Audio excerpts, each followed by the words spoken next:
This is Cabernet Swirl Secrets, a Molly Sweetwater cozy mystery, Book 3, written by Sophie Love, read by Laura. Prologue. Molly Sweetwater stood behind the glass counter of Sweetwater Taffy, her fingers drumming a staccato rhythm on the polished surface. Her gaze followed Poppy as she unwrapped the latest experimental flavor, a curious blend that Molly wasn't entirely convinced about. The candy shop was quiet, the air reminiscent with the mingled scents of sugar and sea salt, a testament to generations of confectionery tradition. But it had been 2 long months since the maple bacon taffy triumph, and the pressure to innovate was mounting. Molly's smile turned into a wince of concern the longer she waited for her sister's opinion.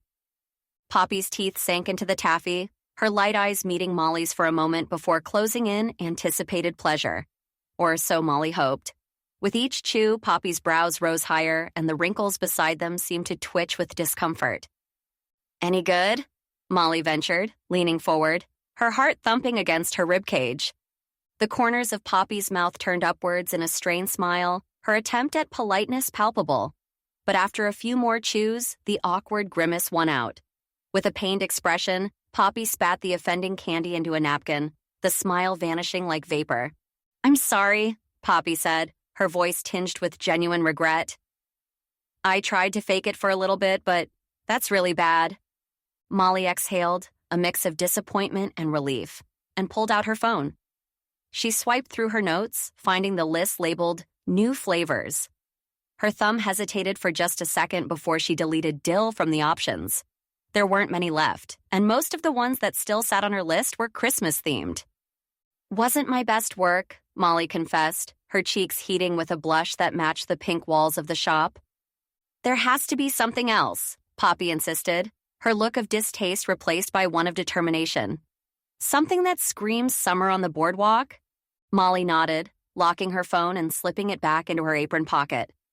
She glanced around the shop, the jars of colorful taffy glistening like gemstones in the afternoon light. It was the shop she'd grown up in, passed down generation after generation. She would find the next big flavor, no matter what it took. After all, the legacy of Sweetwater Taffy depended on it. The faint buzz from Molly's phone drew her attention away from the jars of taffy lining the shelves. She fished the device from her pocket, her green eyes scanning the screen to reveal a text message from Jack. "Still on for tomorrow night?" it read. Her thumbs danced over the digital keyboard with ease. "Absolutely," she replied, adding a smiley face before confirming, "I'll be there at noon." "Going out with Loverboy again tomorrow?" Poppy's voice, laced with playful teasing, cut through Molly's focus. Molly looked up, her lips curling into a sheepish grin. "In fact, I am," she said, slipping the phone back into her apron. A small flutter of excitement tickled her chest at the prospect of seeing Jack again. Despite the bumps, Poppy leaned against the counter, folding her arms with an air of mock seriousness. "You two are pretty cute together." "Yeah," Molly began, hesitating as she traced the grain of the wooden countertop with her finger. "But we haven't really talked about what we are." Her voice softened, revealing the undercurrent of uncertainty that lingered beneath her hopeful exterior. "Ah," Poppy nodded sagely, tilting her head in understanding. "You want something real? Exclusive?" "Exactly," Molly affirmed, her gaze drifting towards the window where the afternoon sun cast a warm glow across the shop floor. She wanted more than the sporadic dates. She longed for the kind of connection that didn't vanish like the fleeting sweetness of a candy on the tongue. "Sounds like you're ready for the next step," Poppy said, her tone supportive yet probing, as if nudging Molly towards a realization she had been inching closer to all along. Molly exhaled a long, contemplative breath, her gaze flickering over the kaleidoscope of taffy bins that lined the walls of the store. "I've been ready for a while," she confessed, her voice steady despite the flutter of nerves in her stomach. "I thought I was there with Ethan, but you know how he was. He didn't want any commitment. He really liked you, but you deserve someone who's perfect for you.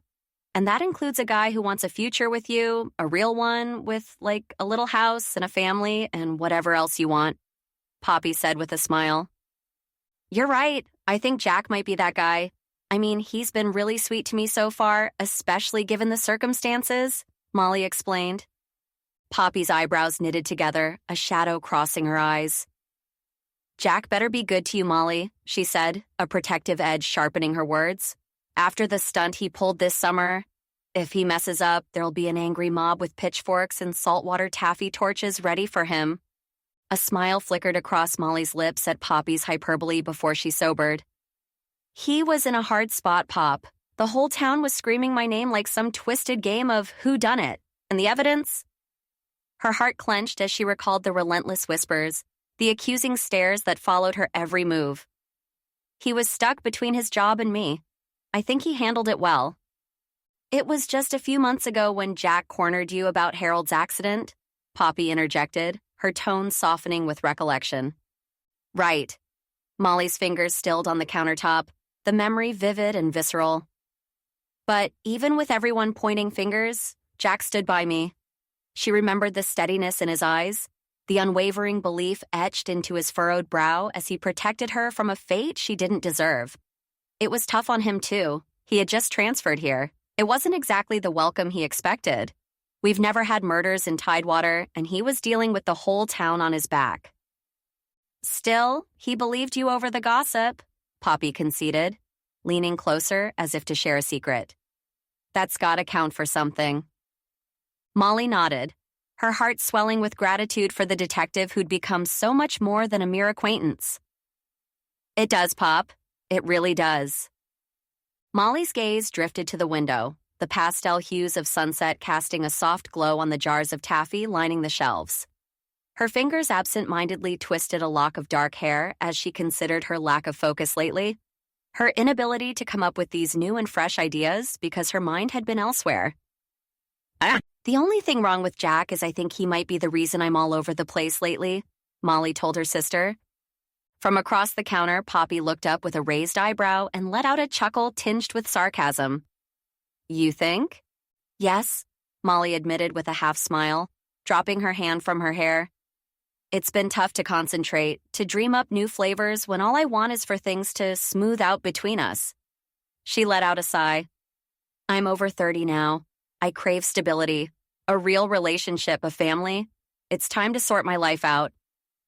Poppy nodded, her ponytail bobbing as she leaned back against the cash register. Well, given that you've cracked 2 murder cases, figuring out your own life should be a piece of cake by comparison. Exactly, Molly said, a flicker of resolve lighting her face. And there won't be any more mysteries to solve, no more distractions. Good, Poppy agreed, her voice warm with encouragement. It's high time you focused on yourself for a change. Your future deserves that much.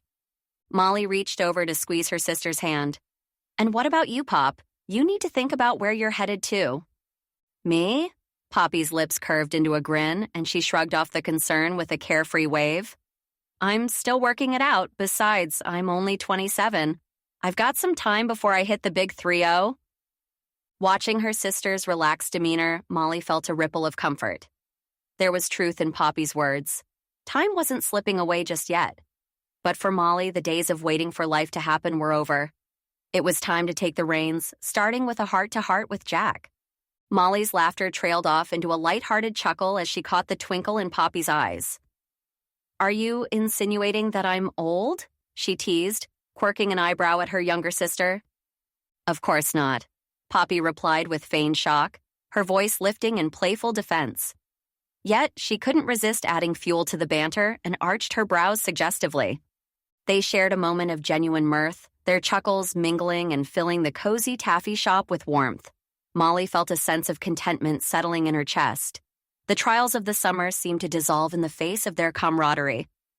As the laughter subsided, Molly glanced around at the familiar pastel hues of the shop walls, the shelves lined with jars of colorful confections, and the copper taffy pulling machine gleaming under the lights. Everything about Sweetwater Taffy spoke of tradition and comfort. After she came back less than a year ago to take over for her retiring parents, she knew it was her turn to make this place into something great. And it was here, in this little corner of the world, that she hoped to weave the threads of her future. Perfect was a strong word, one she'd been hesitant to use lately with everything that had happened. But as she stood there with Poppy, the one who she had known her entire life, Molly allowed herself to believe that maybe, just maybe, the rest of this summer could be just that. Perfect. Chapter 1. Molly caught a glimpse of Jack sitting in the corner booth at the shrimp shack, the familiar clatter and sizzle of the kitchen providing a comforting backdrop to her approach. The eatery was a local gem, its walls adorned with nautical decor and windows that offered a view of the gentle waves lapping at Tidewater's docks. The aroma of buttered shrimp and seasoned fries wafted through the air, instantly reminding her why this place had become one of her favorites.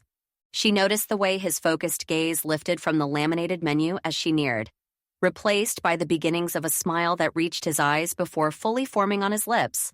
Jack was still clad in his day's attire, the emblem of the police department proudly displayed on his chest, a subtle reminder of the responsibility he carried. Molly's own smile broadened instinctively, her heart skipping a beat at the sight of him in his element, even off duty. "Hey there," Molly greeted, her voice bright with anticipation. "Hi, Molly," Jack responded, standing up with an ease that spoke of long-held manners. He reached out and smoothly pulled the chair out for her, a chivalrous gesture that felt both old-fashioned and endearing in equal measure. "Thank you," she said, settling into her seat, the vinyl cushion giving a slight squeak under her. "How was your day?"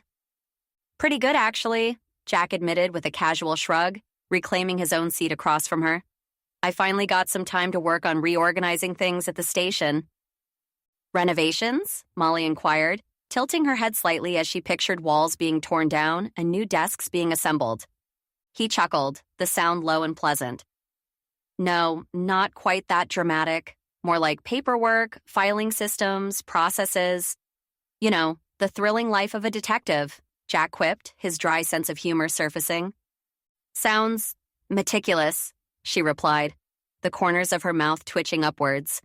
It was just like Jack to find satisfaction in order, in the small details that often went unnoticed but kept the world running smoothly. "Someone's got to do it," he said, a twinkle of amusement in his eye as he picked up his menu again, though this time more for something to do with his hands than out of any real need to decide on his order. "That someone seems to be me," Jack replied with a slight smile. Molly's foot tapped as she was deep in thought.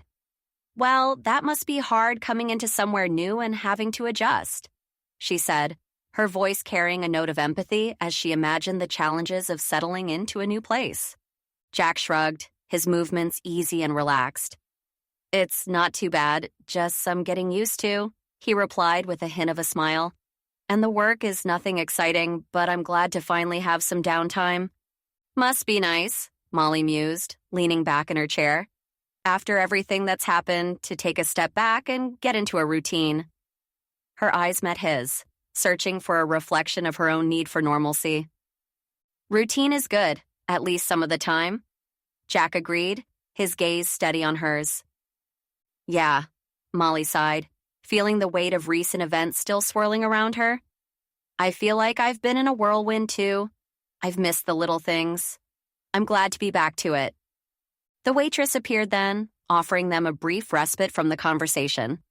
Without needing to glance at the menu, they ordered their usuals, a testament to the many evenings spent in this very booth. As the waitress disappeared towards the kitchen, Molly watched Jack take a sip of his drink. The condensation on the glass mirrored the coolness of the ice within, and she found herself mesmerized by the simple action. She wanted to freeze this moment, to make it perfect. She was going to make a move, something she'd never really done before. She rehearsed the words silently, imagining the future they might share. It felt vital, necessary even, to ask him if he'd like to be exclusive. He wasn't seeing anyone else, she was nearly certain. But it mattered to her that they move forward in this relationship. It was the next natural step, wasn't it? Molly inhaled, her words teetering on the edge of her lips. "Jack, I was wondering if..." A cacophony from behind the swinging kitchen doors interrupted her, a pot clanging against the tiled floor with a crash that sent vibrations through their booth. Molly and Jack instinctively turned toward the sound, a shared look of concern knitting their brows together. Jack's posture shifted, instinctual and protective. He half rose from his seat as if preparing to confront whatever chaos had erupted. Before he could step away, Billy Baskins, the head chef known for his fiery temper and equally spicy shrimp gumbo, barreled out of the kitchen. His face was flushed a shade reminiscent of his signature dish, and his eyes darted around the restaurant before landing on the exit. "Billy!" Molly called out, her voice cutting through the murmurs of the other diners. "Is everything all right?" The chef halted, swiveling towards them. He strode over, each step punctuated by frustration, and held out his phone like it was evidence at a crime scene. "Sorry about the noise, folks," he grumbled, his mustache twitching with irritation. "Just read this load of codswallop." He slid the phone across the table, and Molly leaned forward, Jack peering over her shoulder. The screen displayed an online article, its bold headline a slap to the town's collective face. "Tourists beware, Tidewater, a year-round disappointment," by Penelope Pritchard. Tidewater, once a beacon of coastal charm, has become little more than a glorified tourist trap. Visitors lured by promises of picturesque views and quaint local culture will find themselves ensnared in mediocrity. From the soggy boardwalk fries to the kitschy, overpriced souvenirs, Tidewater exploits nostalgia without delivering substance. "Can you believe this?" Billy seethed, his hands balled into fists on the tabletop. This hack job is going to scare off our customers." Molly's eyes scanned the scathing words, a mixture of disbelief and indignation bubbling within her. She could almost taste the taffy from her shop, turning bitter with the thought. Molly's face flashed with a mix of disbelief and fury as she looked up at Jack. "This is ridiculous," she muttered, her hands unconsciously crumpling the napkin in her lap. The warmth of the shrimp shack seemed to grow cold around them, the cozy ambiance tainted by the venomous words on the screen. Billy reclaimed his phone with a swift motion, his broad shoulders hunching slightly under the weight of worry. "I know," he grumbled, his voice low and rough like gravel. "It's terrible what they're saying. We could all lose business over this rubbish. They're ruining our town." Jack's jaw clenched, detective instincts kicking in amidst the crisis. "We're going to have to do something about this," he stated firmly, locking eyes with Molly. "They can't possibly just say these things without consequence. We have to fight back." Molly nodded, a determined glint in her eyes. She took a deep breath, the familiar smells of garlic and frying shrimp now mingling with the scent of impending challenge. Her mind raced, considering the impact one article could have on Tidewater, especially given the recent media frenzy around the murders that had shaken the town to its core. "Even if it's just one article, it still stings," she said quietly, more to herself than to Jack or Billy. "And we've got to do something to combat the negative press this will bring." She glanced around the shack, taking in the faces of patrons who'd become friends, the walls adorned with pictures of the town in sunnier days. It was personal now. "We rely on tourism for everything here, our economy, our livelihoods, everything," she continued, her voice gaining strength. "There has to be a way to keep it going, to preserve what we know Tidewater truly is." Jack reached across the table, covering her hand with his own. His touch was reassuring, grounding her swirling thoughts. "There must be something we can do, Molly. Together." Molly met his gaze, finding resolve in his steady presence. "Right," she agreed, her mind already ticking through possible plans. "We'll figure this out. For Tidewater." Billy's eyes were flinty with the kind of determination that Molly knew all too well from the town's hard-working residents. "We should have a town meeting," he declared, his voice gruff but resolute. "Maybe we can brainstorm some ideas there." "Absolutely, that's a great idea," Molly chimed in, her mind already racing with possibilities.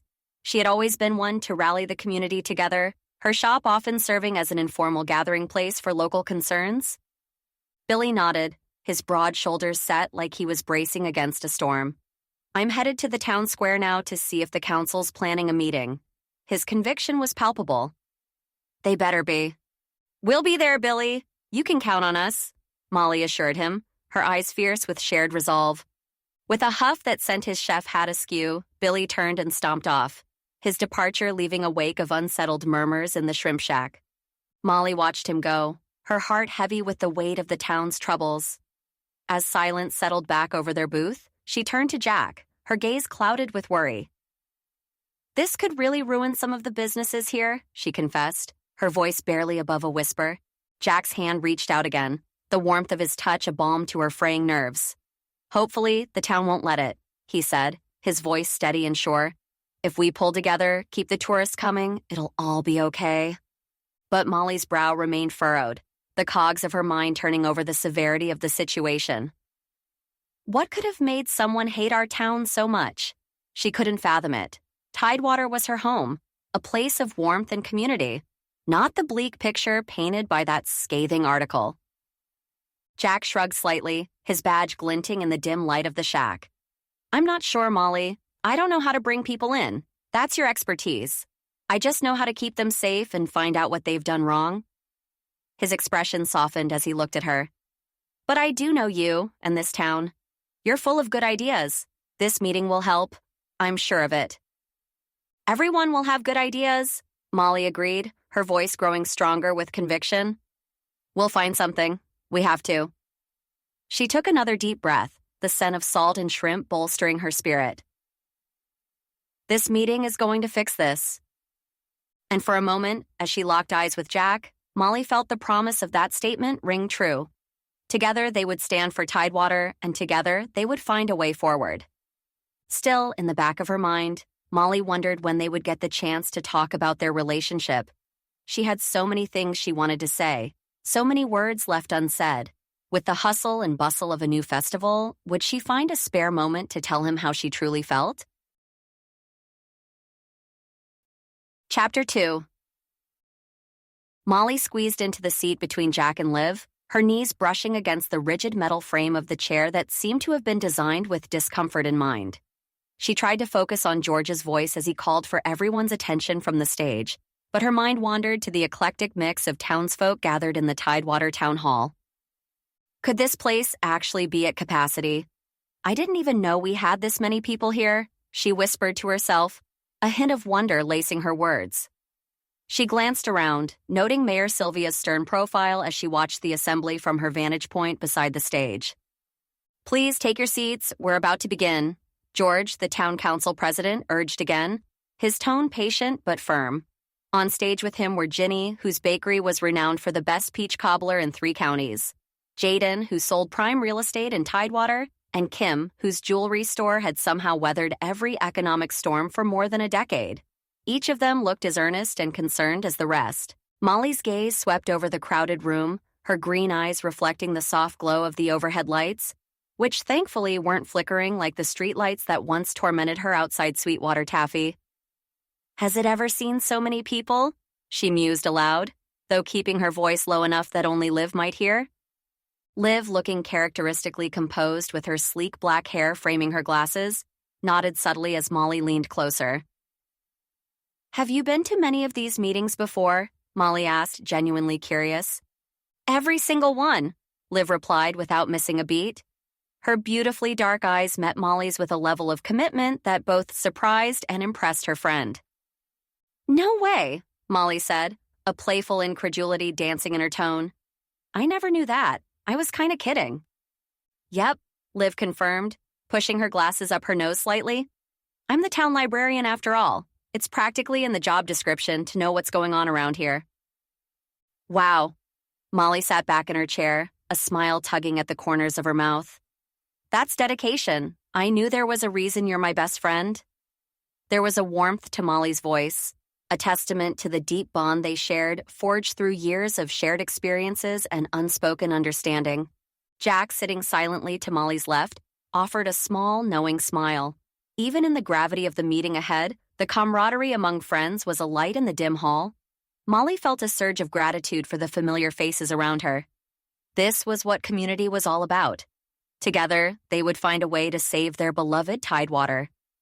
George's voice, firm yet reassuring, permeated the crowded town hall as he stood before the community.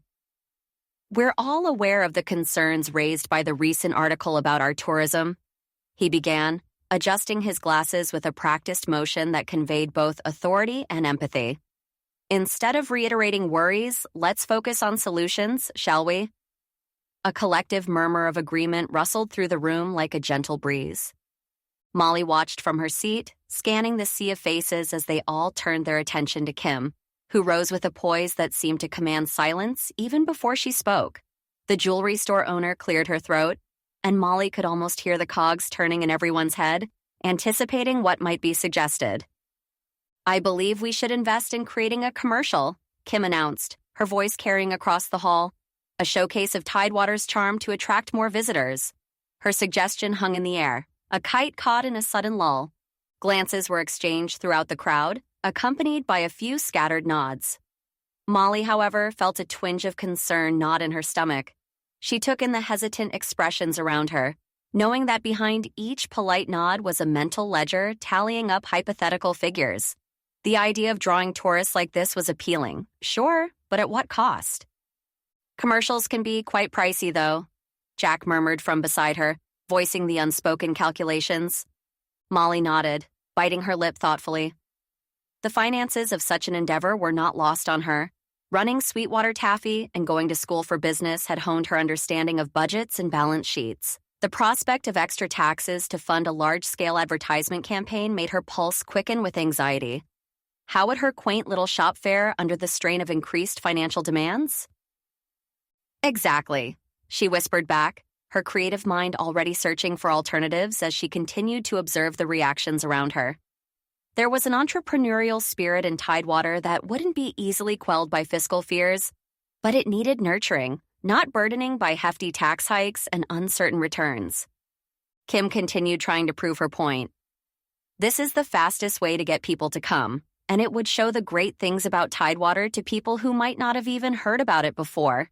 I already have a few contacts in production that can come by and film us whenever we're ready. It's going to be fantastic. We'll be flooded with tourists in no time. Silence settled again as Kim finished her pitch, leaving an open space for contemplation or contention. Molly's gaze flickered to Liv, whose steady presence was always a comfort. They shared a look that said everything without a word.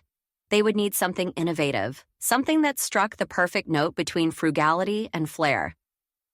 Kim took her seat again with a grin across her face. Molly knew then that Kim didn't know how to read a room, because if she had, she wouldn't be smiling.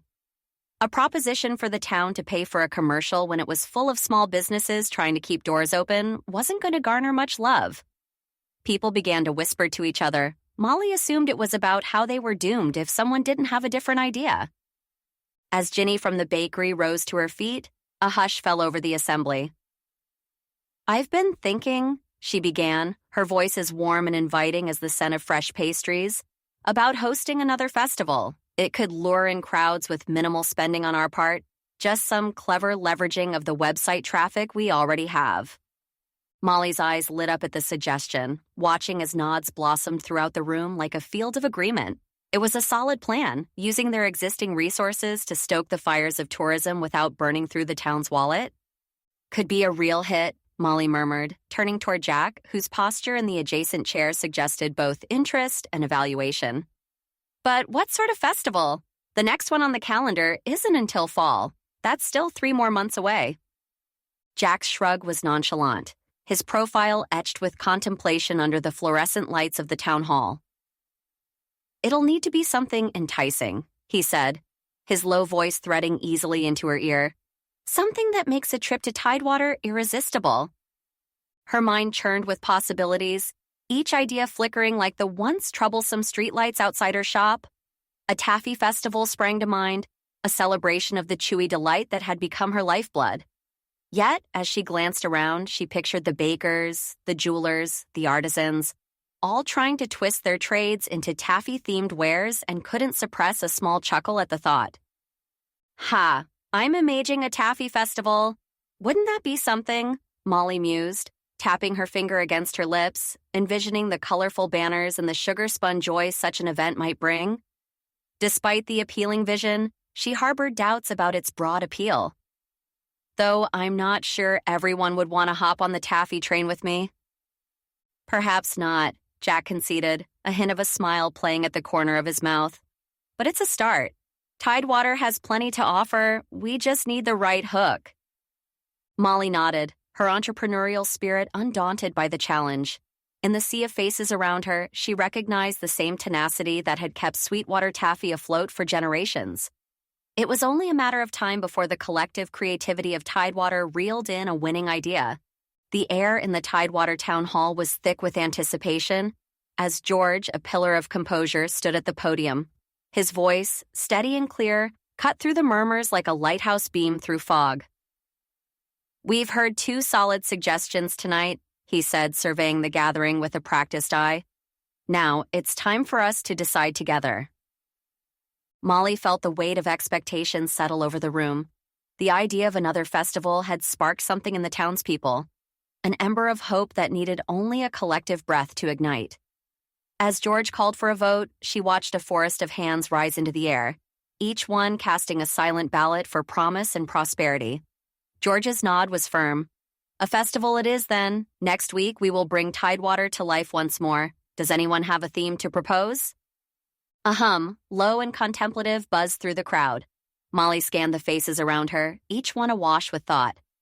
She picked at the hem of her sleeve, the fabric soft under her fingers, a tactile anchor as her mind raced. Before the silence grew too heavy, Jaden, always impeccably dressed, rose from his chair with the ease of a man used to commanding attention. "I've got an idea," he announced, his tone infused with the confidence of someone who'd sold countless properties on potential alone.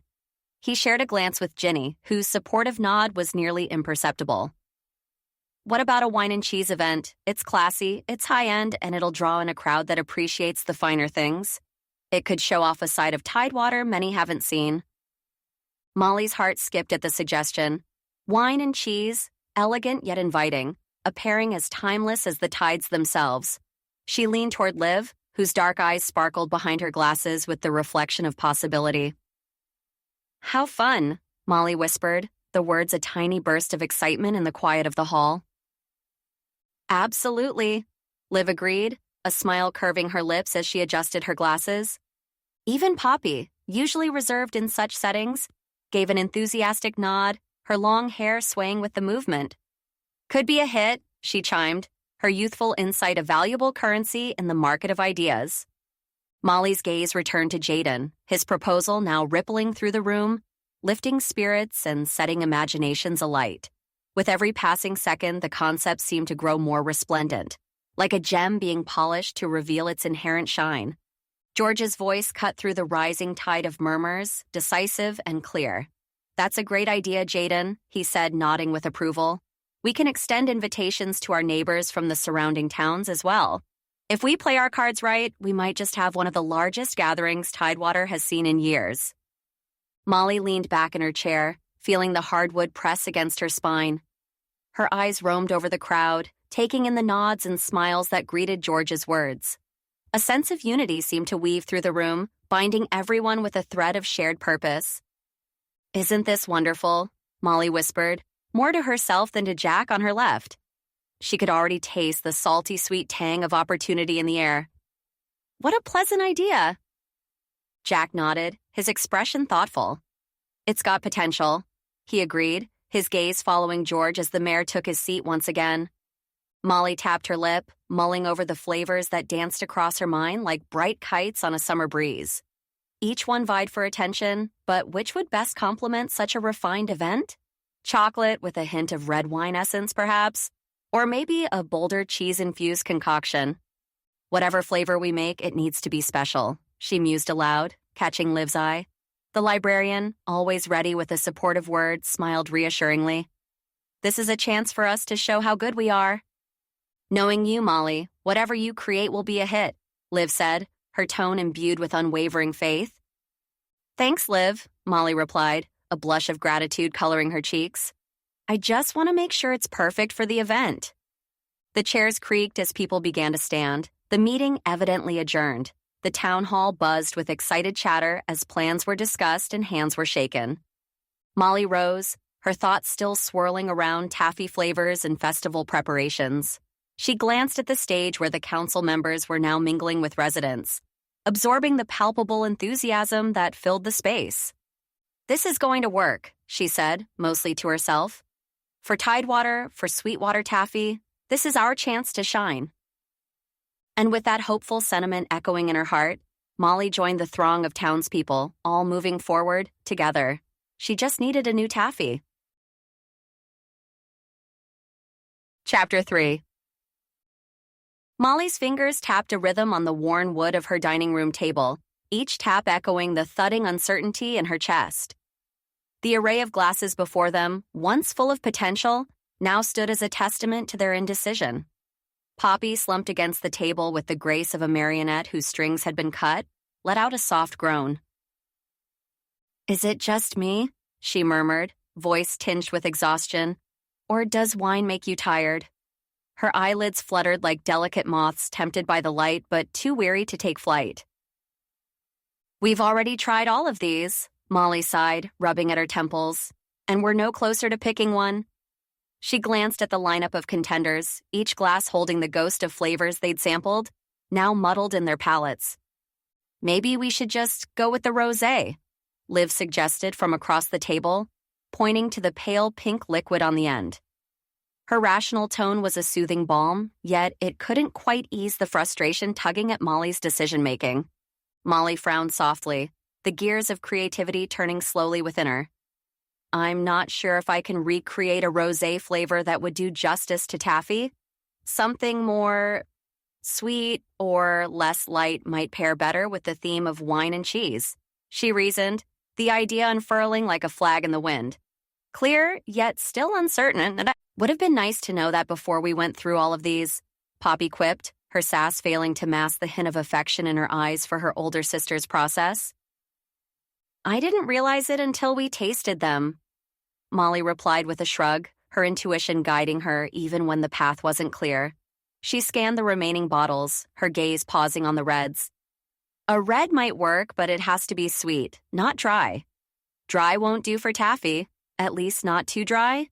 It's hard to tell sometimes. I'm not a huge wine drinker, except for the rose I buy in the same box every time at the store." Liv leaned forward, interest piqued as she examined the discarded soldiers in their vinous battle. "Do any of these reds seem like they could be the one?" she asked, hopeful that the answer lay hidden among the remnants of their tasting session. Molly picked up a glass, peering into its crimson depths. This decision was more than just about flavor. It was about capturing the essence of tidewater in a chewy morsel, an homage wrapped in wax paper. She swirled the wine, watching it cling to the sides, contemplating the balance of sweetness and character needed to charm the palate. "Let's find out," she said with apprehension, wondering if she wanted to drink more wine when a lot of them tasted similar to her.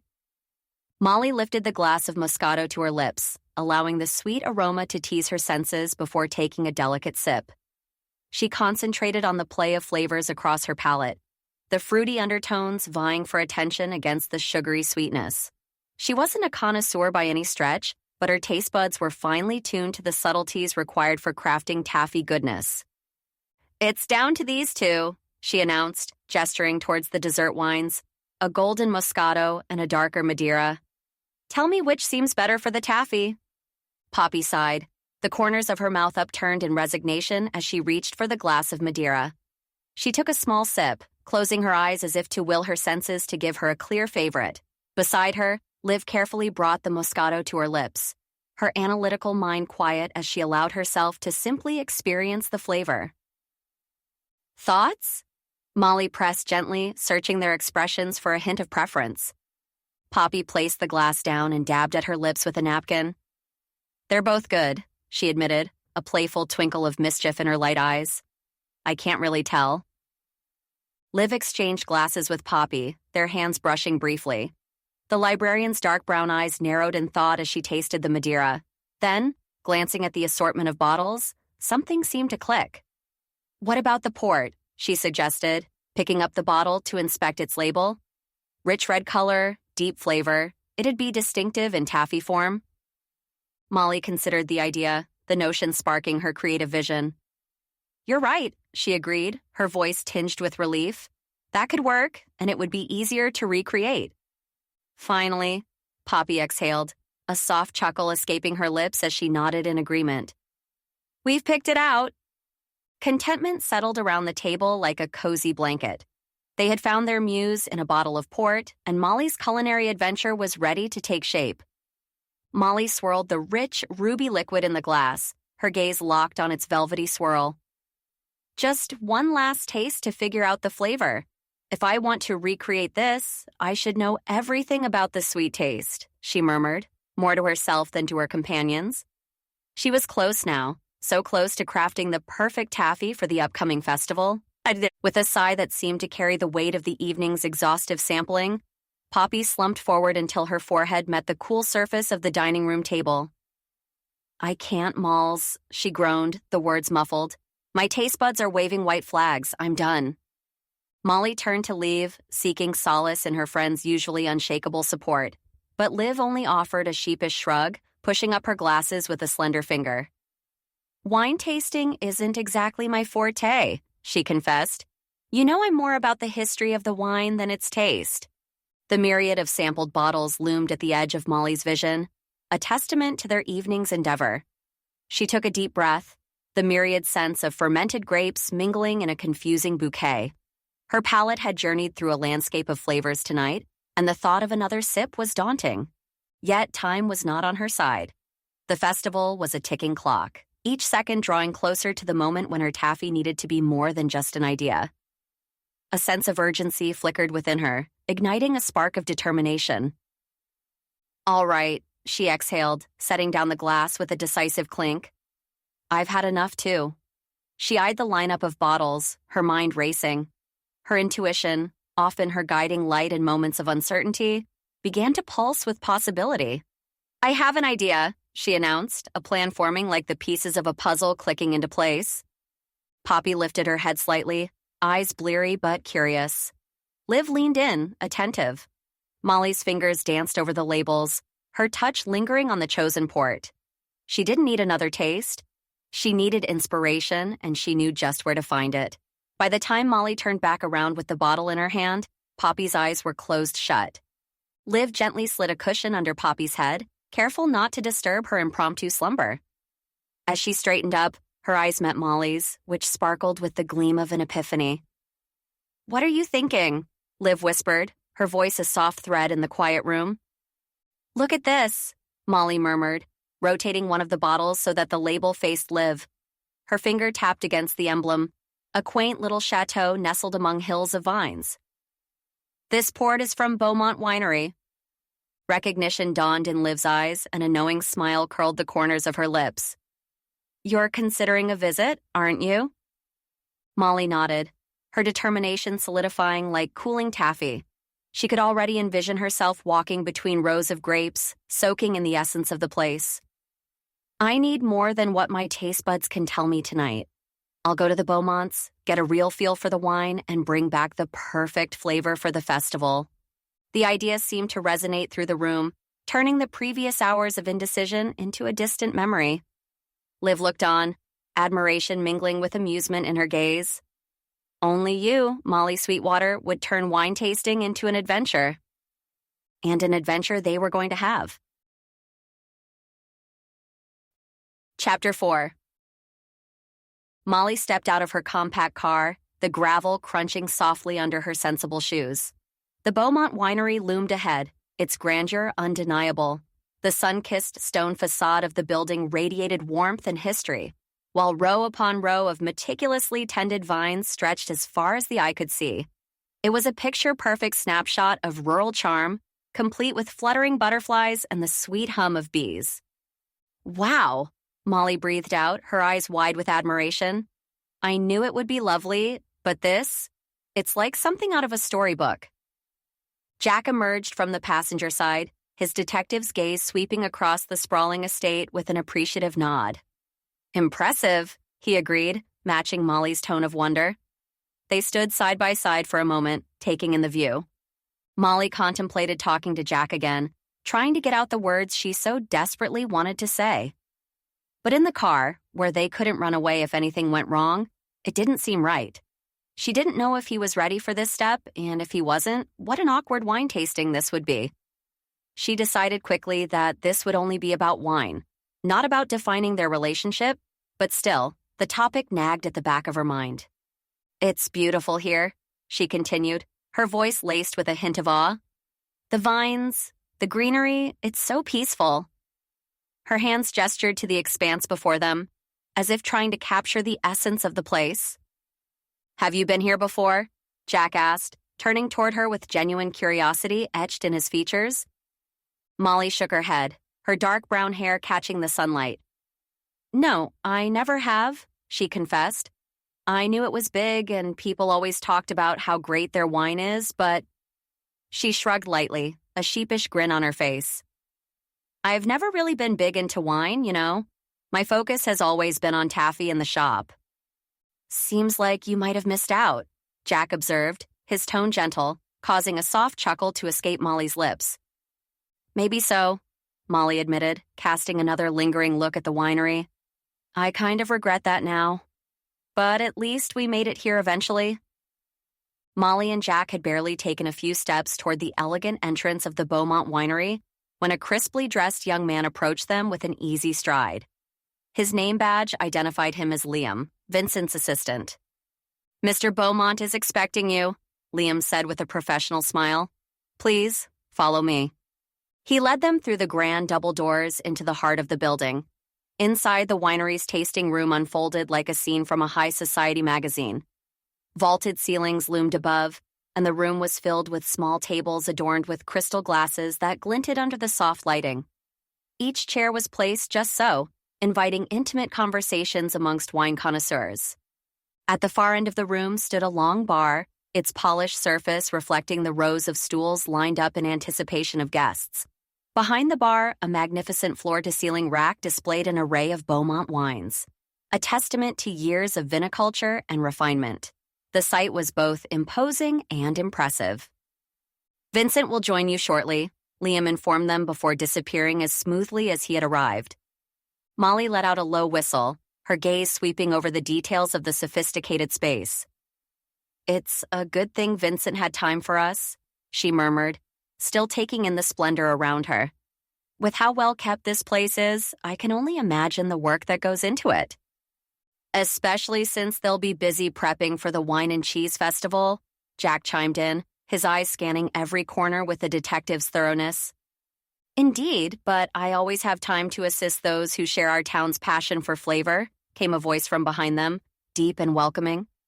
They turned to see Vincent Beaumont, the proprietor himself, approaching with an open-handed gesture. He was the embodiment of the winery, sophisticated, confident, and polished. His suit coat didn't move a centimeter out of place as he walked towards them, his tie matching a rich red that wrapped around their bottles. Vincent, this is Detective Jack Hawthorne, Molly introduced, gesturing towards Jack. Jack, meet Vincent Beaumont, the man behind all of this. Charmed, Vincent said, extending a hand which Jack shook firmly. Thank you for agreeing to help, Molly said sincerely, tucking a loose strand of hair behind her ear. I must admit, I'm not as familiar with the intricacies of wine flavors as I should be as someone trying to recreate one. Think nothing of it, Vincent replied with an easy smile. Sharing the art of wine is one of my greatest pleasures. Shall we? He gestured toward the bar, where their collaboration would soon begin. Vincent led them to the polished wood of the bar top, the scent of aged oak mingling with the subtle notes of fermenting grapes pervading the air. He reached behind him without looking, his fingers finding a bottle with practiced ease. This, he announced, presenting the port dessert wine with a flourish, is where we start. Ah, Molly's eyes lit up with interest. It looks rich. Indeed, it is one of our finest, Vincent boasted as he deftly uncorked the bottle. The pop echoed softly in the high-ceilinged room. He filled 3 glasses, the liquid's deep red hue promising a taste as full-bodied as its appearance. They each took a glass and perched on stools at the bar. Molly swirled the wine gently, watching it cling to the sides before taking a tentative sip. As the complex layers of flavor played across her palate, her attention was momentarily snatched away by the entrance of a young woman from the kitchen. Vincent, I didn't realize we had visitors. Her brow furrowed slightly, a sheaf of papers clutched in her hand. I was hoping we could finalize the marketing strategies for this quarter. Not now, Sophia, Vincent replied, his tone firm. He turned back to Molly and Jack, giving them an apologetic smile. My marketing manager, Mrs. Peterson, always so eager. The woman, Sophia, nodded with a mixture of disappointment and understanding before slipping out as quietly as she had arrived. Molly exchanged a quick, curious glance with Jack, who raised an eyebrow in silent comment. There was an unspoken exchange between them, a shared thought that perhaps Vincent's brisk dismissal was indicative of more than just a busy schedule. Sorry about that, Vincent continued, reclaiming their attention. Sophia has a tendency to pop up at the most inconvenient times? Molly nodded, but as she sipped the wine again, her thoughts lingered on Sophia's crestfallen expression. She imagined running Sweetwater Taffy wasn't all too different from managing a winery. Both required a symphony of moving parts working in harmony. It must be stressful indeed to have such a vast company to oversee. Yet, despite the interruption, she couldn't help feeling that even amidst the vines and vintages, everyone deserved a moment of recognition, a lesson she often reminded herself in her own business. Vincent lifted his glass, holding it up to the light with a practiced grace that spoke of years in the wine industry. Notice the full body of this port, he said, swirling the deep ruby liquid before taking a delicate sip. It's robust, yet smooth, crafted to evoke the very essence of our vineyard's berry collar. Molly took a tentative sip, letting the rich flavors dance on her tongue. She could taste the dark cherry notes mingling with a tart raspberry zest, rounded off by a soothing warmth that reminded her of roasted hazelnuts. It was like listening to a symphony, each taste a different instrument coming together in perfect harmony. Cherry, raspberry, and... Is that hazelnut? Molly ventured, looking up at Vincent for confirmation. Exactly, he beamed, clearly pleased with her palate. It's all about the subtle layers that give port its character. She pondered the complexity of the wine, how each sip seemed to reveal a new depth. I think I can recreate this, Molly mused aloud, more to herself than the others. It might just take a few tries to get the balance right for the taffy. Jack, who'd been quietly appreciating his own glass, turned to her with an encouraging smile. You've got a real knack for flavors, Molly. I'm sure whatever you come up with will be fantastic. Indeed, Vincent chimed in, refilling their glasses with a generous hand. Your sweet taffy alongside Beaumont's finest wines will be a delightful treat. It's the sort of pairing that will bring new faces to our town just in time for the festival. Molly's apprehension began to dissolve, replaced by an eager anticipation to start experimenting with the new flavor. If she could capture even a hint of the port's essence in her taffy, it would be a testament not only to her skills but also to the collaborative spirit of their quaint little community. Stepping into the golden hour glow that bathed the Beaumont vineyard, Molly's shoes crunched softly on the gravel path leading to the parking lot. The air was cool and carried the scent of ripening grapes, an aromatic farewell from the expansive estate. She turned to Vincent with a smile that spoke of gratitude warmed by the day's successful tastings. Thanks again for all your help, Vincent. I couldn't have even started to imagine the taffy flavors without this, Molly said, her emerald eyes reflecting the setting sun. Anything for the town, Vincent replied, his tone carrying the weight of responsibility and pride for his role in the community. And seeing Sweetwater Taffy succeed is always a pleasure. Jack, who had remained close by, offered a handshake, his deep voice rich with sincerity. I've had a lovely time. This place is remarkable. I'm sure I'll be back. As they neared Molly's car, she caught sight of Sophia standing in the threshold of the winery's grand entrance.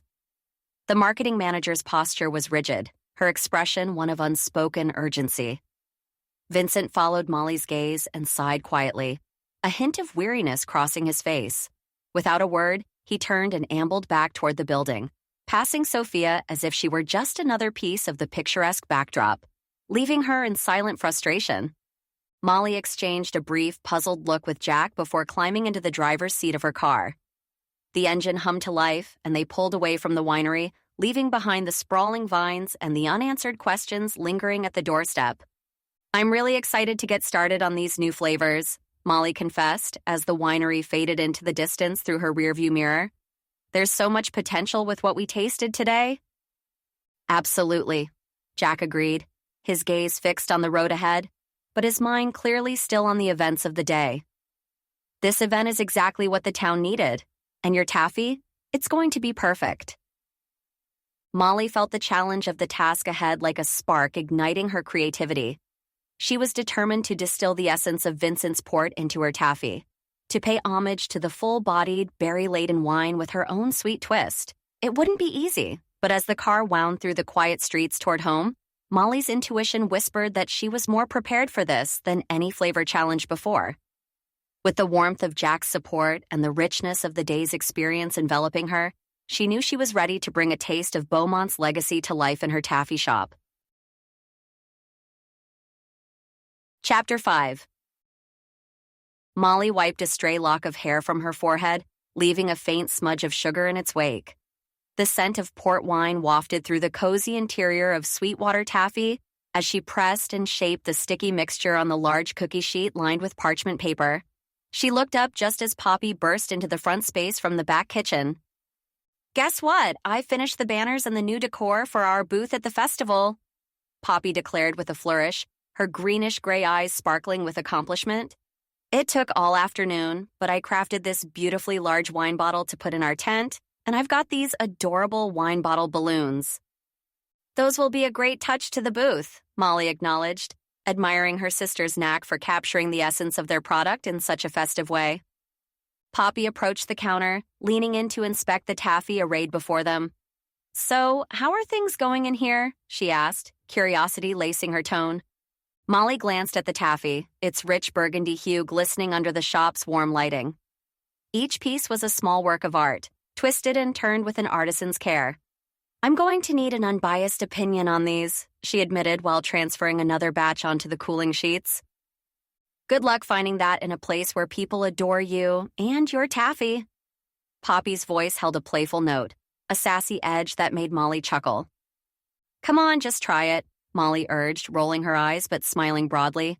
Her intuition told her the flavor was close to perfect, yet a second opinion never hurt, especially not from Poppy, whose palate was as discerning as her sense of style. Poppy reached for a piece, her fingers brushing against the cool, smooth surface of the candy. She popped it into her mouth, her expression a blend of concentration and anticipation as she awaited the taffy's magic to unfold on her taste buds. The bell above the door chimed, a familiar herald to new arrivals at Sweetwater Taffy. Molly turned, her hands still gently coaxing the taffy into shape, to find Jack Hawthorne striding in. His eyes immediately sought hers, a spark of something indefinable flickering within them. "Hey, Molly," he greeted, the corners of his mouth lifting into a grin that reached all the way to his deep-set eyes. "Just finished debriefing the officers on security for the festival." "Jack, you're just in time to try out the new batch." She wiped her hands on her apron, leaving smudges of sugar behind. Her heart gave a nervous flutter, not from the prospect of him judging her confectionery skills, but simply because he was there, in her space, radiating an energy that was both comforting and exhilarating. "Perfect timing," Jack chuckled, rolling up the sleeves of his crisp blue shirt, his forearms flexing casually. "I've been craving your taffy all day. I bet it's as good as the wine we tasted at Beaumont's yesterday." Molly blushed at the memory, their laughter echoing in her mind, mingled with the clinking of glasses. She picked up a piece of taffy, its surface gleaming like a jewel, and extended it towards him, her hand steady despite the quickening of her pulse. But before Jack could take the offered sweet, another chime cut through the air, signaling yet another patron. Expecting a local or perhaps a tourist who'd heard about her famed taffy, Molly glanced toward the door. Instead, she saw Ethan Brewster, his sandy hair tousled, as if he'd just docked his charter boat after a long day at sea. "Hi, Molly," Ethan called out, his voice carrying a familiar warmth that suddenly felt out of place. Her breath hitched as she met Ethan's gaze, noticing the lines of tension around his eyes. She couldn't help but feel a tangle of emotions. This was the man who had once held her heart, now standing only feet away from the one who might claim it next. She watched, her stomach tight with anxiety, as two important men in her life regarded each other silently. The air seemed thick with unspoken questions, the moment stretching into a silence that begged to be filled. Ethan's smile was tentative as he stepped into the cozy warmth of Sweetwater Taffy, his eyes darting between the trio. "I just stopped by to check in," he said, his voice trailing off as he seemed to grapple with what to say next. "Heard about the wine and cheese festival and thought maybe, well..." His words hung in the air, unfinished, like a thought lost at sea. Molly felt the weight of the moment pressing down on her as she filled the silence. "Ethan, this is Jack." There was a pause, a breath of hesitation before Ethan extended his hand towards Jack. "Think I've seen you around," Ethan said, his hand hanging in the air between them. "Watched you on duty with all those investigations." There was a respect in his tone, tinged with the camaraderie of men who shared a town's secrets. "Right," Jack replied, grasping Ethan's hand firmly. His eyes met Ethan's with a flicker of recognition. "Pretty sure I've seen you by the docks." "Yep, that's me," Ethan responded with an awkward nod. "Captain of my own boat charter for tourists." His voice held a hint of pride, but it was clear he wasn't used to talking about himself.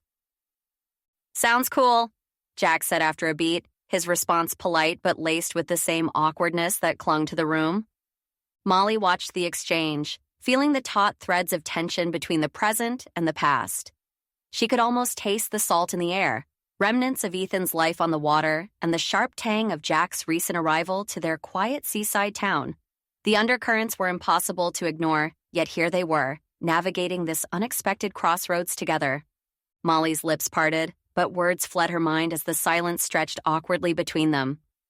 Poppy, ever the savior with her impeccable timing, stepped forward with a tray of glossy taffy. "Let's not just stand around. I know what you're all here for." Poppy chimed in, her voice breaking the tension. "We're all here to sample Molly's latest masterpiece for the festival." She extended the tray towards them with an encouraging nod. They each plucked a piece, the soft stretch of candy giving way beneath their fingers. "Here goes nothing," Ethan mumbled before sinking his teeth into the sweetness. His eyes widened slightly as the flavors melded on his tongue. "It's actually fantastic," he admitted, surprised. "Really sweet, but you've captured the fullness of a nice wine." "Yep, it tastes a lot like the dessert wine they had at Beaumont's," Jack agreed, the candy pulling at the corners of his mouth as he chewed thoughtfully. Molly watched Ethan as he absorbed Jack's words. For a moment, his gaze lingered on the detective, and there was a flicker, a subtle shift in his brown eyes. It was a look that spoke volumes, laden with an emotion she couldn't quite decipher. Was it realization dawning upon him, or a touch of sadness? The answer eluded her as quickly as it appeared, leaving her to wonder about the unspoken thoughts swirling behind Ethan's casual facade. The silence hung awkwardly in the air for a moment after everyone had given their verdict on the taffy. Ethan shifted his weight, breaking the stillness as he glanced at the wall clock. "I'd better get going then," he announced with a forced nonchalance. "Got a tour early in the morning that I have to prep for." "Thanks for stopping by," Molly replied, her voice laced with genuine gratitude. She watched as a smile briefly graced Ethan's face, a smile that didn't quite reach his eyes, before he gave a curt nod and turned toward the door.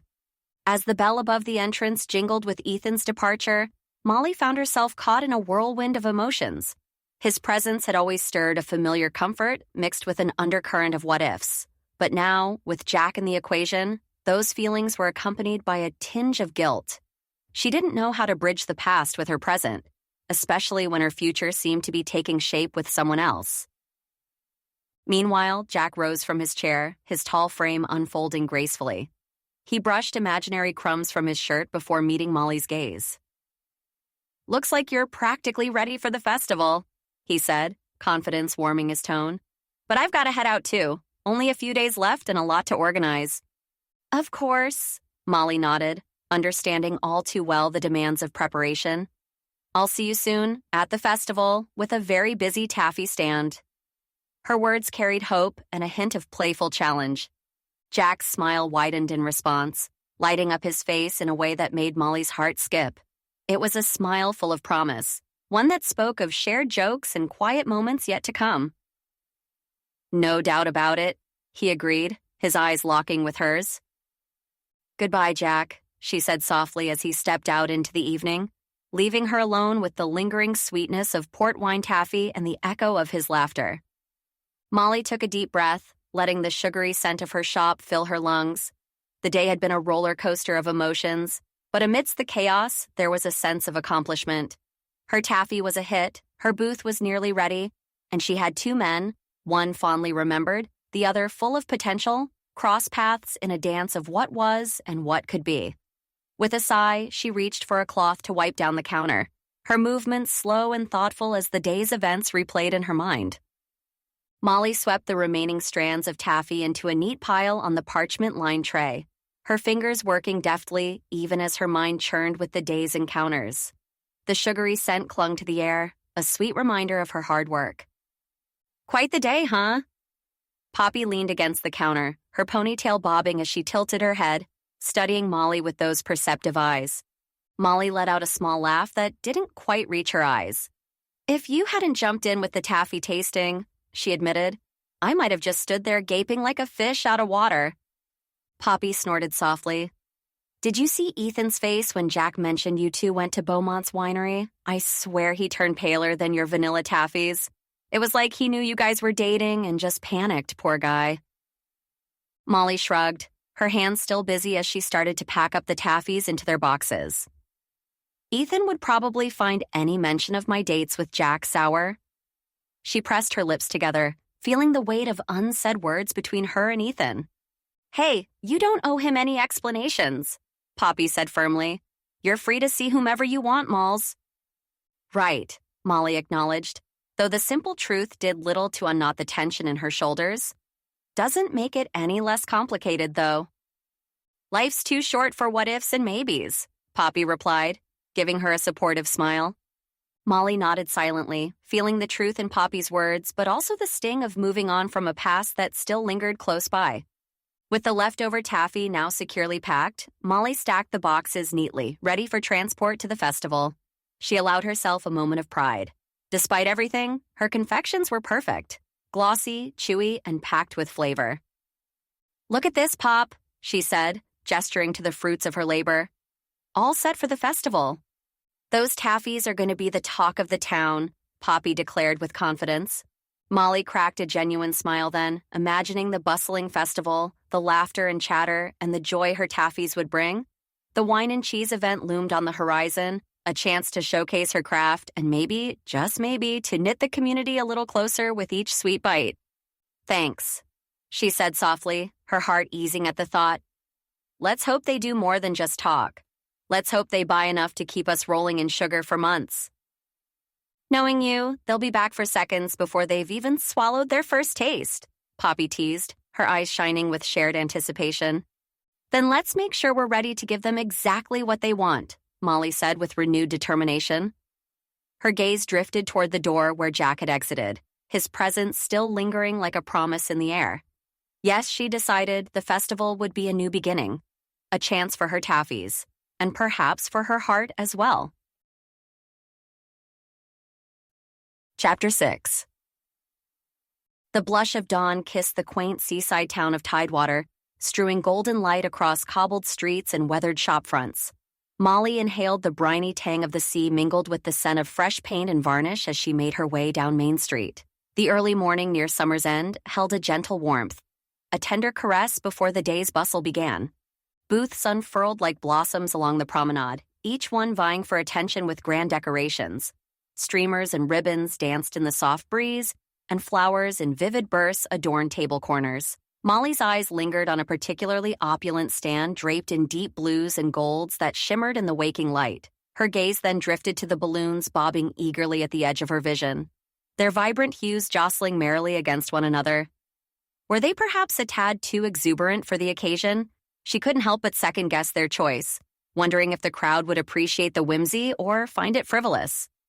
Shaking off the doubt, Molly reached her own booth, its skeleton standing expectant and ready for adornment. Setting down her things with a soft thud, she halted her wagon, which groaned under the weight of supplies. She began to sift through the boxes and bags, uncovering treasures crafted by her sister Poppy's hand. Small banners with delicate script fluttering softly to life, wine glasses that caught the light just so, perfect for cradling pieces of saltwater taffy like precious gems. And there it was, nestled among the bubble wrap, the pièce de résistance, a large wine bottle sign, expertly fashioned by Poppy. Its label bore the iconic Sweetwater Taffy logo, etched with an elegance that spoke of tradition and taste. Molly ran her fingers over the curves of the bottle, appreciating the craftsmanship. The usual decorative bits and bobs lay scattered around: paper lanterns, tablecloths in pastel shades, strings of fairy lights, which had always brought charm to their setups in the past. Poppy really outdid herself, Molly murmured, a proud smile tugging at her lips as she envisioned the completed booth, a beacon of nostalgia and sweetness amidst the refined stands. She could almost hear Poppy's playful quip about how old school could still mean Insta-worthy. Molly carefully lifted each wine glass, placing it precisely on the table, eager to fill it with assortments of taffy flavors that would make the mouth water and the heart yearn for just one more piece. Her mind raced with last-minute considerations. Should the sea salt caramel be front and center, or perhaps the wild berry mix? With every piece she set into place, her booth transformed from a mere wooden frame into a stage where the Sweetwater legacy would once again delight and enchant. It was here, amid the unfolding day and the hopes of a successful festival, that Molly prepared to share the sweetness of her craft with the world, or at least with the residents and visitors of Tidewater. Molly's hands paused midair, a banner of sun-bleached seashells in her grasp as the sound of footsteps approached. She spun around, the words tumbling out before she could stop them. "We're not quite ready for business yet." But the sentence died on her lips as she caught sight of Jack, his figure framed by the morning light that turned his brown hair to bronze. His uniform was immaculate, the badge catching a glint of sunlight, and there was that half-smirk playing on his lips that always seemed to know more than he let on. "Actually, I'm not here on official business," Jack said, closing the distance between them with an ease that sent a flutter through Molly's chest. "I was hoping this could be personal." Molly's smile flickered into existence, her heart skipping a playful beat. "Well, technically we're not open, but I'm on the clock," she teased, though her eyes softened with affection. "But I suppose I can make an exception." "I was hoping you'd say that," he replied, his gaze holding hers. "How about taking a walk with me?" She glanced at the chaos of her booth, feeling the pull of responsibility tugging at her. "I need to get the stand ready, at least just a little bit before Poppy gets ready to come out here, but—" Her voice trailed off as she looked back at him, the irresolute moment hanging between them like the salty sea breeze.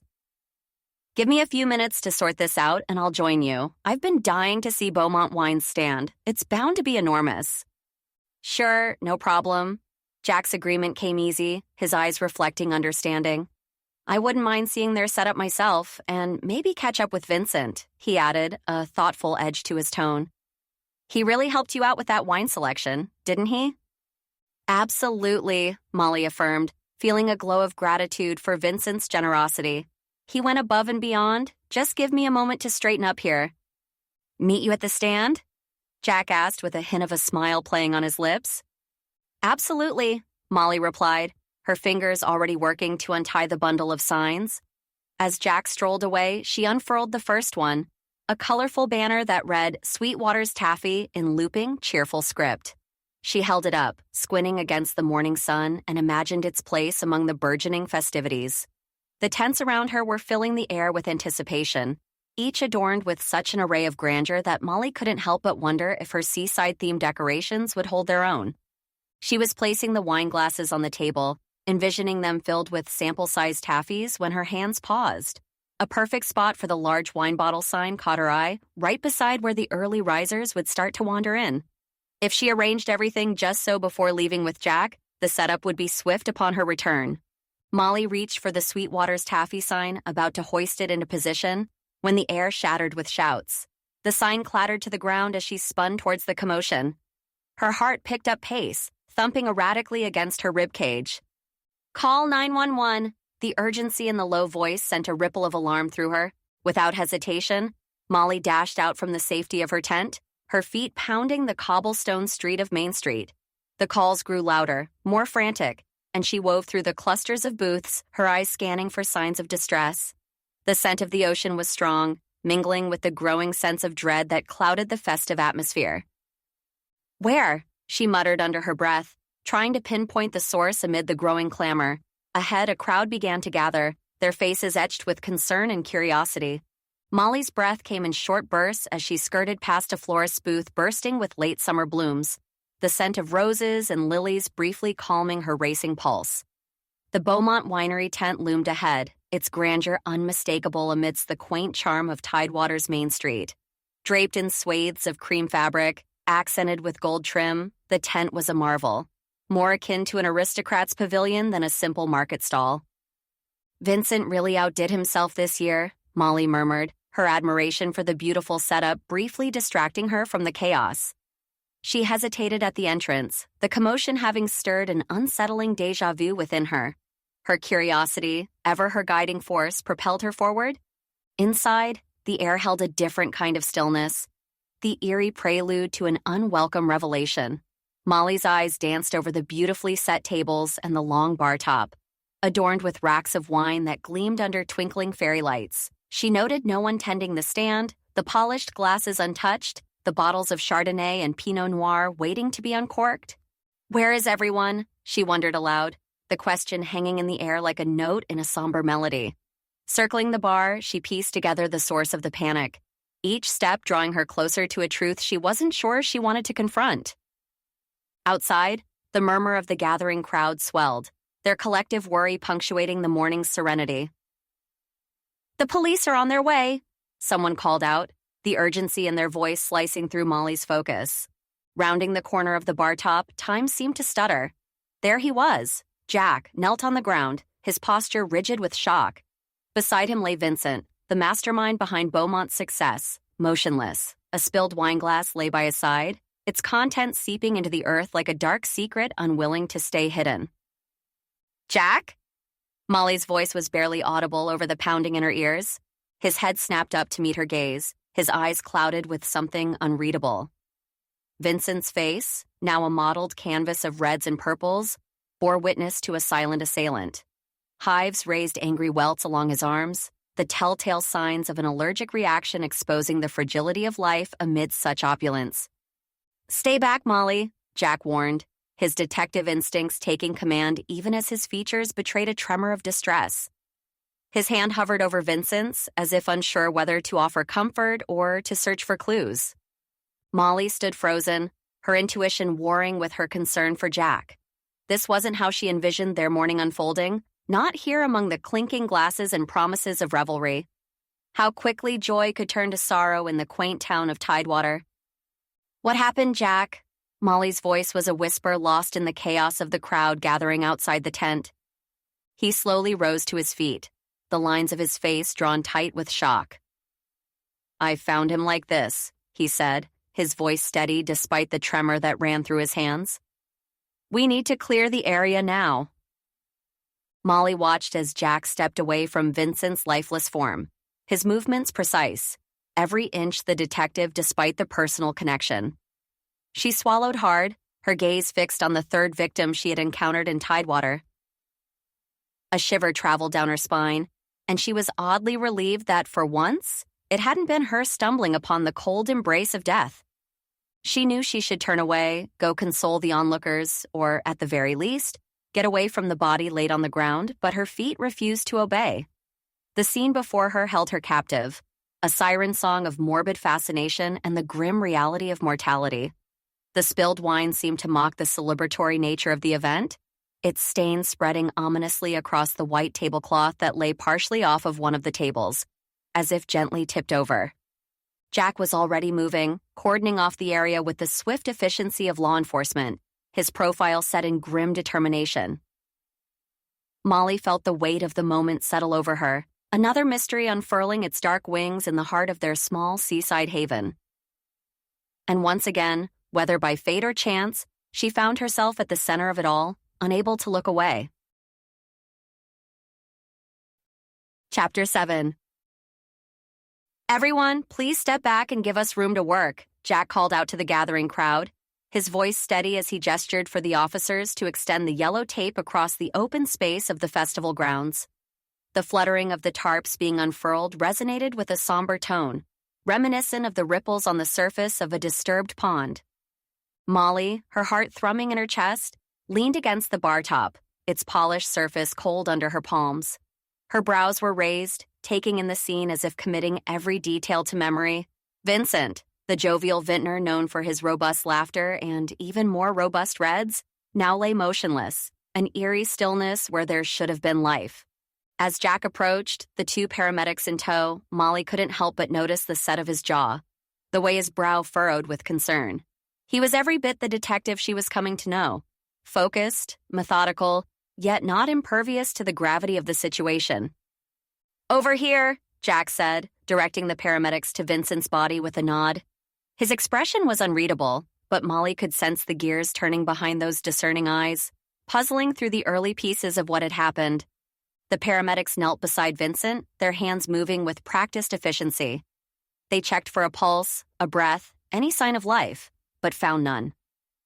"He's gone," one of them confirmed after a brief, solemn pause. Molly's throat tightened at the finality of those words. "Any thoughts on what happened?" Jack asked, his voice low. The question seemed to hang in the air, mingling with the scent of wine and sea salt. One paramedic shook his head, his face etched with the lines of experience. "We're not qualified to determine cause of death," he stated matter-of-factly, "but based on the swelling and redness..." He gestured to Vincent's face, neck, and upper body. "It looks like an allergic reaction." "An allergic reaction?" Molly repeated softly to herself, her gaze shifting to the toppled glass by Vincent's hand. Could it be so simple, so accidental? Or was there something more sinister at play? Jack stood up, his movements deliberate, and exchanged a few more words with the paramedics as they prepared for the medical examiner by filling out the necessary paperwork. Molly remained where she was, her mind awash with questions and the strange sensation that this puzzle was hers to piece together, whether she liked it or not. Molly's heart raced as Jack acknowledged the paramedics with a curt nod. "The examiner will be here soon," one said, clipping his words with the brisk efficiency of routine and detachment. Jack nodded as the two professionals walked away, like this was their every day, which it was. But this was not every day for Molly, who still stood, staring, shocked. "Did they just say an allergic reaction?" Molly's voice trembled slightly as she sought Jack's attention, her mind wading through the murky waters of doubt. He turned to her, the corners of his eyes crinkling in concern. "Yes," he confirmed, his gaze sliding to the shattered semblance of order on the floor. A glass of red wine spilt like a dark stain against the polished wood. "That's all there is?" Molly chewed on the inside of her cheek, her eyes lingering on the minuscule puddle. "But it's his own wine," she protested, her logical mind grappling with the absurdity of the notion. How could Vincent be allergic? "Maybe it wasn't an allergic reaction," Jack mused aloud, his detective's instinct surfacing in the timbre of his voice. "Right?" Molly agreed, her intuition sparking as she crouched down beside Vincent. The broken glass glinted under the bar lights, catching her eye and pulling her closer. It was a scene that demanded to be deciphered, and despite the chaos swirling around them, a quiet focus settled over Molly as she studied the remnants of the wine. Jack lowered himself to the ground with a grace that seemed at odds with the grim tableau before them. "What are you seeing?" he inquired, his eyes scanning the area but always returning to her. Molly's gaze remained fixed on the glass, its contents whispering secrets she couldn't quite hear. Without taking her eyes off it, her hand reached back, fumbling slightly until her fingers closed around a napkin from the bar top. With deliberate care, she wrapped it around the stem of the wine glass and lifted it, turning it gently as if it were a delicate relic. "What are you doing?" Jack's voice sharpened, cutting through the hushed murmurs of the officers nearby. Ignoring the tremor of concern in his tone, Molly leaned closer to the glass, the rich aroma of the red wine rising to meet her. It was a scent she knew well, yet something about it was off, a discordant note in an otherwise familiar symphony. "Stop," Jack commanded, his hand reaching out as if to pull her back from the precipice of discovery. There could be something dangerous in there. Her heart raced, but curiosity propelled her forward. She swirled the liquid, watching it cling to the sides of the glass, and dipped her nose closer. The bouquet of the wine enveloped her, tinged with an underlying sharpness that didn't belong. As she straightened up, Jack's hand hovered in the air between them, half protective, half reproachful. "I can't believe you just did that," he said, his expression a tangle of worry and incredulity. "What if there was something on the glass that killed Vincent?"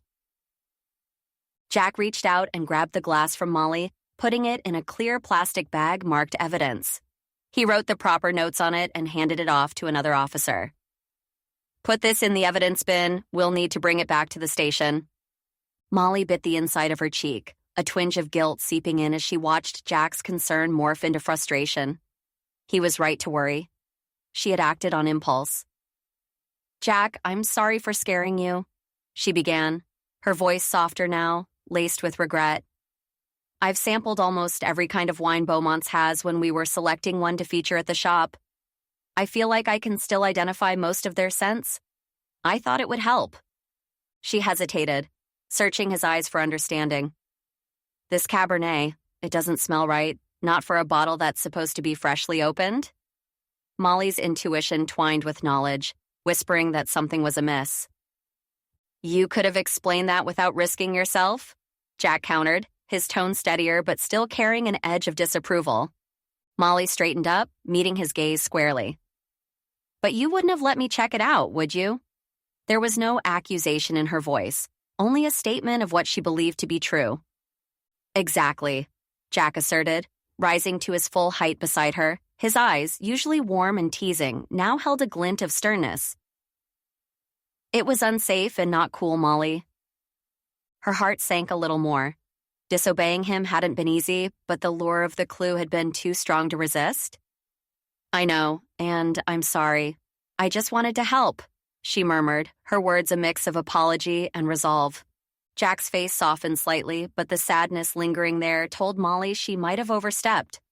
She had meant well, yet doubts began to cloud her thoughts, wondering if her actions had been worth the distress they caused. Jack's back was to her now, his silhouette outlined by the fluttering blue and white tarps. Molly watched as he spoke in hushed yet urgent tones to a pair of officers who nodded gravely at his instructions. She caught fragments of their exchange. Test on the wine. Common poisons. Even from a distance, his leadership commanded action, and the officers dispersed with a sense of purpose. After a moment, Jack turned and strode back toward where Molly stood near the bar top, his steps deliberate. As he approached, she noticed the furrow between his brows, a testament to the weight of the situation. "Listen, Molly," Jack said, his voice firm but not unkind. "I need you to head back to Sweetwater Taffy. I'll swing by once we've wrapped up here to fill you in on what comes next." Molly's eyes darted past him to the sea of activity, the officers cordoning off the area, the curious onlookers trying to peer past the barriers. "And the festival?" she asked, though she already sensed the answer. "It's postponed," Jack confirmed, and she caught the faintest hint of regret in his eyes. "Until we figure this out." "Okay," Molly replied, her mind still racing with questions about Vincent's untimely death. "Just be safe, Jack." He met her gaze squarely, the intensity there unwavering. "You too, Molly. Be safe." She nodded, feeling the gravity of his words wrap around her like a protective cloak. As she turned towards the exit, which was just one specific side of the tent, Molly couldn't shake the unease that settled in her stomach. This wasn't her first brush with mystery, but it never got any easier. The taffy shop, with its familiar scents and colors, would offer a respite from the chaos unfolding in front of her. The brisk air greeted her as she stepped out into the street, wrapping itself around her like an unwelcome shawl. Her steps quickened, eager for the comfort of her store, the place where sweet confections and laughter usually abounded, now a needed sanctuary for her thoughts. Molly had to get back to Sweetwater's. The one person who had her back for over 25 years would be there, and she was going to want to hear about this. Chapter 8. The door chimes of Sweetwater Taffy heralded Molly's entrance, the familiar tinkling sound momentarily displacing the weight in her chest. The sugary scent of confectionery success wafted towards her, but today it was tainted with the bitter tang of dread. Poppy was at the back, efficiently packing up boxes of taffy.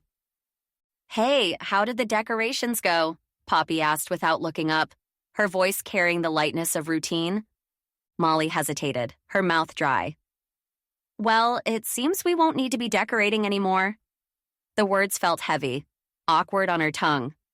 Poppy paused, her movements stilling as she turned to face Molly. Confusion etched across her features like delicate glasswork. "What do you mean?" Molly could feel the air thicken, charged with impending news. She drew a breath, and with it, the room seemed to contract. "It's happened again." Poppy's hands dropped to her sides, the box forgotten.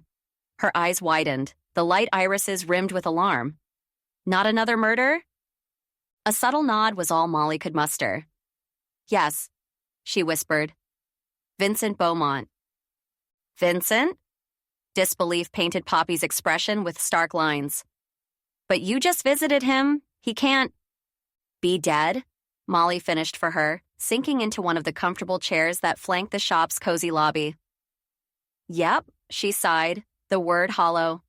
Apparently, he had an allergic reaction. Poppy's brow furrowed as she took a tentative step forward. You didn't find him this time, did you? Molly shook her head, the memory vivid behind her eyes. The scene replayed itself, unbidden, a tableau of tragedy that had unfolded without her as its discoverer. Looking up at Poppy, she recognized the mirrored fear they both harbored.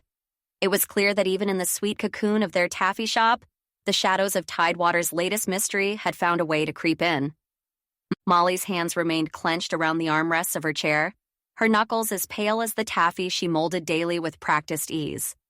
I didn't find him, she admitted, her voice barely rising above the hum of the antique cash register in the corner. I let Jack go on ahead while I finished with the decorations, but then there was yelling. Yelling? Poppy echoed, her brows knitting together as if to weave an answer from thin air. From Vincent's wine stand. Molly's recollection painted a vivid picture. The clink of bottles, the murmur of festival goers turning sharp with alarm. By the time I got there, it was already too late. Did you see the body? Poppy's voice was a hushed tremor in the sugar-scented air of the shop. Molly nodded. The image seared onto her retinas like too bright sunshine. The paramedics were there. They said it was an allergic reaction. Poppy's movements were sluggish, disbelief weighing her down as she abandoned the boxes and sank into the chair opposite Molly. The two sisters sat there, mirrored images of worry in the heart of their family shop. But how can it be murder if it was an allergic reaction? Poppy's question hung between them, fragile as spun sugar. Because, Molly began, her mind racing faster than her words could follow, Vincent was drinking his own wine. He knew what he could and couldn't consume. An allergic reaction just doesn't fit. The pieces of the puzzle lay scattered before her, and Molly felt the edges of each one sharp against her thoughts. Then why are you nervous? Poppy's eyes searched her sister's face for clues. We've been through this sort of thing before. Exactly, Molly said, her gaze fixed on the half-packed boxes of taffy that seemed suddenly ominous. We have, and every time it's like stirring up a hornet's nest of trouble. She could feel the prickle of unease crawling across her skin, the sensation familiar yet always new. Something about this just doesn't sit right with me, Poppy. I smelled the wine and told Jack that it smelled off. This was more than an accident, and I know it. Poppy leaned back in the chair, the comfort it provided lost on her. Her eyes held a glint of realization, the kind that came when you understood the game's rules had changed once again. Molly's fingers fidgeted with the edge of her cardigan, her movements betraying the turmoil brewing within. The scent of boiled sugar and sea salt lingered in the air, a stark contrast to the bitter truth that now loomed over Tidewater. Poppy, she started, her voice tight as she tried to keep it steady. The more I think about this, the worse it seems for our town. She glanced out the taffy shop's window at the festival goers, oblivious to the shadow that had just fallen over their quaint seaside festivities. We're already under a microscope because of the bad press. Another death, right in the middle of the festival. It'll look like we're cursed. The creak of the chair echoed in the room as Poppy shifted, pressing her lips together. But it's an accident to everyone, right? An allergic reaction? Everyone might believe that now, Molly said, her eyes reflecting the worry that gnawed at her insides. But when the police keep digging and the pieces don't add up, they'll see it's murder. And then what? She let out a breath she didn't realize she'd been holding. This was supposed to showcase Tidewater, make it a nice place to visit. Now it's all backfiring. Still, Poppy ventured, her tone lacking conviction. You're not the prime suspect this time, right? That's something to be positive about. A wistful note tinged her words, a faint hope that perhaps this disaster could be distanced from them. Sure, but that doesn't change the fact that the town needs answers. Molly's gaze sharpened as she met her sister's eyes. They need a suspect, a name, someone to pin this on. The police will handle it, Poppy said, though the furrow of her brow betrayed her doubt. Molly remained silent, letting her silence fill the space between them. Her look intensified, eyebrows arched, a silent question that hung in the air like a challenge. What? Poppy squirmed under Molly's probing stare. Nothing, Molly replied softly, yet her gaze never wavered, letting Poppy understand the unspoken implications without another word. The moment stretched between them, charged with unspoken understanding. Poppy's eyes widened, a spark of realization igniting within their light depths. She shook her head vehemently. Absolutely not, Molly. I am not investigating this case when my name's finally clear. Come on, Pops, Molly coaxed, her voice soft but insistent as she leaned forward in the cozy lobby chair. Its cushioned embrace offered little comfort to her frayed nerves. You're a natural at this. And think about it, you can sleuth without being the town pariah this time. But we finally have the option not to get involved, Poppy countered, her fashionable outfit crumpling slightly as she slumped back into her own chair, a mirror to Molly's unease. Molly stood up, pacing the small space between the taffy boxes and the counter. The scent of salt water and sugar hung heavy in the air, usually a soothing aroma, now just another reminder of what was at stake. If we don't find out who did this, and fast, the town will lose everything. No tourists will come back with a murderer on the loose. Her hands gestured emphatically, slicing through the tension. Poppy's sigh filled the silence, deflating some of the urgency that had taken root in the room. All right, she conceded, shoulders drooping as if the weight of the decision buckled her resolve. It sounds like we're going to be investigating another murder. A flicker of triumph danced in Molly's eyes, a small victory amidst the chaos. She opened her mouth, ready to strategize, to embrace the rush of partnership. But the front door's bell chimed, cutting off her words. Jack Hawthorne stepped inside, his presence like a cold draft suddenly sweeping through the warm shop.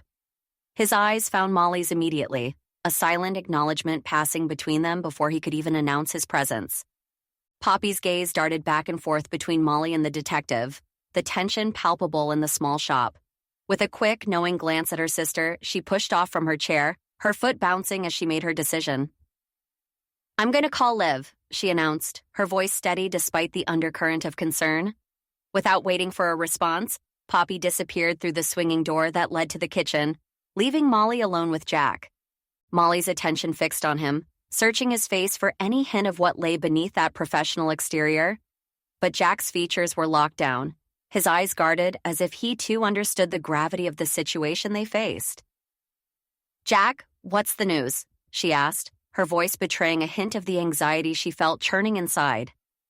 He took a deep breath before responding. We're going to test the cup and the wine, Jack began, his tone even but strained. And the wine and cheese event is postponed until we figure out what happened. His words hung in the air, heavy with implications neither of them wanted to voice.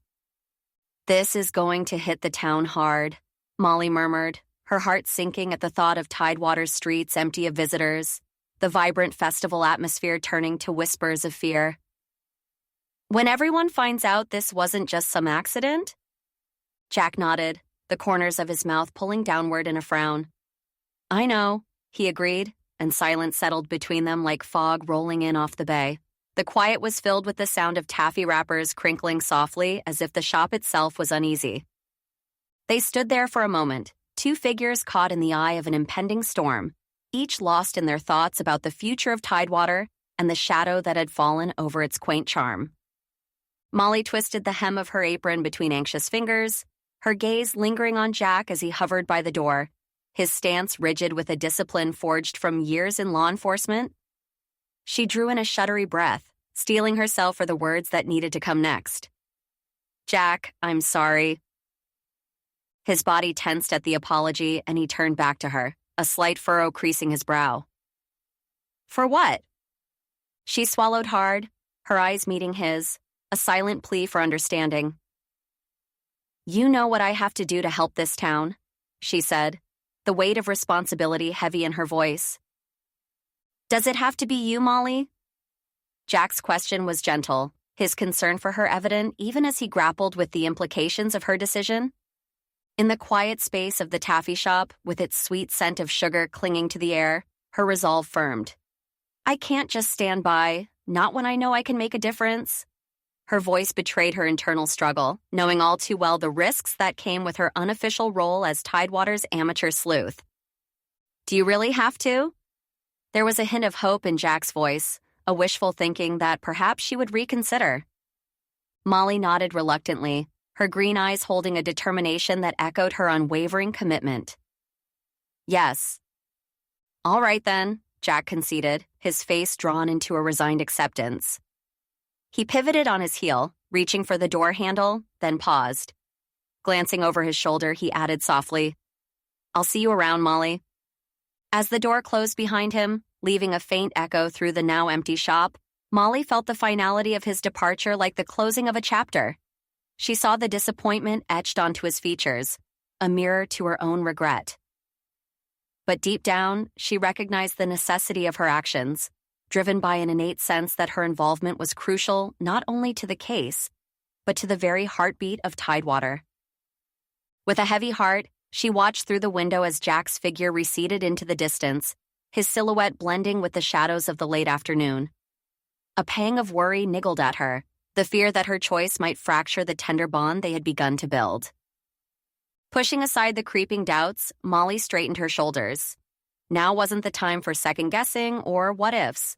Tidewater needed her, and she would do whatever it took to peel back the layers of mystery surrounding Vincent Beaumont's death. For her family's legacy, for the townsfolk, and for the chance to preserve the quaint charm of her beloved hometown against the tides of misfortune. It was time to get to work. Chapter 9. Molly sat in the library's conference room, the scent of Ginny's freshly brewed coffee wafting through the air. She cradled her own cup, heat radiating into her palms as she took a sip of the liquid comfort. Poppy and Liv were already seated across from her, their cups steaming gently atop the polished wood of the conference table.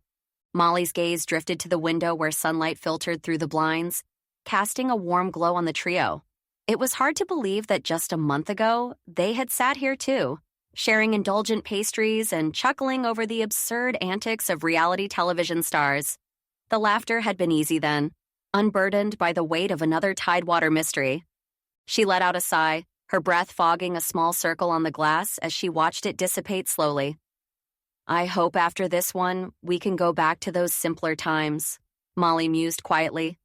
Her eyes held a glint of determination as they returned to her friends. "So, what did you guys find? We have to have at least one suspect."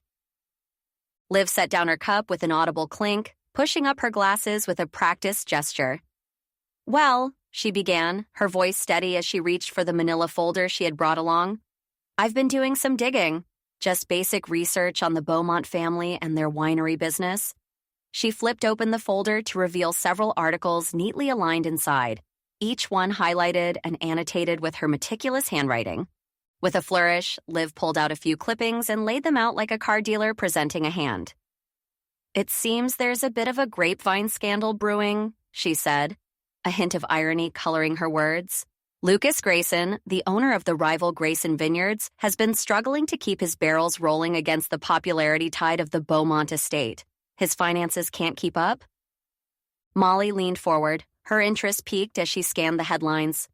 Local winery in crisis and grape wars, Beaumont versus Grayson. It was news to her. Lucas always appeared so composed and self-assured, especially at public events like the Boardwalk Food Festival. But the articles painted a picture of a man under siege, his livelihood teetering on the precipice of economic despair. And Molly knew that Lucas and Vincent were friends, at least at some point, so it was strange to sit them pitted against each other by the media. "Struggling financially, huh?" Molly said softly, her mind racing with possibilities. "That's interesting. So there could be a motive rooted somewhere in these vineyard vendettas?" She tapped her finger on the paper, feeling the texture of the printed words beneath her skin, as if trying to absorb the story through touch. "Exactly," Liv confirmed with a nod, watching Molly's reaction closely. Not just struggling, but practically drowning in debt. And yet, Lucas Grayson hasn't missed a single Tidewater event. It seems like he's kind of desperate to maintain an image of success. Could desperation lead to murder, though? Molly wondered aloud. As she pondered this new development, the pieces of the puzzle began to shift and turn in her mind, searching for a fit within the framework of Vincent Beaumont's demise. Poppy looked between them. Money problems lead to all sorts of dark alleys, she chimed in, a note of concern lacing her tone. True, Molly conceded, the cogs of her intuition beginning to whir. We'll need to tread carefully, but this is definitely a good start. Her resolve hardened. Liv's glasses glinted as she leaned back in her chair, the dim light of the conference room reflecting in her dark eyes. It's not much, but we can't ignore the pressure he's under. Sometimes the smallest motive can lead to drastic actions. Molly nodded pensively. The scent of coffee wafted between them, a bitter reminder of normalcy amidst their discussion of potential motives for murder. Before the silence settled too heavily, Poppy interjected with newfound excitement. Speaking of motives, she began, a sparkle igniting in her light eyes, I did some digging of my own over at Ginny's Bakery this morning. Spill it, Poppy, Molly encouraged, eager for any morsel that could be pieced into their investigation. Apparently, Poppy started, her voice tinged with gossip. Hannah heard through the grapevine, a rather fitting metaphor, that Vincent wasn't exactly faithful to Eleanor. The revelation hung in the air, and Molly felt a chill despite the warmth of her coffee cup against her palms.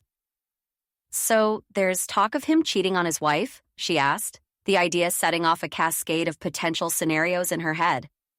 More than just talk, Poppy continued, leaning into the moment. And the word is that Vincent got what was coming to him for cheating on Eleanor. Some people say he deserved it for what he did to her. Now, I don't know if that's a kind thing to say, but you know what else isn't very nice? Having an affair.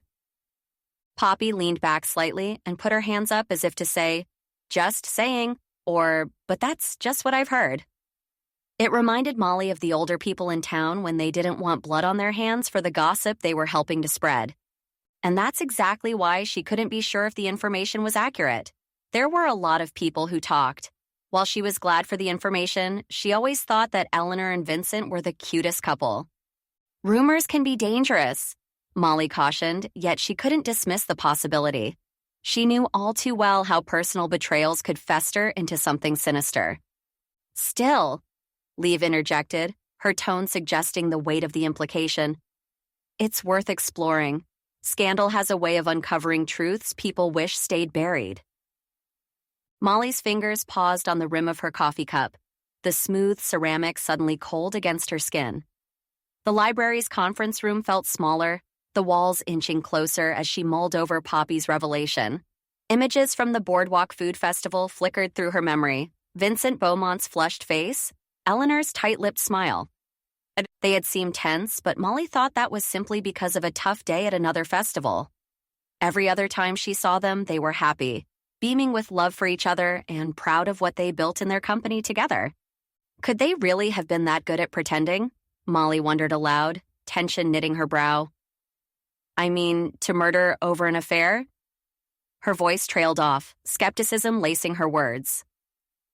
Actually, Liv chimed in, pushing her glasses up the bridge of her nose, marital discord is more common than you'd think as a motive for murder. She leaned forward, her dark eyes serious behind the lenses. Statistically speaking, it's often the spouse. Proximity breeds not just contempt, but sometimes violence. Poppy nodded in agreement.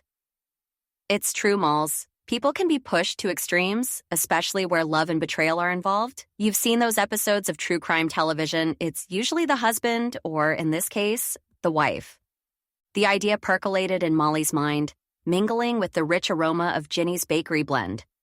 It was unsettling to think that beneath the veneer of a happy marriage could lie the potential for such darkness. But then again, Tidewater had taught her that appearances were deceiving, and even the sweetest facade could conceal a bitter truth. All right, she conceded, the edges of her intuition sharpening. Eleanor could have had her reasons then. She sipped her coffee, the warmth doing little to chase away the new chill of possibility. We'll have to tread carefully, Matters of the heart are delicate after all. Especially when that heart stops beating because of a dagger, Liv added dryly, closing one of her research articles with a snap. Or poison, Poppy quipped, a wry smile playing on her lips.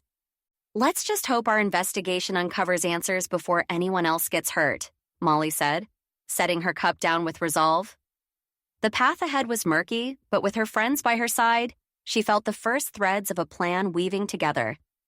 Around her, the library's conference room seemed to shrink, the walls lined with books pressing in as if eager to share their secrets. The steam from the cup mingled with the scent of old paper, creating a comforting yet somber atmosphere. Well, at least we have a couple of options, Molly began, breaking the silence. I can chase after these leads for now. She looked up to find Liv and Poppy exchanging puzzled glances across the table. Liv leaned forward, her glasses catching the soft light from the overhead lamp. Molly, you don't have any theories? She asked, her voice tinged with disbelief.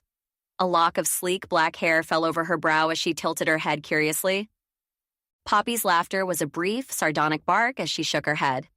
That's crazy, she said, her eyes sparkling with mirth. You've got to be thinking about someone. No, seriously, Molly replied, her own eyes meeting theirs earnestly. I didn't have any leads. That's why I came here for help. Her hands spread wide on the table, palms up, as if to show her empty grasp on the situation. Liv's eyes narrowed thoughtfully, and she tapped a finger against her lips. But you were the one who visited Vincent at the winery? She reminded her. Wasn't there something he said, or maybe someone he lashed out at? You had first-hand experience with the guy just before his death. That has to be something. A flicker of memory sparked behind Molly's eyes. She leaned back in her chair, her mind rewinding to that day at the winery, the sun warm on her skin and the air fragrant with the promise of grapes soon to be wine. Then it hit her, the shadow of an encounter that had seemed trivial at the time, but now glimmered with potential significance. Wait, yes, there was someone, Molly exclaimed, her pulse quickening. He hadn't lashed out. It was subtler than that, a deliberate disregard that had hung heavy in the air. Who? Poppy pressed, leaning in, her interest clearly piqued. Molly tapped her index finger on the polished mahogany table, her gaze distant as she pieced together the memory. Sophia, she began, drawing the attention of her companions. The young woman at the winery, Vincent introduced her as their marketing manager. But throughout my visit, he practically ignored her. She kept trying to get him to talk to her, and he brushed her off. He seemed pretty annoyed. Exactly, Liv chimed in, pushing her glasses up the bridge of her nose with a knowing smile. There we go, so now you've got even more leads? A grateful smile tugged at Molly's lips. It's all thanks to you both, really. She reached out, placing a hand over Liv's and Poppy's. Helping me sort through all this mess. Of course, Liv replied, her eyes twinkling behind her lenses. I'm always here to look through a book or newspaper. I kind of like deep diving into the town stories. It's like solving puzzles. And I listen to the gossip anyway, Poppy added with a wink. So it might as well be for a good cause. Molly let out a soft laugh, feeling a warmth that extended beyond the coffee cup cradled between her hands. I can't imagine having any other two people by my side. You're too perfect for this work. Let's not forget about you, lead detective, Liv joked with a smile. Yeah, don't forget us when you're famous, Poppy said, smirking. She stood up, energized by the camaraderie and the thrill of the chase.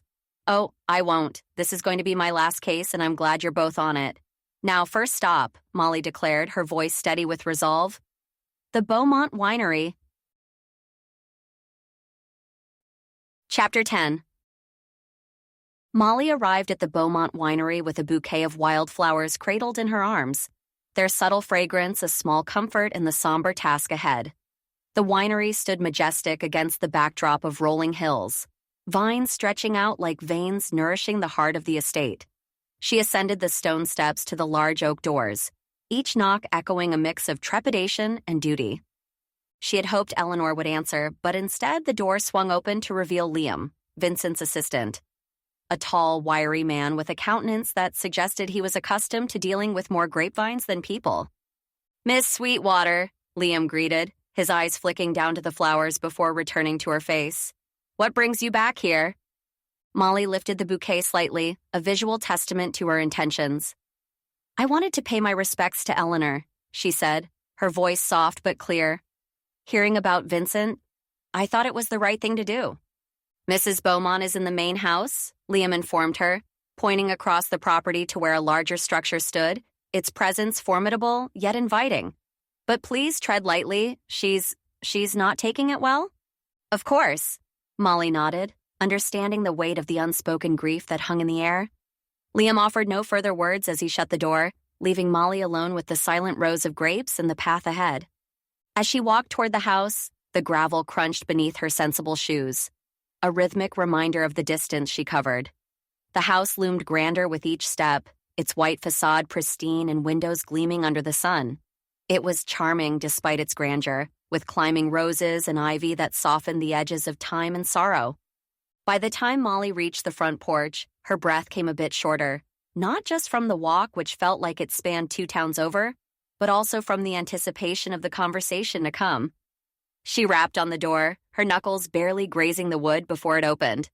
Eleanor stood there, her appearance composed, the lines of her face etched with quiet resilience. Her eyes, a faded blue, held stories of love and loss that she had borne throughout the years. Hello, Molly, Eleanor greeted, the corners of her mouth lifting ever so slightly. Her gaze fell upon the flowers, a silent language of gratitude passing between them. Molly extended the bouquet, a colorful assembly of wildflowers cradled in her hands. Eleanor, I'm so sorry for your loss, she said, her voice soft but clear. I was here just the other day with Vincent. He was helping me with my taffy recipe. I wanted to come by and give you my condolences. Thanks, Molly, Eleanor replied, her voice barely above a whisper as she accepted the gesture. I appreciate it. With a slight motion of her hand, she stepped aside, granting Molly entrance into the warmth of her home. Crossing the threshold, Molly surveyed the room, taking note of the understated elegance that filled the space. She handed the flowers to Eleanor, who turned to place them in a vase on the foyer table. The stems slipped gently into the water, an act done with such care that it seemed almost ceremonial. Please sit down, Eleanor said, gesturing toward the plush couch that dominated the living room. Molly settled onto the cushions, her posture upright, her senses attuned to every nuance of her hostess's demeanor. Eleanor moved with a grace that contradicted her sorrow, yet a shadow lingered behind her eyes, a sign of sadness. But absent were the tracks of fresh tears or the weary puffiness of sleepless nights. Eleanor looked sad, but something was missing. Molly watched, her intuition working to decipher the layers of grief that might cloak a heart in shock or conceal it in stoic resignation. Can I get you anything? Tea? Coffee? Eleanor offered as she took a seat across from Molly, sinking into the armchair with a sigh that carried more weariness than sound. No, thank you. I couldn't possibly, Molly replied, her gaze not leaving Eleanor. There was a subtle stiffness in Eleanor's posture, a carefulness in how she held herself, as if letting go would unravel something crucial within. Thank you for coming, Molly, Eleanor added, a faint smile touching her lips, though it failed to reach her eyes. She folded her hands in her lap, a silent symbol of composure amidst the storm of her loss. Molly fidgeted with the hem of her blouse, a nervous habit that she seldom noticed. The silence in the room felt heavy, burdened by unspoken thoughts and hidden truths. She cleared her throat gently before speaking, her voice soft but clear. It's really a shame what happened, Molly ventured cautiously. Did he have allergic reactions a lot? Eleanor shook her head, her expression unchanging, like a pond undisturbed by the breeze. No, she said, her voice equally steady. He was allergic to sesame seeds, but we were very careful to never allow any in the house or the winery. Then it must be extremely difficult knowing what happened. What a tragic accident, Molly replied, her words trailing off as she observed Eleanor for any sign of deeper turmoil. Yet Eleanor's nod came as simple acknowledgement, offering no glimpse into the well of grief Molly expected. The grandfather clock in the corner ticked away moments that stretched between them, marking time with an unwavering rhythm. Molly took a breath, deciding to delve a bit further. When did you and Vincent get married? She inquired, hoping to skirt around the edges of the rumors that had been swirling like fallen leaves in the wind. Eleanor's gaze drifted past Molly, settling on a framed photograph on the mantel. A younger version of the couple smiled back, immortalized in happier times. "We got married when we were in our late 20s, she reminisced, a wistful tone coloring her words. "He had to ask me 5 times to go out with him before I said yes." Her eyes returned to Molly, a half smile suggesting a mixture of fondness and something else. Resignation, perhaps. "And now we're here." Molly let the statement hang in the air, rich with unspoken history, while her mind raced with implications. She tucked a loose strand of dark brown hair behind her ear, a gesture that bought her a moment to ponder Eleanor's carefully chosen words. Molly observed Eleanor's posture, the subtle slump of her shoulders that hinted at an invisible weight. "Were you both always as fun as you are today?" she ventured, her voice tempered with a gentle curiosity that belied her true intent. Eleanor shifted in her seat, a small crease forming between her brows. "Yeah, we're so fun," she replied, the words laced with unmistakable sarcasm. It was a tone that didn't escape Molly's notice and one that Eleanor seemed to immediately regret. "Oh, sorry," Molly quickly interjected, sensing the discomfort she'd stirred. "I didn't mean to pry." Eleanor waved a dismissive hand, though her smile didn't quite reach her eyes. "Oh, no, it's fine. I just don't like to speak ill of the dead," she said, her voice trailing off, leaving Molly to wonder what remained unsaid. Behind her practiced composure, Molly felt a flutter of triumph. She fought the urge to let a smile creep onto her lips. Eleanor had inadvertently confirmed there was more to their marital facade. Molly didn't dare push further, aware that prodding could unravel the tentative thread of trust she clung to with Eleanor. Even so, the air seemed charged with the unspoken, and Molly couldn't help but feel that beneath Eleanor's polished exterior lay secrets eager to surface. Molly leaned forward, her elbows resting on her knees as she regarded Eleanor with a softness in her emerald eyes. "Well, I don't want to keep bothering you," she said, her voice low and sincere. "I just came by to pay my respects and make sure you're faring well." Eleanor's lips twitched into a semblance of a smile, the first genuine emotion Molly had seen from her since she walked in. "Thank you, Molly," Eleanor murmured, nodding slightly. "I'll be all right. It's just going to take some time and adjusting, that's all." "Of course," Molly replied, standing up from the plush couch, smooth fabric whispering against her jeans. "I hope it all turns out okay for you." Eleanor escorted Molly towards the grand entrance, her posture still erect despite the grief she must have been feeling. "It will," she said, more to herself than to Molly as she opened the door. "Goodbye, Eleanor," Molly said as she stepped out onto the porch, the cool air of the winery estate wrapping around her like an embrace. "Goodbye, Molly." Eleanor's voice was faint, almost lost in the breeze that rustled through the nearby vines. As Molly descended the steps, her mind was alive with thoughts swirling like leaves in an autumn wind. She felt a strange sense of accomplishment mingling with sympathy. The trouble in Eleanor's marriage hadn't been spelled out, but the bitterness in her voice, the sarcasm, it spoke volumes. Not an outright accusation of infidelity, but enough to suggest that the rumors might hold a grain of truth. At the very least, Vincent had wronged Eleanor. Reaching her car, Molly slid inside, the familiar scent of leather and taffy greeting her. She sat for a moment, collecting her thoughts. Eleanor's demeanor added another layer to the mystery, a personal one that could very well be motive, should the whispers of Vincent's affair prove true. But there were more suspects to consider, more threads to unravel. Starting the engine, Molly decided her next stop would be the police station. If the toxicology report had come in, it might reveal the poison that took Vincent's life, and with that knowledge, she would have a better chance of uncovering who had access to it and who might have had reason to use it. Chapter 11. Molly walked into the police station, the familiar scent of antiseptic mingling with brewed coffee greeting her as she entered. Her eyes adjusted to the fluorescent lighting, casting a sterile glow over the linoleum floors and beige walls adorned with public safety posters. At the front desk, Trevor glanced up from his computer screen, offering a knowing nod that came with the territory of being a small-town fixture. "Detective Hawthorne is on a call," Trevor said, his voice deep but friendly. "He shouldn't be long." "Thanks, I'll just wait over here," Molly replied, her voice tinged with the patience she didn't quite feel. She chose one of the hard plastic seats in the lobby, crossing her legs and tapping a rhythm with her foot, the sound muffled against the floor.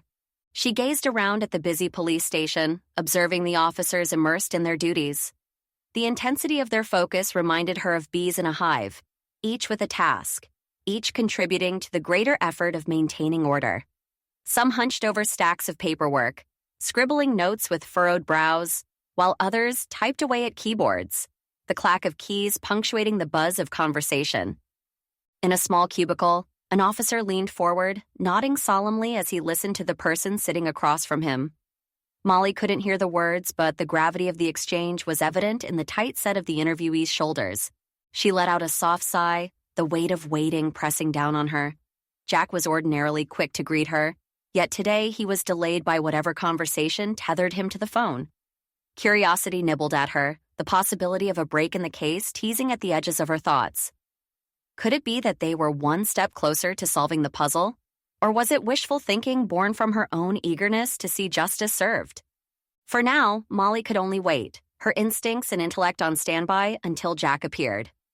She smoothed her skirt, the fabric whispering under her fingers, and her mind drifted to the interviews ahead, each a potential key to unraveling the mystery that had taken root in her beloved town. Molly's fingers traced the edges of her list, a catalog of names and questions yet unanswered. The prospect of resolution nibbled at her excitement, yet she couldn't shake a twinge of disappointment. Each interview was a dance, a delicate step closer to truth, her intuition leading the way. Could the finale have arrived without her final bow? The muted click of a receiver being placed back on its cradle pulled her from contemplation. She looked up to see Jack emerging from his office, a shadow of concern lining his brow as he disconnected from his call. His strides were measured, carrying the weight of unsaid words. "Hey!" Molly called out softly, rising to her feet with an uncertain flutter in her stomach. Jack's eyes met hers, a hint of a smile softening the lines around them. "Let's talk in my office," he suggested, voice a low timbre that seemed to reserve itself for the seriousness of his work. Nodding, Molly followed him, her steps hesitant. The threshold of his office felt like crossing into another world, one where their nascent romance was eclipsed by the solemnity of law and order. She missed the casual Jack, the one who could chuckle at her clumsy moments and admire her sleuthing tenacity. Inside the small room, walls lined with shelves of case files and commendations, Molly perched on the edge of the chair opposite his desk, the air between them filled with an invisible barrier, a professional partition that made her heart sink just a touch. "Thanks for coming in," Jack said, easing into his chair with a grace that belied his inner turmoil. He ran a hand through his hair, a gesture that hinted at the gravity of the situation they found themselves entwined within. "Of course," Molly replied, smoothing her skirt and willing her mind to focus on the matter at hand. Not the emotional chasm that seemed to widen in the confines of the sterile office. Jack began to straighten up the papers on his desk as he sat down. Molly couldn't help but notice that he seemed to feel the uncomfortable distance between them too. Resting her elbows on the smooth surface of Jack's desk, Molly leaned forward slightly, the anticipation building within her. "Any breakthroughs?" she ventured, hoping for just enough information to piece together her own puzzle. Jack rubbed the back of his neck, a weariness in his eyes that wasn't there before. "Not yet," he admitted, shaking his head. "I got off the line with both the medical examiner and the lab. The toxicology is going to drag on for another couple of days, so we won't know what happened." Molly's heart sank a little at the prospect of more waiting, but she perked up as Jack continued. "However, the medical examiner seems certain it's looking more like poisoning than an allergic reaction." "Poisoning," Molly echoed, her voice steady despite the churn of her thoughts. "So we are talking about murder." It was not a question, but a realization settling over her like a cold shroud. "Right," Jack confirmed, his lips a thin line of professional detachment. Energized by the certainty of malice behind the death, Molly straightened in her chair, ready to share her burgeoning theories. "I've been thinking I might have some—" "Stop, Molly, please." Jack's hand shot up, palm facing her like a stop sign. His voice carried an edge she rarely heard directed at her. She recoiled slightly, sinking back into the chair, her words trapped behind suddenly sealed lips. Look, I really need you on the sidelines for this one. A crease formed between his brows, the corners of his mouth turned down in a frown. This isn't about you, Molly. You're not a suspect. You don't need to be involved. Jack, you know this is my town, Molly protested, her tone firm yet tinged with frustration. If there's something I can do, then I feel like I have to be involved. He sighed, a long exhalation that spoke volumes, and crossed his arms defensively over his chest. The silence stretched between them, each second ticking away like a metronome marking their discord. Unfortunately for you, Molly pressed on, her resolve hardening, you can't actually stop me. There are things I need to find out, and I'm going to do it, with or without your blessing. Jack's jaw tightened, and he looked at her with a mix of concern and resignation. The detective in him warring with the man who cared for her. Jack's stance softened, and he leaned back against the solid frame of his desk, the sternness in his eyes betraying a deep-seated concern. Molly, I don't want you involved in this, he began, his voice firm but laced with an underlying plea. It's not safe. You're going off on your own, and if something happens, I can't protect you. His words conjured the chilling memory of the Maplethorpe syrup warehouse incident, the cold grip of fear as she and Poppy had faced Garrett Sapp. She remembered Jack's timely arrival, how he'd burst through the forest like a force of nature to save them. Molly nodded slowly, acknowledging the merit in his fears. I understand why you're worried, Jack, but I promise this won't be like last time. I'll be more careful. I won't jump the gun. The room seemed to close in around them, filled with unsaid thoughts and shared history. Jack stood abruptly, closing the distance between them until he enveloped her hands gently within his own. Molly's pulse quickened, her skin tingling at the contact, warmth spreading up from where he touched her. Listen to me, Jack implored, locking eyes with her, his gaze steady and searching. I need this to work, Molly, but that means I need you to trust me. Stop investigating, please. Jack, it's not that I don't trust you, Molly whispered, her heart hammering against her ribcage. There's this feeling inside me that says I have to do this. I have to help the town get its reputation back. He exhaled a frustrated breath, the lines of his face etching deeper with worry. I can't keep letting you put yourself in danger, he said, his voice low. You say one more time now, but when will it really end? Please, just one more time, Molly repeated, her voice barely above a whisper, clinging to the possibility of compromise. Jack shook his head, a resolute sadness in his eyes as he released her hands, letting them fall back into her lap. Then, if I'm being honest, I'm going to have to stop updating you on the case, he stated, stepping back, a physical manifestation of the emotional distance he was trying to place between them. I can't have you involved with police work. Molly felt the loss of his warmth immediately, the cool air of the office wrapping around her like a shroud. The weight of his decision pressed down on her, leaving her to wrestle with the consequences of her unyielding curiosity. Molly rose from the chair, her movements rigid, an automaton on a predestined path. Her voice failed her, a mere murmur of assent as she headed towards the door. Pausing at the threshold, she cast a glance over her shoulder, her eyes meeting Jack's in a silent plea. I hope you'll understand I have to do this, she said, the words a whisper but heavy with conviction. Jack stood motionless, his face an unreadable mask that belied the concern in his voice. I hope you understand that letting me do my job is what's best for everyone, he replied, his tone even but firm. Acknowledging his words with a nod, Molly closed the door behind her, the soft click echoing a finality that seemed to resonate through the station and into her very bones. Outside, the air felt both cooler and heavier as she navigated the few steps to her car. Her hand was steady as it turned the key in the lock, betraying none of the turmoil that churned within her. Once inside the cocoon of her vehicle, she allowed herself a deep breath, filling her lungs and holding it there, as if she could push back the swell of emotions threatening to spill forth.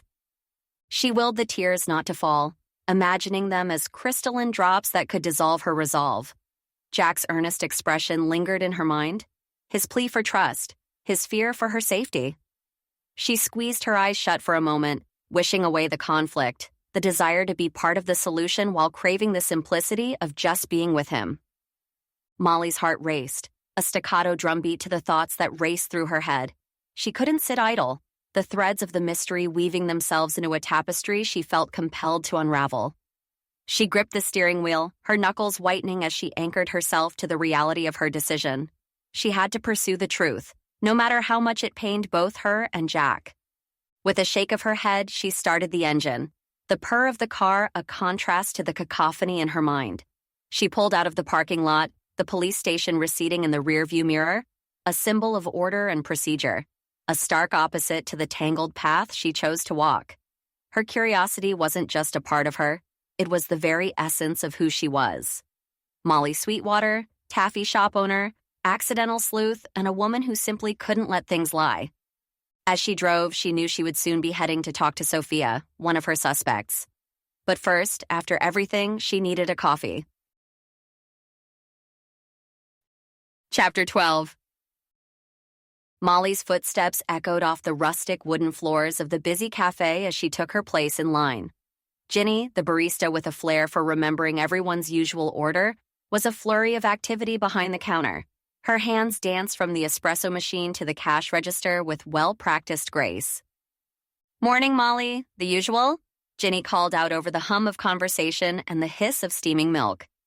"Make it an iced vanilla latte today," Molly replied, already reaching into her purse for her wallet. She watched Ginny nod and punch the order into the register before turning to prep the drink. "Coming right up," Ginny affirmed, lost once again in the rhythm of her work.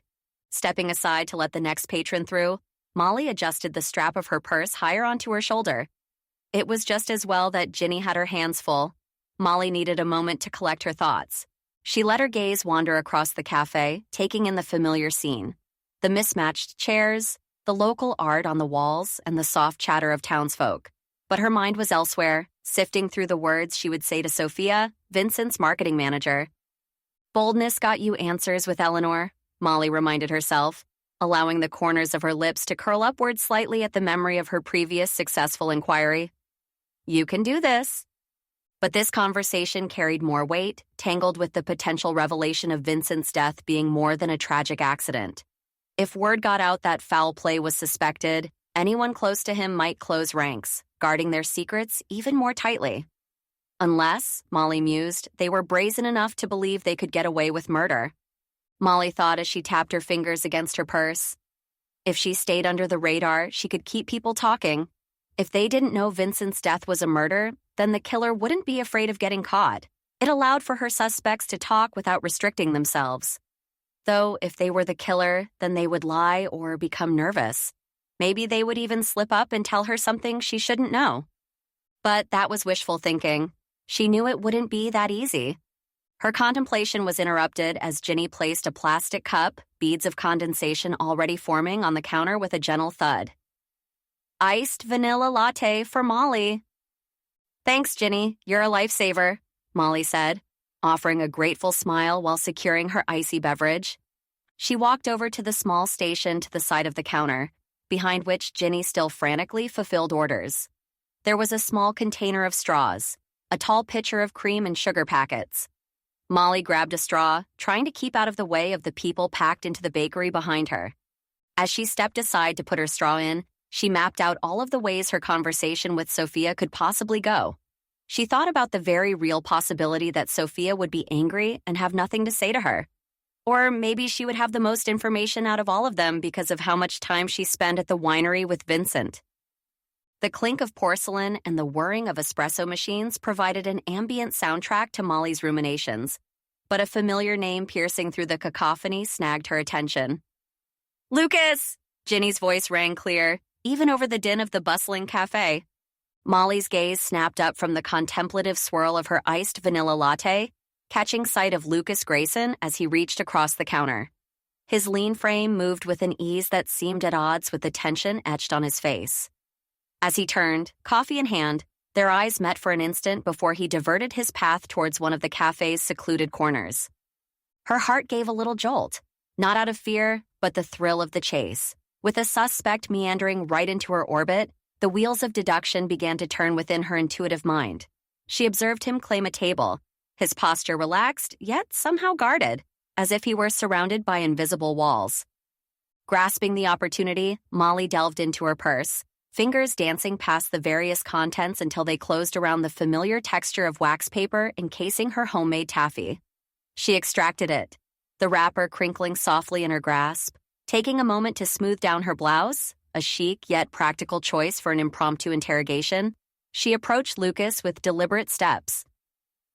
"Hey, Lucas," Molly greeted, her tone practiced casual, though her mind was anything but.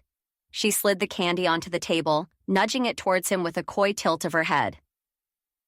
"I was really hoping to catch you at the festival. I wanted your opinion on my taffy, since you're the expert." Lucas lifted his eyes, a shadow of a smile playing on his lips as he glanced from Molly to the taffy, a silent acknowledgement of her gesture. He gestured to the chair opposite him, the movement fluid and inviting. "Of course, I'd love to." Molly's eyes glittered with a mix of satisfaction and anticipation. As she took her seat, the scent of freshly ground coffee beans mingled with the sweet promise of conversation laced with hidden agendas.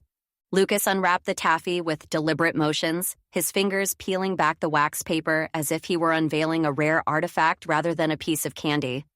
He placed it in his mouth, and Molly watched his jaw work, her heart tapping an anxious rhythm against her ribcage. "It's pretty good," Lucas conceded after a moment, his voice betraying a hint of surprise. "Though, of course, it can't taste exactly like the real thing." "Of course not," Molly responded with a half-smile, though a tiny sting of disappointment pricked at her pride. She had hoped for unreserved praise, especially from the winemaker. Lucas seemed to sense her slight deflation, his eyes softening as he added, "But otherwise, it's really nice, sweet and rich, kind of like a dessert wine." His compliment, carefully chosen, was like a soothing balm, and Molly's posture relaxed, her confidence in her confectionery skills blooming once again. She nodded, allowing herself a small swell of pride. Molly waited until the silence felt thick, making it seem like she was searching for a way to continue the conversation. "It's a shame what happened," she said, steering the conversation towards the darker waters she needed to navigate.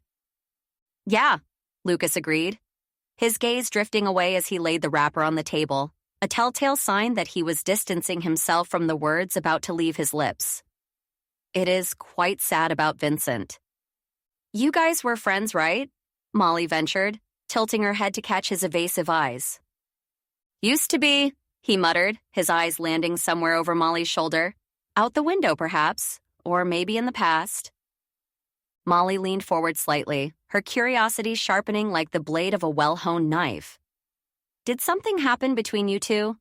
Last I saw, you were still semi-friendly." Her voice was gentle, probing, seeking the cracks in Lucas's armor. It was a lie.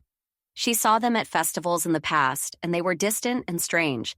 But she also had seen them at festivals a year ago, and they were practically best friends. He exhaled, a gust of breath carrying the weight of untold stories. "I don't know," he said, and there was a tremor in his voice, a quiver that betrayed more than reluctance. "Things have been weird ever since a few months ago." Molly absorbed his words, reading between the lines etched into the tension of his jaw, the restless shifting of his gaze. Here was a man entangled in a vineyard of secrets, and she could sense the sour taste of unresolved grievances fermenting just beneath the surface. Molly held her breath, her fingers tracing the edges of her purse strap as she waited for Lucas to fill the void between them. The cafe buzzed with the sounds of grinding coffee beans and frothing milk, yet it was the silence at their table that seemed loudest. She didn't say anything, just waited for him to continue. She eagerly listened. Lucas's hand fiddled with the edge of the taffy wrapper, his gaze fixed on a spot on the table. "I needed help," he finally admitted, voice low and carrying an unspoken weight. "My vineyard." "I was struggling. I asked Vincent for support, but he wouldn't give it." "Even though you were close?" Molly's eyebrows arched, her tone laced with surprise as she processed this new information. It was hard for her to imagine the strong bond she thought they shared could fray so easily. "Close?" Lucas let out a dry laugh, devoid of any real amusement. He shrugged, a gesture that seemed to dismiss years of friendship like dust off his shoulder. "We weren't close anymore, not after he turned me down. People drift apart, especially when one can't muster even a sliver of kindness." Molly's senses sharpened, the tang of espresso in the air now mingling with the subtle notes of suspicion that tainted her thoughts. She hadn't expected such bitterness, such candid resentment. It was enough to nudge Lucas into a prominent spot on her mental list of suspects.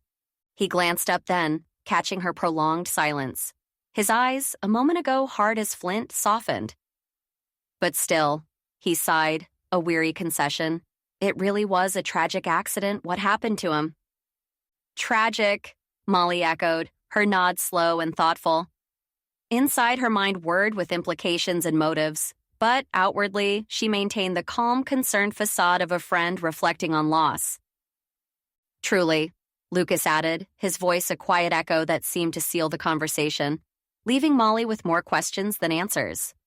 Lucas glanced at his watch, a sense of urgency creeping into his previously languid demeanor. "I'd better get back to work," he announced, pushing back the chair with a scrape that cut through the hum of the cafe. "With everything that's happened, there's going to be more on my plate this week than ever before." Molly watched as he stood, the lines of tension in his shoulders telling their own story. She offered a soft goodbye that barely reached him as he strode towards the door, his departure swift, leaving a wake of whispered speculations from neighboring tables. As the bell above the door jingled in his wake, Molly's mind raced, piecing together the implications of Lucas's hasty exit and the comments he made. The Beaumonts, adrift in their sudden responsibility, would struggle to maintain Vincent's legacy, and as they floundered, Lucas stood to gain much from their misfortune. The ripples of Vincent's death spread far and wide, and Lucas, with his business woes, seemed poised to capture any benefits flowing his way. Clutching her iced vanilla latte, the condensation cool against her warm palm, Molly rose from her seat. The rich aroma of freshly ground coffee beans filled her senses. But it was the bitter aftertaste of suspicion that lingered on her tongue. Two suspects loomed large in her thoughts, yet another shadow hovered at the edge of her investigation.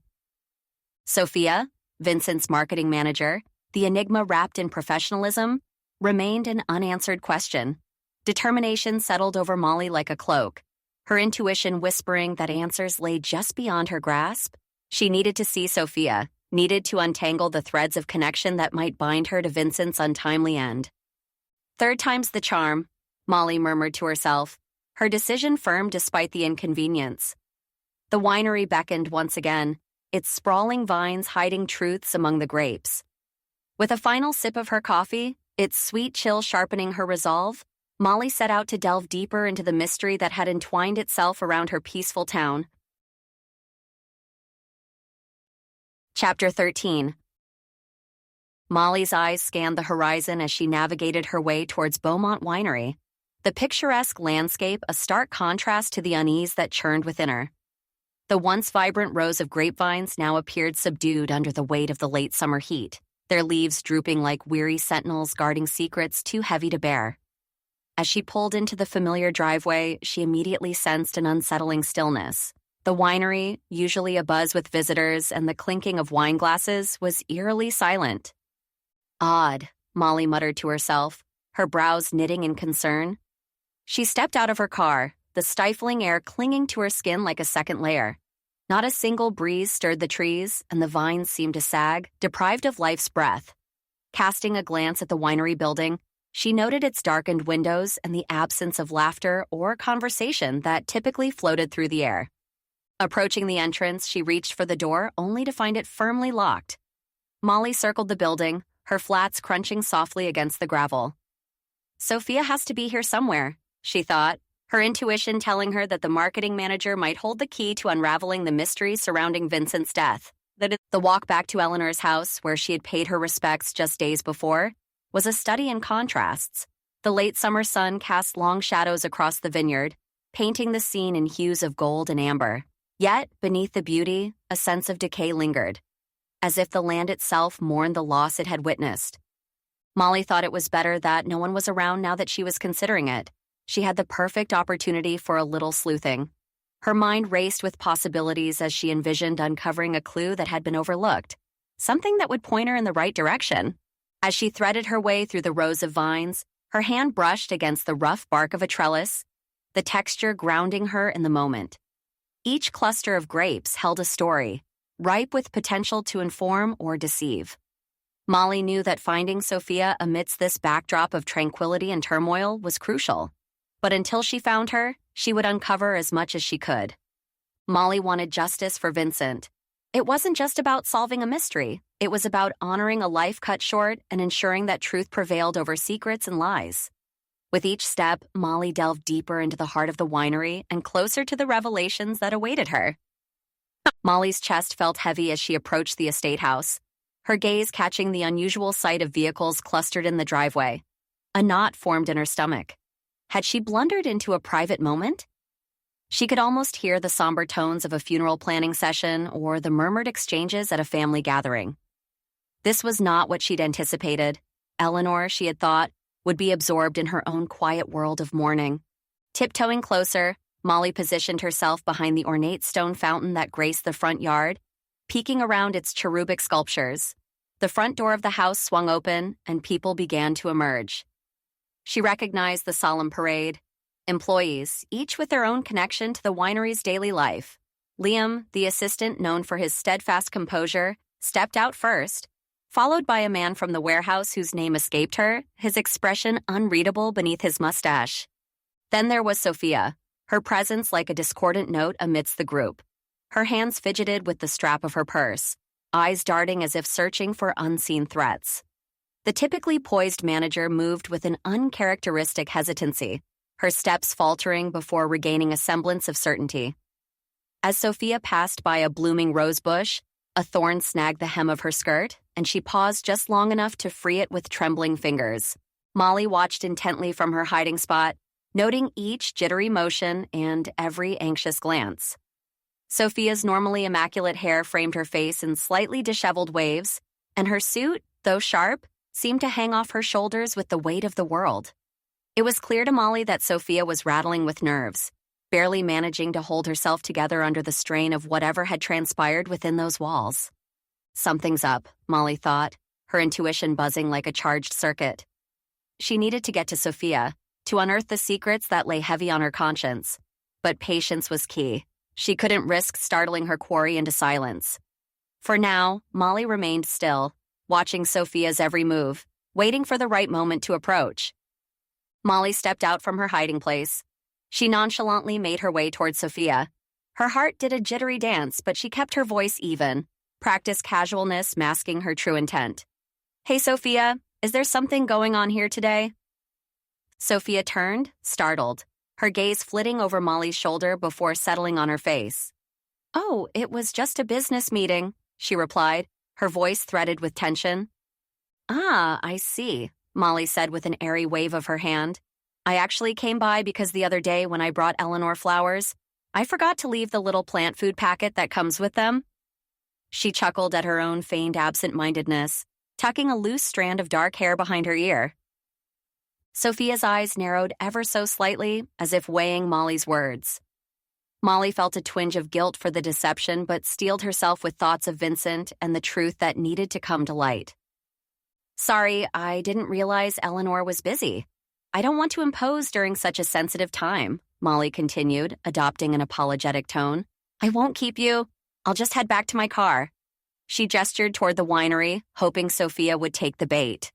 After a moment's hesitation, Sophia gave a curt nod, her high heels clicking against the stone path as she fell into step beside Molly. Internally, Molly rejoiced, feeling the pieces of the puzzle slowly coming together.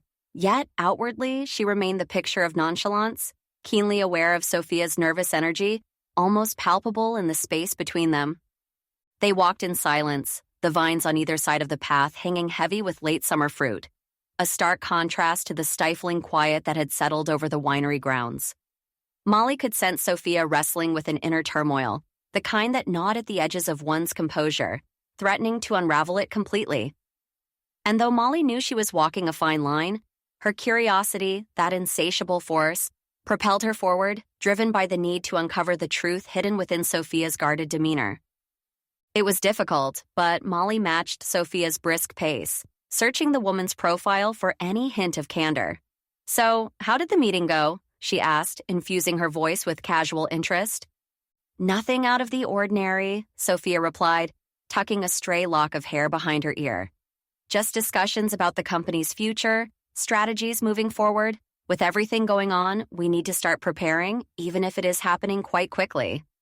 Her words came out practiced, but the slight tremor in her voice betrayed her unease. Molly hummed in response, nodding thoughtfully. They moved past trellises burdened with clusters of grapes, the late summer sun casting long shadows on the path. She could almost taste the tang of anxiety lingering in the air, ripe as the fruit hanging above them. Must be tough with all these new meetings, Molly ventured, watching Sophia's reaction closely. Especially with everything that's happened. Sophia swallowed hard, a quick nod accompanying her wordless agreement. The winery loomed silent and empty as they approached the parking lot, its usual bustle absent, as if it too mourned the loss it had suffered. When they finally reached the lot, Molly turned to face Sophia fully.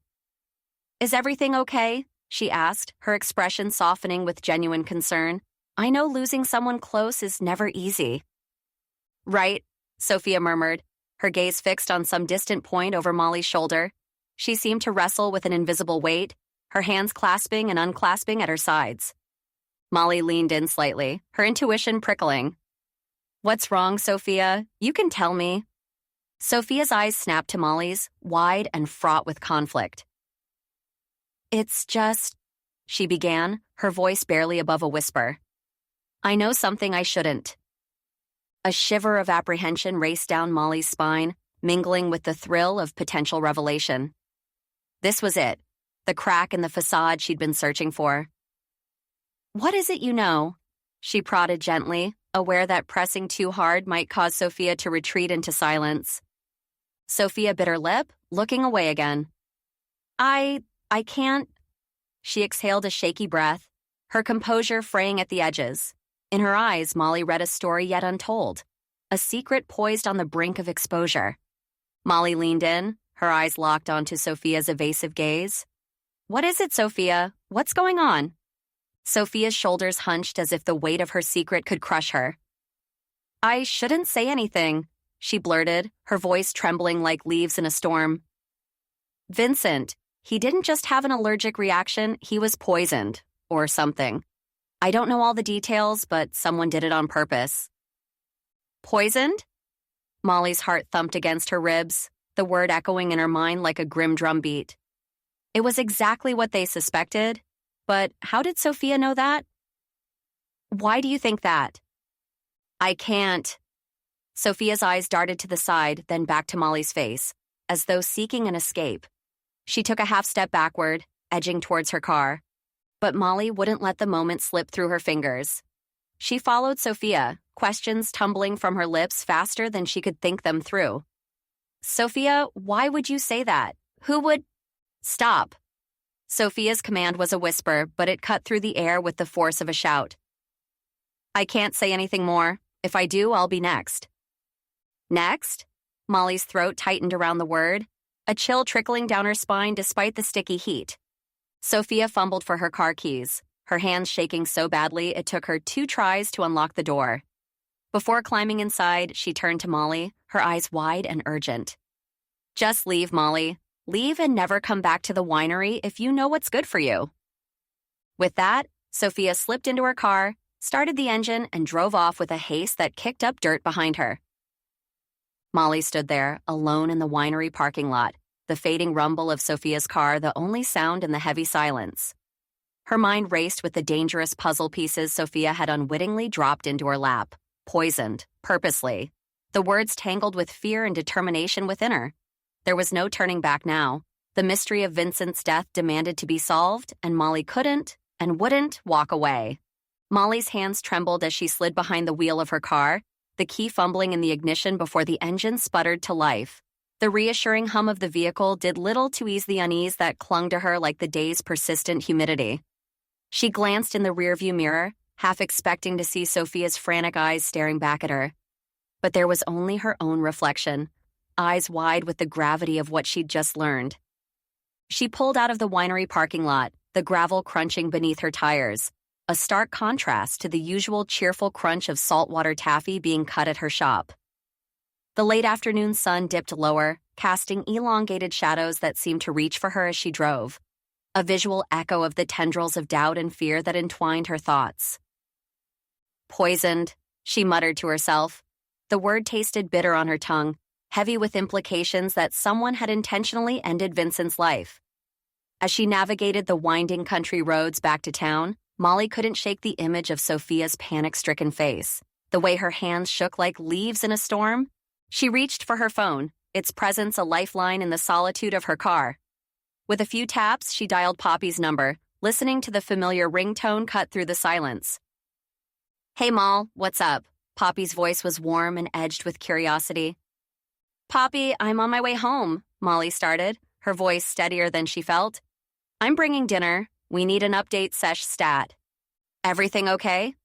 Concern laced Poppy's response, a testament to the sisters' close bond.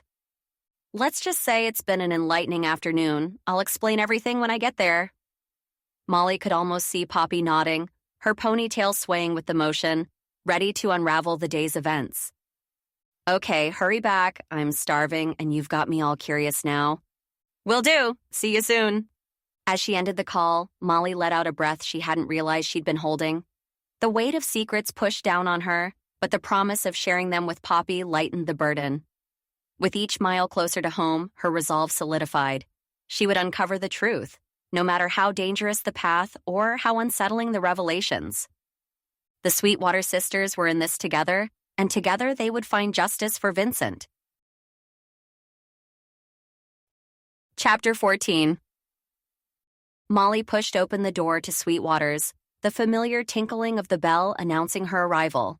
The scent of sugar and sea breeze mingled in the air, a comforting backdrop to the unfolding mystery that gripped her thoughts. She balanced a cardboard box filled with steaming containers from their favorite Thai restaurant, the aromatic promise of curry and basil momentarily distracting her from her troubled mind. "Finally!" Poppy exclaimed from behind the counter, her face lighting up at the sight of dinner. Her arms swung at her side as she bounded over to help Molly with the box. "I could eat a horse, or at least a small pony." "Let's hope it doesn't come to that," Molly quipped, setting the box on the nearest table and beginning to unpack the containers. "Liv, you ready for some Penang curry?" "Always," Liv replied, emerging from the stacks of taffy boxes with her dark hair cascading around her shoulders. She settled into a chair, pushing her glasses up the bridge of her nose with a look of eager anticipation. The three women unfolded their napkins and filled their plates, the clinking of utensils against porcelain a soothing rhythm in the otherwise quiet shop. Molly watched her sister and best friend savor their first bites before clearing her throat. "Okay, so I met up with Sophia today," she began, her tone turning serious as she relayed the day's findings. "She's convinced it was murder." Poppy's fork paused midair, a noodle dangling precariously. "Murder? But how would she know that?" Liv dabbed the corner of her mouth with a napkin, her librarian's mind already cataloging possibilities. "What did Sophia say? Does she have any leads?" Molly nodded, her eyes narrowed and intense. "She's confirmed all the information we already know. Nothing new on that front, but her certainty about this being intentional? It's unsettling." "Intentional?" Poppy echoed, her voice tinged with disbelief. "But that means someone planned this? Someone who knew him well enough?" "Exactly," Molly interjected, not wanting to steer too close to speculation they weren't ready to discuss yet. "We need to be careful how we proceed. Whoever did this is cunning and dangerous." Liv pushed her glasses up again, her expression thoughtful. "We've got our work cut out for us then. We can't let this go, Molly. Not when there's a killer among us." "Agreed," Molly said firmly. "But we have to tread lightly. For now, let's just focus on what we know and keep our ears to the ground." The hum of the conversation faded as the gravity of the situation sank in. They ate in silence for a few moments, each lost in her own thoughts.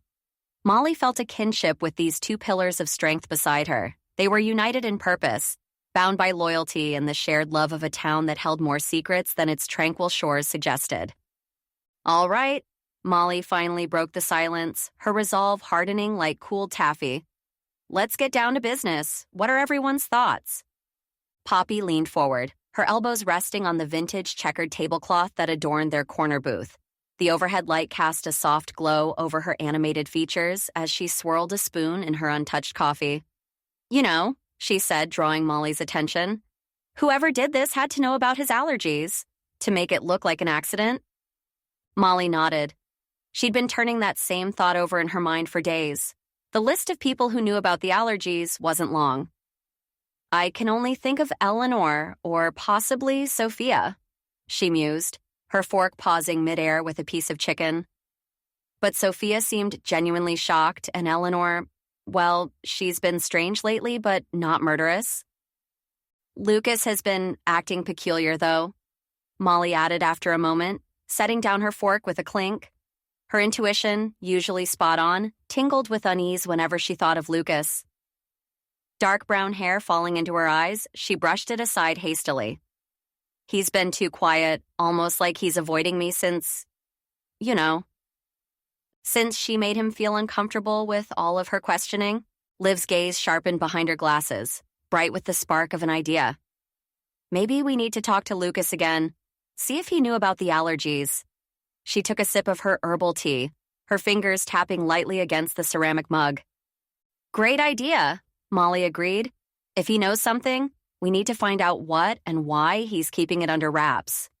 There was a determination in her voice, a drive that Poppy and Liv had come to recognize as Molly's sleuthing spirit awakening.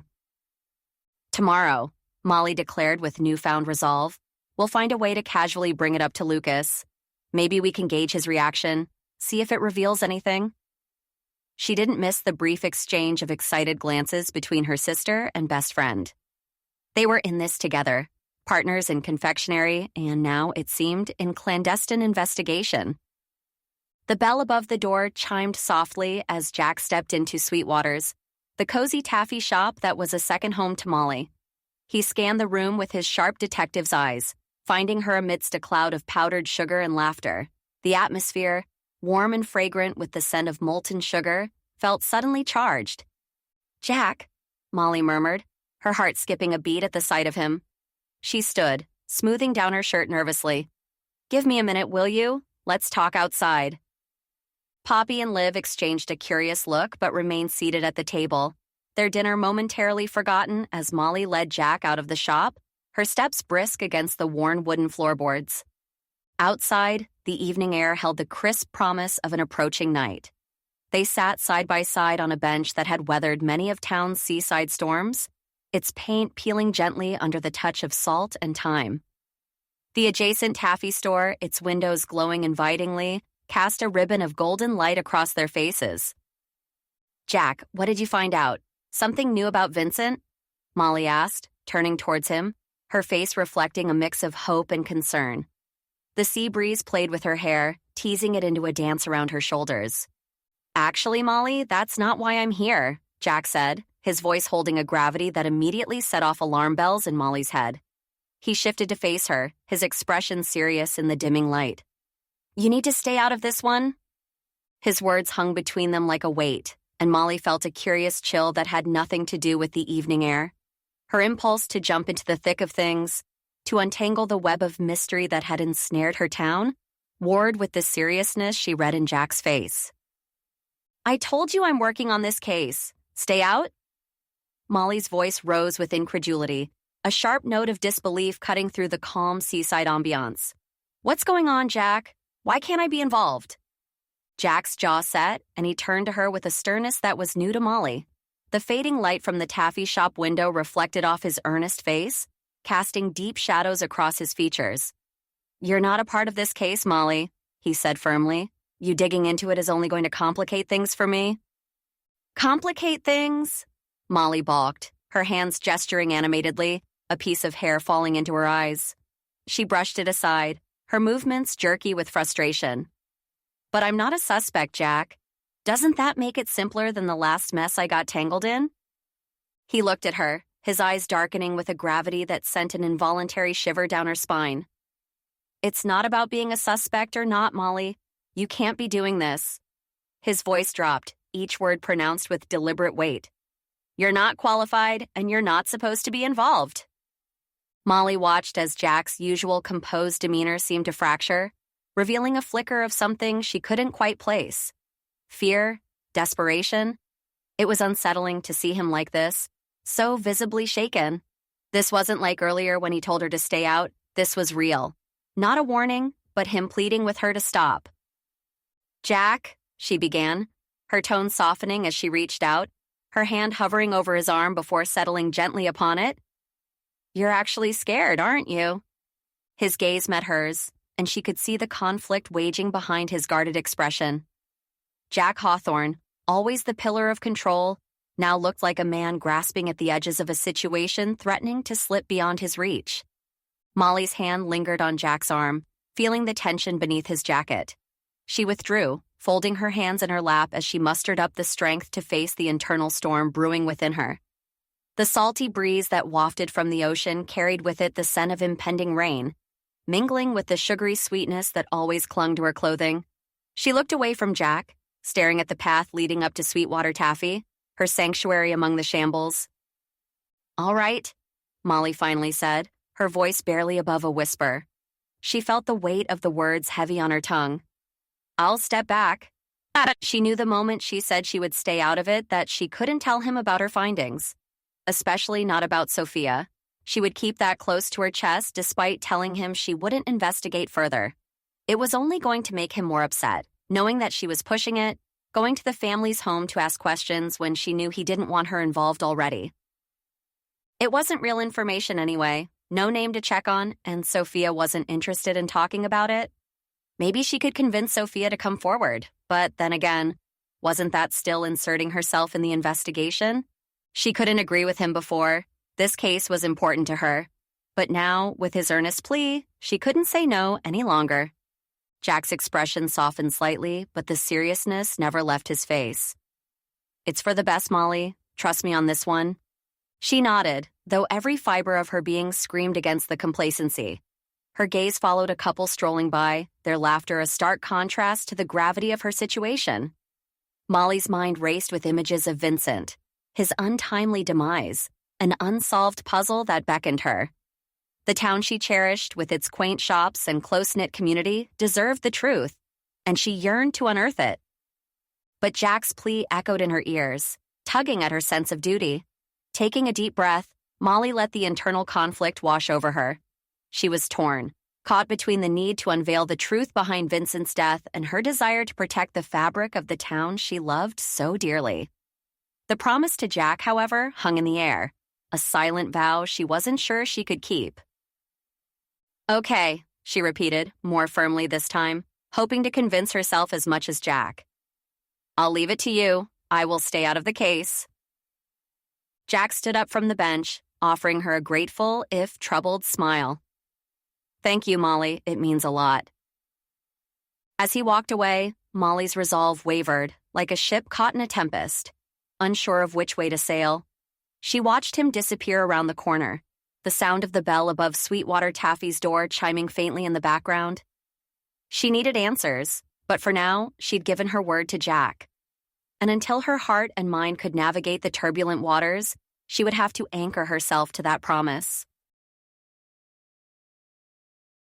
Chapter 15. Molly's eyes fluttered open to the sun-drenched room, a soft purring the perfect alarm. Licorice was a comforting weight at her feet, his black fur soaking up the warm rays. She smiled and reached down to stroke him, her hand moving gently over his sleek coat. "Good morning, troublemaker," she murmured affectionately. Her phone, sitting on the nightstand, buzzed insistently with a string of notifications that caught her attention. Her smile faded as she saw Poppy's name flash across the screen. One text after another. Panic knitted her brow, and she grabbed the phone, hitting the call button before she fully registered the flurry of messages. "Poppy, what's going on? Is everything all right?" There was a pause. Then Poppy's voice broke through, the pitch higher than usual, tinged with an emotion Molly couldn't quite place. "Everyone's talking about it, Moll. It's all over Ginny's. Vincent's death. They're saying it was murder. They know." The blood in Molly's veins turned cold, yet her mind raced. This was the break in the case she'd been waiting for, but not like this. Not out in the open. "I wanted to figure this out before word got out," she said, a note of frustration creeping into her voice. "Now people will clam up, Poppy. they'll be less willing to talk, knowing it's murder. A sigh floated through the line, and Molly could picture Poppy's resigned shrug. You sound like you still want to solve this yourself, Poppy observed, a hint of sass in her words. Didn't you promise Jack you'd stay out of it? The mention of Jack's name felt like a splash of cold water. She had promised, hadn't she? Her role wasn't to play detective, it wasn't her responsibility. The realization settled heavy in her stomach. Thanks, Pops. I appreciate you letting me know what's going on, Molly admitted quietly, grappling with the tug-of-war between her curiosity and her promise. Are you going to stay away from the case, then? Poppy's voice was tentative, probing. Molly hesitated, her fingers absently tracing the cool surface of her phone. I don't know, she admitted. The words felt heavy, laden with a conflict that pulled at her insides. I need some time to think. I can't betray Jack. His trust means everything, but I want to do this for me, for Tidewater. I don't know what I'm going to do. The silence on the other end spoke volumes, and Molly could almost see Poppy nodding, understanding, yet worried. Okay, take your morning off to figure it out, Poppy offered, her voice a soft cushion against Molly's turmoil. I'll head to the shop. Come in when you're ready. Thanks, Pops. Molly ended the call with a sigh, setting down her phone with more care than necessary. She rose, her limbs carrying the weight of her indecision as she shuffled into her day clothes. A comfortable pair of jeans paired with a light seafoam green blouse that fluttered at the wrists. It was an outfit that usually made her feel poised and ready for anything the day brought. Today, it just felt like another layer of disguise over her churning thoughts. As she reached for the door handle, Licorice wove between her legs, his sleek black fur brushing against her ankles. Licorice, not today, Molly cautioned, trying to sidestep the cat's affectionate blockade, but he persisted, his insistence a physical echo of her internal struggle. Maybe he sensed her unease, or perhaps he simply sought the reassurance of their daily rhythms. All right, Molly capitulated with a small laugh, her resolve melting at the sight of his earnest face. Let's go for a walk. Might be good for the both of us anyway. I need some time to think. She clipped on his leash, a necessity due to his need to be outdoors after years of being the town stray, and opened the door. Licorice slipped through the threshold, a shadow flitting eagerly ahead as Molly closed the door behind them, their footsteps a synchronous beat against the wooden porch steps. As they ventured into the quiet streets of Tidewater, Molly found her thoughts drifting, step by step, towards clarity. The morning sun cast a golden glow over Tidewater Beach, the waves whispering secrets as they lapped at the shore. Molly walked along the water's edge, her bare feet sinking into the cool, damp sand. Licorice scampered nearby, his black coat absorbing the warmth of the late summer day. Easy there, Molly laughed as Licorice darted around her, weaving through her legs in playful zigzags, sending sand flying with every pounce. She sat down on a driftwood log, watching him chase after the seagulls that dared to land too close to them, causing Licorice to throw himself at the end of his leash. The breeze carried the briny scent of the ocean, mingling with the faint sweetness of beach grasses. It was soothing, almost enough to ease the knot of worry in her chest. All right, you rascal, Molly said affectionately, reaching down to untangle the leash that had somehow wrapped around her ankle. Licorice bounded up to her, his eyes alight with mischief. She held onto his collar, unhooking the leash and putting an arm out to keep him close as she attempted to unknot the leash from around them. But suddenly, in a blink, he slipped himself under her arm and took off like a shot across the beach. Licorice! Molly called, scrambling up from her seat. Her heart raced, not just from the sudden sprint, but from the pang of fear that he might get himself into trouble. He seemed to be on a mission, his sleek body moving with purpose. She followed him, leaving the serenity of the beach behind. They reached Main Street, where the town was already buzzing with the early risers. Molly slowed, catching her breath, noticing how the place held both familiarity and an eerie sense of change. Markings on the ground showed where the tents once stood, lively with the festival that now felt like a distant memory. Come back here, you little detective, she murmured under her breath, her gaze fixed on Licorice's retreating form. As she passed by the familiar shops and eateries, the Beaumont tent came into view, standing unchanged, frozen in time, except for the yellow tape that cord-ended off. Her steps faltered, a chill running down her spine at the sight of it. They always preserved the crime scenes, but seeing it again made Molly want to run the other way. Licorice, undeterred by the barriers, slipped under the tape. "Licorice!" Molly called out again, louder this time, hoping to catch his attention before he disappeared completely. She quickened her pace, her mind torn between her promise to Jack and the lure of mystery that pulled at her like the moon to the tides. "Please don't get lost," she pleaded silently, her voice drowned out by the increasing distance between them. She approached the tent, its presence a stark reminder of Vincent's death. A shadow over tidewater that everyone wanted to forget, but none could ignore. Molly ducked under the yellow tape, her heart quickening as she stepped into the Beaumont tent. The musty smell of stale wine and dust assaulted her senses, mingling with a heavy silence that seemed to press down on her from all sides. She hesitated, taking in the scene that was eerily preserved, like a photograph of the last day before tragedy struck. "Licorice," she whispered, her eyes scanning the interior for her mischievous feline. The tent was a time capsule, a tableau of the festival's final hours, tables draped in red cloths, chairs haphazardly pushed back, and the wine racks standing guard along the walls, their bottles reflecting the weak morning light that filtered through the canvas above. A soft clink drew her attention to the far corner of the tent.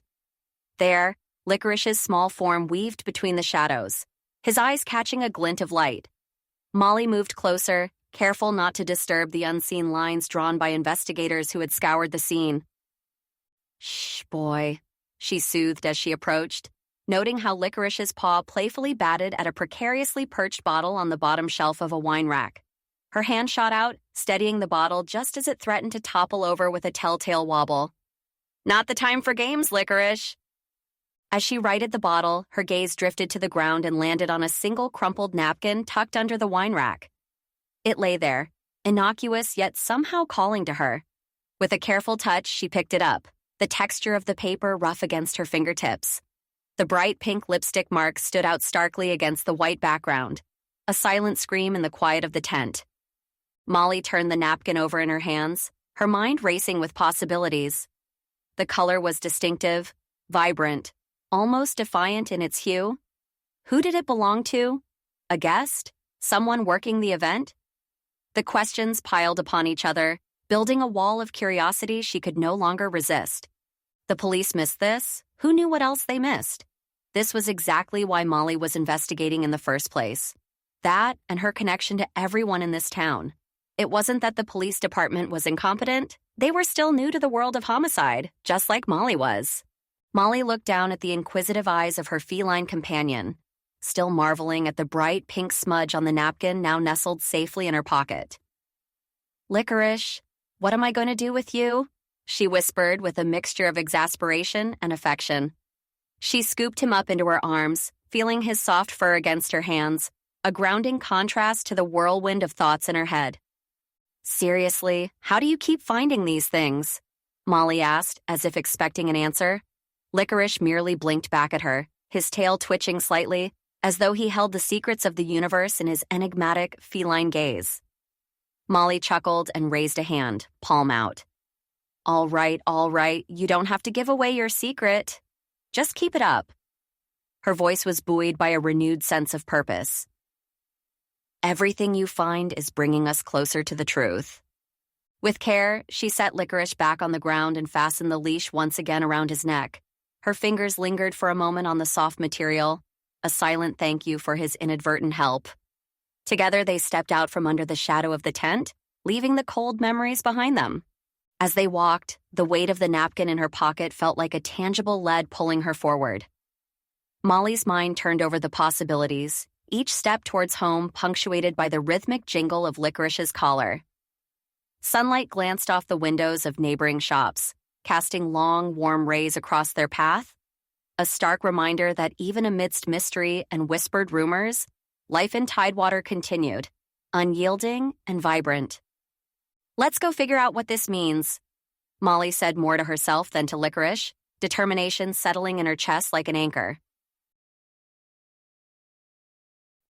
Chapter 16. Molly shuffled behind the counter, her fingers fumbling with the colorful taffy wrappers as customers trickled into the shop. The scent of sugar and sea mingled in the air, a signature aroma that usually brought her comfort. Today, however, it was overshadowed by the weight of unsolved mysteries swirling in her mind. "Hey," Poppy's voice cut through Molly's reverie as she entered from the back. "You look like you're about to unravel a taffy knot with your teeth. Go take 5 and whip up a new batch. We're running low on the crowd favorites." "Sure," Molly replied, the corners of her lips twitching upward in a half-hearted smile. She untied her apron, leaving the front of the shop in Poppy's capable hands. In the quiet sanctuary of the kitchen, Molly poured the sugary mixture onto the cooling marble slab, her hands automatically starting the process of crafting their most popular flavors. The banana yellow flowed like thick ribbons beside the vibrant strawberry red and the deep chocolate brown. She added color and flavor with practiced ease, but her thoughts were far from the task at hand. The napkin. That crumpled piece of evidence had been burning a hole in her pocket since she found it. She said she'd put the case to rest, yet here she was, turning the napkin over in her mind as if it were a puzzle piece waiting to fit. Molly pushed a stray lock of dark hair from her forehead, leaving a smudge of cocoa powder in its wake. How could something as innocuous as a lipstick stain derail her so completely? She sighed, the sound lost amidst the gentle clink of taffy hooks and pulling machines. With another glance at the door to ensure privacy, Molly retrieved the napkin from her pocket, studying the rouge imprint. It was a small clue, but even the smallest of clues could unravel the largest of cases in the cozy confines of Tidewater. "Focus, Molly," she muttered to herself, folding the napkin carefully and returning it to her pocket. The soft squelch of taffy under her hands grounded her, the sweet scents wrapping around her like a comforting embrace. She had work to do, batches to finish, flavors to perfect. But as she shaped and twisted the taffy, her mind remained ever vigilant, dancing between the present task and the lingering mystery that awaited her attention. Molly's hands, nimble and covered in a fine dust of sugar, worked the taffy with practiced ease. The banana batch had taken on a glossy sheen, its sweet aroma mingling with the strawberry and chocolate that already cooled in neat rows on the marble countertop. Yet even as her hands pulled and folded the confection, her thoughts strayed to the crumpled napkin tucked away, a rogue element in her otherwise orderly world. Lucas, with his easy charm and secretive smiles, had seemed like such an obvious suspect at first. But no, he didn't fit the profile, not with the lipstick evidence in play. Molly frowned, feeling a twinge of regret at crossing him off her mental list. It wasn't just that he was cleared for now, it was that someone else they knew, someone who frequented Sweetwater Taffy, was possibly involved. Eleanor and Sophia remained two names that circled her mind like seagulls over the shore. Eleanor, with her penchant for vintage fashion, certainly had a flair that could include the bright shades of lipstick, and Sophia, always so put together, might favor such a color as well. Molly needed to speak with Eleanor, to note the nuances of her makeup. Was it the same hue that marred the napkin? Or would that lead be as fruitless as the others? The sound of footsteps approached, drawing Molly out of her reverie. Poppy entered the back room, a smile on her face as she moved closer to inspect Molly's progress. "Looks like you've got everything under control here," Poppy observed, eyeing the cooling taffy. Her gaze lingered on Molly, as if trying to decipher the furrowed brow and distant eyes. "Control is a relative term," Molly responded, giving the taffy one last twist before laying it down. "But the taffy, at least, is behaving." Poppy leaned against the counter, her eyes reflecting a knowing light. "You're still thinking about the case, aren't you?" "Maybe," Molly admitted, not quite meeting her sister's gaze. "I just need to talk to Eleanor. There's a chance I can figure this out if I match this lipstick shade." She pulled out the napkin to show Poppy, who looked at it with eyes widening. "Where did you find that?" "At the crime scene. When I took Licorice for a walk, he led me there, and then I found this. It has to mean something. They have to have information or be our killer or something." "What if it just flew into the tent, like an accident? There was a lot of people there that day," Poppy suggested. Molly shook her head. "It's the same napkin that they used at the Beaumont tent, and no one else has been in the tent besides the police and the Beaumont staff. That plus knowing he was poisoned with the wine, there must be a connection." "Lucas is off the suspect list then?" Poppy quirked an eyebrow, leaning against the stainless steel table laden with trays of cooling taffy. Never seen him so much as glance at a makeup counter, Molly confirmed, her fingers idly picking at the edge of her apron.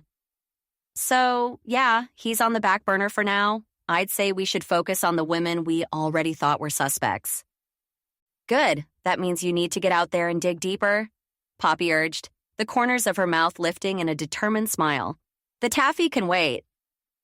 Molly hesitated, her gaze flitting from the glistening rows of flavored confections to her sister's expectant face. But I've got to finish these batches. Hey, I've got it covered. Poppy waved a hand dismissively, already reaching for a pair of gloves. They're flavored and ready to go. You just worry about Eleanor and Sophia. Solving this is good for everyone, town and business alike. A knot of tension uncoiled within Molly's chest, and she nodded, acknowledging the weight of her sister's words.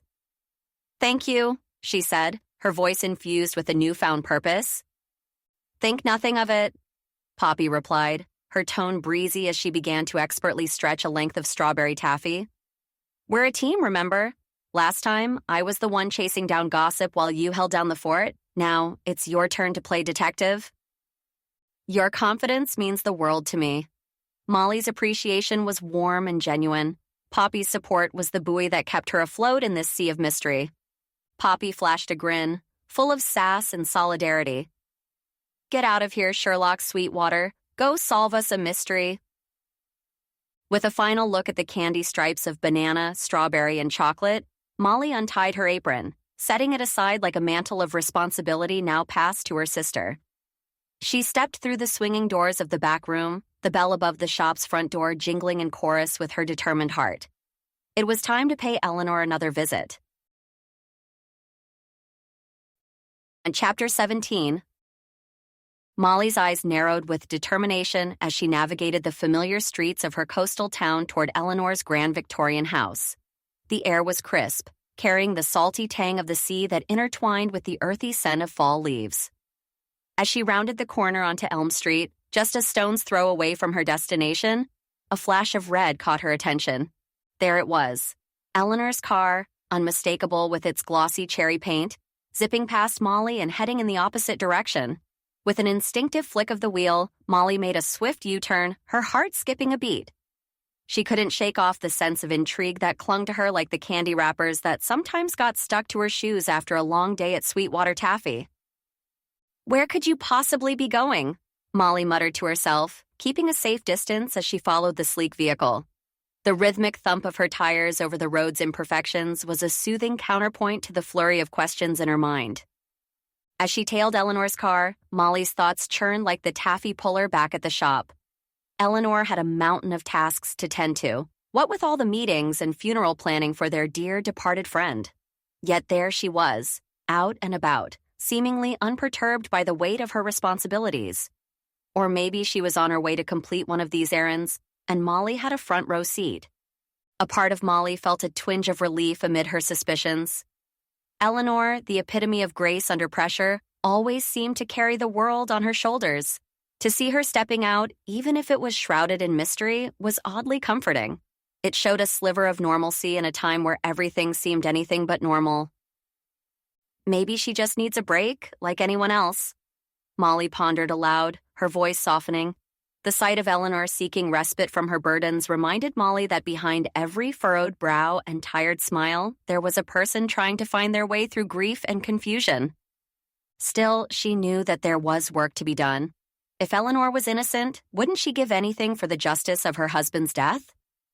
Molly's car rolled to a stop in the parking lot of the grocery store, her eyes never leaving the familiar figure of Eleanor as she disappeared inside. With a sigh that carried both relief and intrigue, Molly stepped out into the crisp morning air, scanning the storefront. It was mundane, this errand Eleanor had embarked upon, yet Molly couldn't shake the feeling there was something more beneath the surface. As she navigated her way through the automatic doors, Molly's senses were greeted with the comforting aroma of freshly baked bread mingling with the tang of citrus from the produce section. She plucked a basket from the stack, intending to make her trip look legitimate.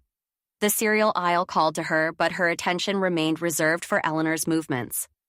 Focus, Molly, she murmured to herself, her quick-witted brain cataloging the layout of the store. Darting down an aisle, she grabbed a box of oat clusters without looking, her guise as a casual shopper firmly in place. The health goods loomed ahead, its warm golden glow inviting. There stood Eleanor, her posture relaxed as she studied the shelves lined with nuts and small items. This was it, the chance Molly had been waiting for. With careful steps, she approached, her heart pounding a curious rhythm against her ribs. "Hey, Eleanor," Molly said, her voice light, betraying none of the keen observation behind her casual smile. Eleanor turned, a slight smile touching her lips as she greeted Molly in return. "Oh, hello, Molly. Fancy seeing you here." "Couldn't resist the call of peanuts," Molly quipped, joining Eleanor by the rack of goods. Together, they perused the offerings, but Molly's gaze flickered to Eleanor's face more often than the food. The shimmer on Eleanor's lips caught the fluorescent lighting. It wasn't pink, not truly. It was the barest hint of gloss, almost natural, yet deliberately applied. But nothing like the bright pink from the napkin. "Trying anything new today?" Molly ventured, her voice casual as she reached for a trail mix, brushing her hand against the clear box of peanuts. "Just the usual," Eleanor replied, selecting a container with chocolate-covered almonds with practiced ease. "Sometimes the ordinary things are the most comforting, don't you think?" "Absolutely," Molly agreed, her mind racing with unspoken questions. As she tucked the bag of trail mix into her basket, her thoughts tumbled over each other. What secrets lay behind that nonchalant demeanor? And how could she uncover them without revealing her own hand? Molly's eyes lingered on the one thing that could help her. The older woman's purse, a tapestry of muted autumn hues, dangled precariously from her elbow as she scrutinized the array of nut items in the middle of the grocery store. Molly watched, a plan forming in her mind as swiftly as her hand reached for a bag of pistachios. "Oops!" The word slipped from Molly's lips as her arm swept out, feigning interest in the honey nut variety on a higher shelf. Her motion was just wide enough, her aim just so, and Eleanor's purse tumbled to the linoleum floor with a soft thud. Various items, a notepad, a pen, a small wallet, scattered in a disarray of personal effects. "Oh, I'm so sorry, Eleanor. I've been such a klutz lately," Molly said, her face warming with a flush of feigned embarrassment.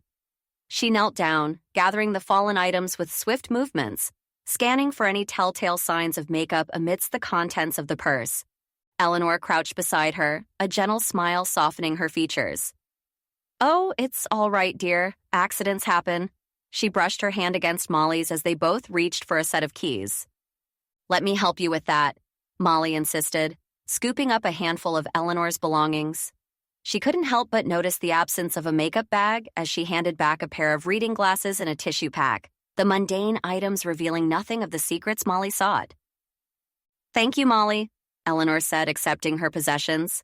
"I really must be more careful with this old thing." "Think nothing of it," Molly replied, her curiosity unsated but her smile unwavering. As Eleanor reassembled her purse, Molly's thoughts churned. No makeup bag could mean many things, and none of them brought her any closer to understanding the enigma before her. "Here you go, Eleanor. I think that's everything," Molly said as she returned the neatly arranged purse, still feeling the pang of her own disappointment. The contents had revealed nothing significant. No hidden clues to the mystery at hand. There wasn't even a hint of cosmetic products among Eleanor's personal effects. "Thank you, my dear," Eleanor replied, her voice carrying the slightest tremor of age. She slung the strap over her shoulder with a practiced motion, securing the bag firmly against her side. Molly watched as Eleanor checked the clasp on her purse, ensuring it was closed tightly. The light from the case glinted off Eleanor's slight lip shimmer, drawing Molly's attention once more to the subtle sheen. It was barely there, yet undeniable, a quiet statement of understated elegance. "Are you looking for anything in particular?" Molly ventured casually, hoping to keep the conversation going and perhaps uncover something else inadvertently. "Just picking up a few things for the week," Eleanor answered, turning back to the array of goods before them. "You know how it is."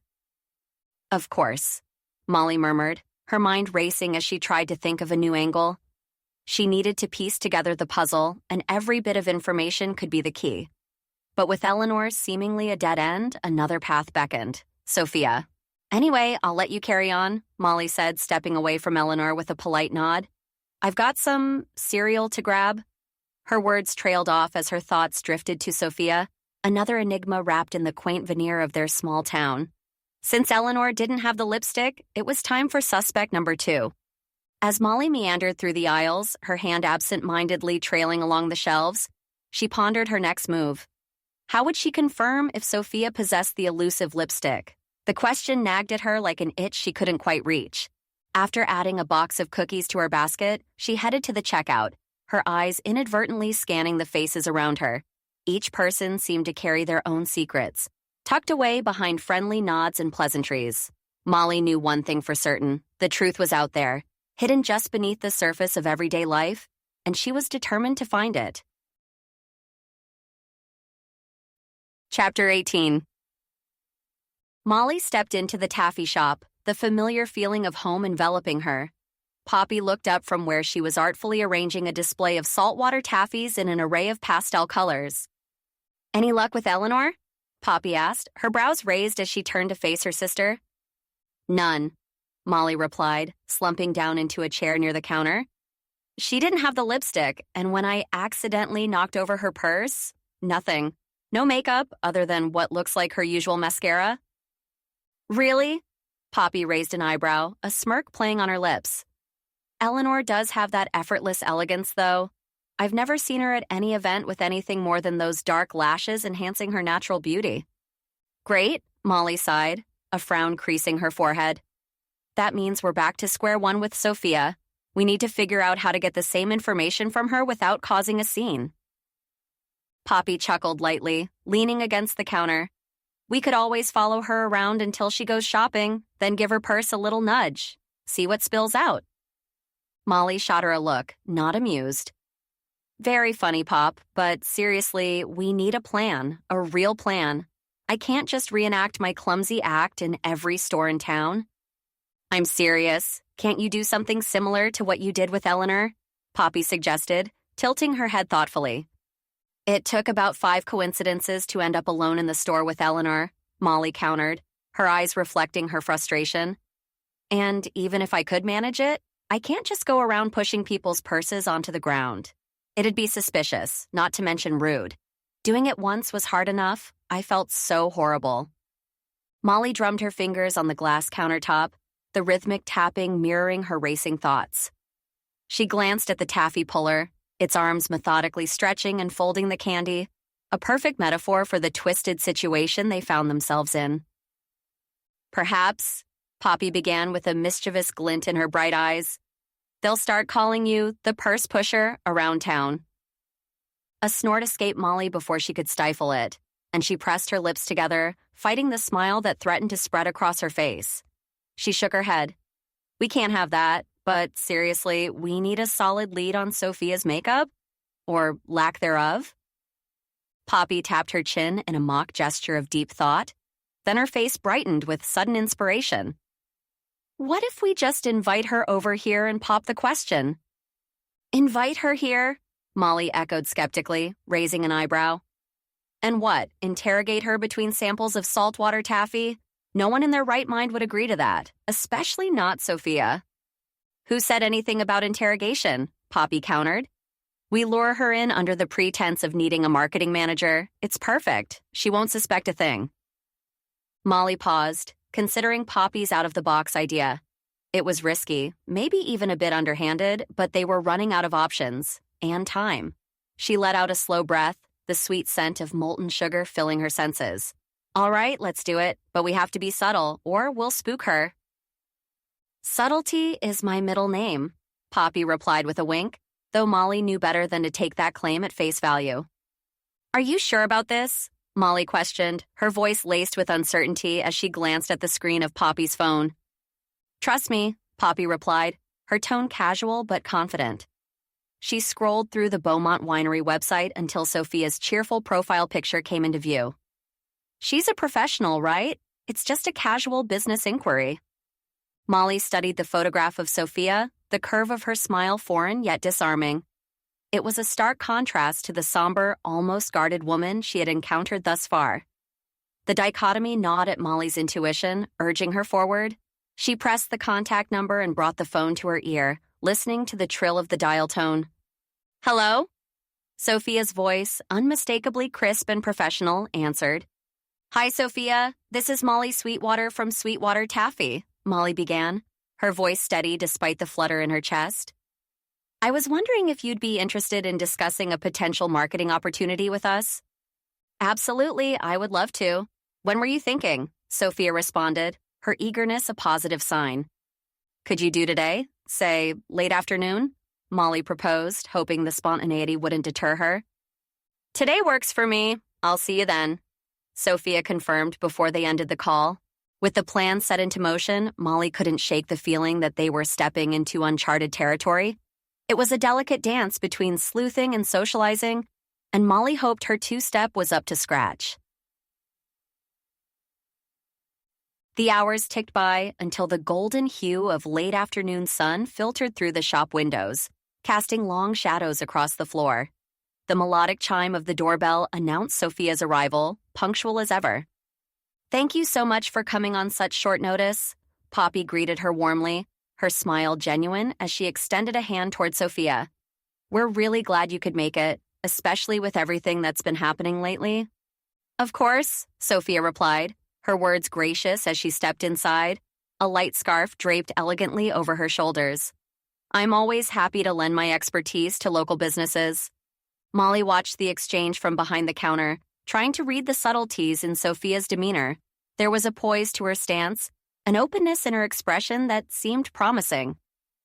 As the afternoon sun waned, giving way to the soft glow of the shop lights, Molly prepared herself to peel back the layers of mystery surrounding Sophia, one careful question at a time. Molly set down a tray of freshly pulled taffy, the sweet scent mingling with the sea air that drifted through the open window. She turned to Sophia, a polite smile curving her lips as she offered hospitality. "Can I get you something to drink? Coffee, perhaps?" "No, thank you," Sophia declined with a wave of her hand, settling into the plush chair opposite Molly. Poppy perched gracefully on the arm of Molly's chair, the sisters forming a united front. "So, we wanted to chat about marketing," Molly began, her voice steady despite the fluttering in her stomach. "Marketing is my specialty," Sophia responded with a nod, her tone professional yet reserved. As Poppy dove into questions about promotional strategies and social engagement, Molly's attention waned from the conversation, her gaze fixed on Sophia. The woman's posture was rigid, her fingers tapping a staccato rhythm on the armrest, a stark contrast to the confident marketer they had invited over. A flicker of memory ignited Molly's thoughts. Sophia's trembling voice revealing her fears of Vincent's murder, her belief she might be next, her claim of knowing his secret. Molly yearned to delve into those revelations, to ask pressing questions that might unearth crucial evidence or motives. But she pressed her lips together, acknowledging the need for patience, for rebuilding the bridge of trust between them. Sophia's eyes darted around the room like a bird seeking an escape route. Her expression held a wariness that tugged at Molly's conscience. After all the tumultuous events, the typically composed Sophia now seemed to carry a burden of uncertainty, leaving Molly to wonder what shadows lingered behind those nervous glances. Molly leaned forward, her elbow brushing against a jar of assorted taffy on the table. Her gaze locked onto the patterned fabric of Sophia's blouse, a cascade of flowers in muted tones that complemented her pale skin. An impulsive curiosity overrode the marketing chat. "Sorry to interrupt, Sophia, but where did you get that blouse?" Molly blurted out, her tone more insistent than intended. Sophia glanced down at the material, her fingers briefly tracing the floral design, then lifted her eyes with a hint of bewilderment. "Oh, this? I found it at a little boutique during a trip to visit a friend in Georgia." Molly mentally chastised herself for the abrupt diversion, feeling the warmth rise to her cheeks. "I'm sorry, It looks really nice on you," she stammered, hoping her embarrassment wasn't as visible as it felt. "Thank you," Sophia replied, the corners of her lips curving into a gentle smile that didn't quite reach her eyes. The room fell into a brief silence, filled only by the subtle hum of the taffy puller from the back room. Molly seized the moment to steer the conversation toward her hidden agenda. "You know, a blouse like that would pair beautifully with a bold pink lipstick. Maybe even some rosy blush to highlight your features. Sophia's shoulders tensed slightly, and she shook her head. Makeup isn't really my forte, I'm afraid. I don't know much about that stuff. Poppy chimed in, her voice laced with playful persistence. Really? No lipstick at all? Because I could see you rocking a bold red, making a statement. Perhaps, Sophia said, a faint color dusting her cheeks. But I've never been one to experiment much with cosmetics. She offered an amiable shrug, deflecting the topic with a grace that suggested she was accustomed to sidestepping personal inquiries. Molly's gaze lingered on Sophia, her mind painting a picture of the transformation that makeup could bring. You know, she mused aloud, her voice warm with encouragement. With the right shades, you'd look absolutely stunning. Sophia's cheeks tinged with a soft rose as she laughed off the compliment, a hand fluttering to her blouse. Oh, I wouldn't even know where to begin. Lipstick especially terrifies me. One wrong move, and I'm the star of a circus act. The image conjured a chuckle from both Molly and Poppy, the sound bubbling through the air like a shared secret. It's not as daunting as it seems, Molly reassured her, leaning forward in her chair, the wood creaking slightly under her shift in weight. I could show you how, if you're up for it. After a moment's hesitation, Sophia's posture relaxed and she nodded, a tentative smile flickering at the corners of her lips. Yeah, that would be actually pretty great. As the evening unfolded, laughter became the soundtrack of their interactions, a symphony of genuine amusement that echoed off the pastel walls of Sweetwater Taffy. Molly found herself reveling in the unexpected camaraderie, the way Sophia's eyes crinkled at the corners when she really smiled, a stark contrast to the guarded expression she had worn upon arrival. It was in one of those moments, a lull in the conversation filled with contented sighs and the clinking of spoons against empty ice cream bowls, that Molly acknowledged an unfamiliar warmth towards Sophia. She felt a sense of relief wash over her, knowing that the woman sitting across from her no longer fit the profile of a suspect. Like Eleanor, Sophia's distance from the world of cosmetics cleared her of any connection to the mysterious lipstick that had started it all. Back to square one, Molly thought, her heart sinking just a bit as the realization set in. With no leads to pursue, the mystery of Vincent's death loomed larger than ever. Yet, she couldn't deny the budding friendship that seemed to be taking root, the promise of something good sprouting from the chaos. When the night was over, Molly would remember what she was here for, justice. And she would have to come clean to Jack, which she was already dreading. Chapter 19. Molly settled into the rigid chair at the police station, her fingers nervously tracing the edge of the plastic bag that cradled the napkin. Licorice's discovery had been accidental, yet it felt heavy with consequence. She glanced around the sparse room, its sterility doing nothing to calm her racing thoughts. Ready? Jack's voice cut through her reverie, his tall frame appearing beside her. His eyes, a blend of concern and professionalism, met hers briefly before he gestured toward his office. Sure, Molly replied, though her voice lacked conviction. She rose, feeling the weight of her decision in each step as she followed Jack down the narrow corridor lined with doors that held secrets and stories untold. The moment they entered his small, organized office, Molly blurted out her apology, unable to hold the words back any longer. I'm sorry, Jack. For everything, I didn't mean to cross the line. Jack sighed as he closed the door behind them, the sound heavy and weary. He moved around his desk to take a seat, his posture rigid with the day's burdens. Molly, I just want you to be safe, he said, his voice low. I wish you could have let this go. She felt a pang of guilt but shook her head stubbornly. But that's not me, Jack. You know that. I don't let things go. Her face was earnest, imploring him to understand the core of who she was, an innate curiosity that drove her every action. For a moment, silence hung between them, filled with unspoken words and tension that bridged professional concern and personal connection. Molly's hands tightened around the plastic bag, the napkin inside now a symbol of her relentless pursuit of truth. A pursuit that had led her here, to this moment of reckoning with the man whose respect she sought above all others. Jack's nod was slow, contemplative as he scanned the confines of his office, taking in the neat stacks of files and the muted light filtering through the blinds. "Yeah," he murmured, his voice trailing off as if he were speaking more to himself than to her. "I guess that's true." Molly's fingers clenched around the plastic bag, the edges crinkling under the pressure. She straightened her shoulders, a determined spark lighting her eyes despite the resignation tugging at her words. "I wanted to be part of this one, to help clear our town's name." Her gaze drifted off to some distant point beyond the room's four walls. "But it doesn't matter anymore."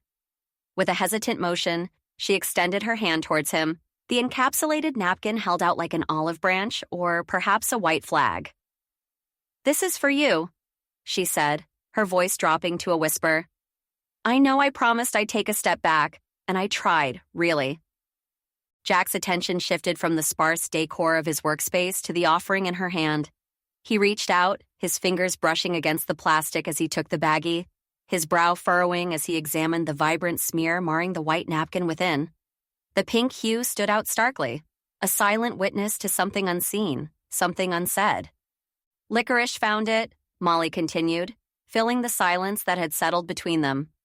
Her tone held a mixture of pride and frustration, thinking of her sleek black accomplice who seemed to have an uncanny knack for discovery. It was hidden at the crime scene, somewhere no one else would have noticed. She watched as Jack's eyes remained fixed on the lipstick stain, his analytical mind no doubt turning over the possibilities it represented. "It's significant. It has to be," she insisted, her hands gesturing animatedly, a habit she had when her thoughts raced ahead. "It proves someone was there with Vincent, before or maybe even while he died." Her voice faltered, the gravity of what that meant pressing down upon her. "I did everything I could to figure out whose lipstick left that mark," she confessed, her dark brown hair shifting slightly as she shook her head in defeat. "But I couldn't." There was a hint of an apology in her tone, not just for her failure, but for the fact that she hadn't been able to let go. Not when there were still pieces of the puzzle to be placed. Molly shifted slightly in the chair facing Jack's desk, her posture rigid with resolve. The plastic bag with the napkin lay flat on the polished surface between them, an unspoken challenge to both their patience and deductive skills. "Who have you ruled out?" Jack's voice cut through the tension, his eyes never leaving Molly's face. "Everyone I could," she replied, a hint of exhaustion seeping into her voice. "I went through Eleanor's purse first. There wasn't a single item of makeup in it, let alone lipstick." She paused, recalling the thoroughness of her search, the way her fingertips had brushed against the soft leather and the innocuous contents within. Keys, a wallet, a few crumpled receipts. Nothing that spoke of vanity or secrets. "And Sophia?" Jack pressed on, leaning back in his chair, the creak of leather accompanying the movement. Molly nodded, remembering the earnest look in Sophia's eyes as they spoke. "She told me she doesn't wear makeup. Lipstick least of all." A thoughtful frown tugged at Molly's brow. "In all the times I've seen her, I've never noticed a trace of color on her lips. Nothing even remotely close to that vibrant shade." Could she be lying? Jack's question was pointed, yet his tone remained even, analytical. "No," Molly said with conviction. "Sophia had no reason to deceive me, and honestly, she's always been more of a lip balm than lipstick kind of person. We actually had a really nice night. I think we're becoming friends." "What does Sophia say about all of this?" Molly bit her bottom lip. "I didn't know if I should tell you because I have no details yet, but the first time I talked to her after the murder, she seemed really shaken up. She said something about how she knew a secret and she was scared." "Beaumonts are pretty big. There's probably hundreds of secrets they're housing up there. Is there something specific? Something that could lead us to someone?"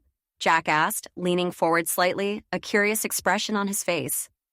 She shook her head, knowing this is exactly why she didn't tell him before. Because what good does it do if it leads nowhere?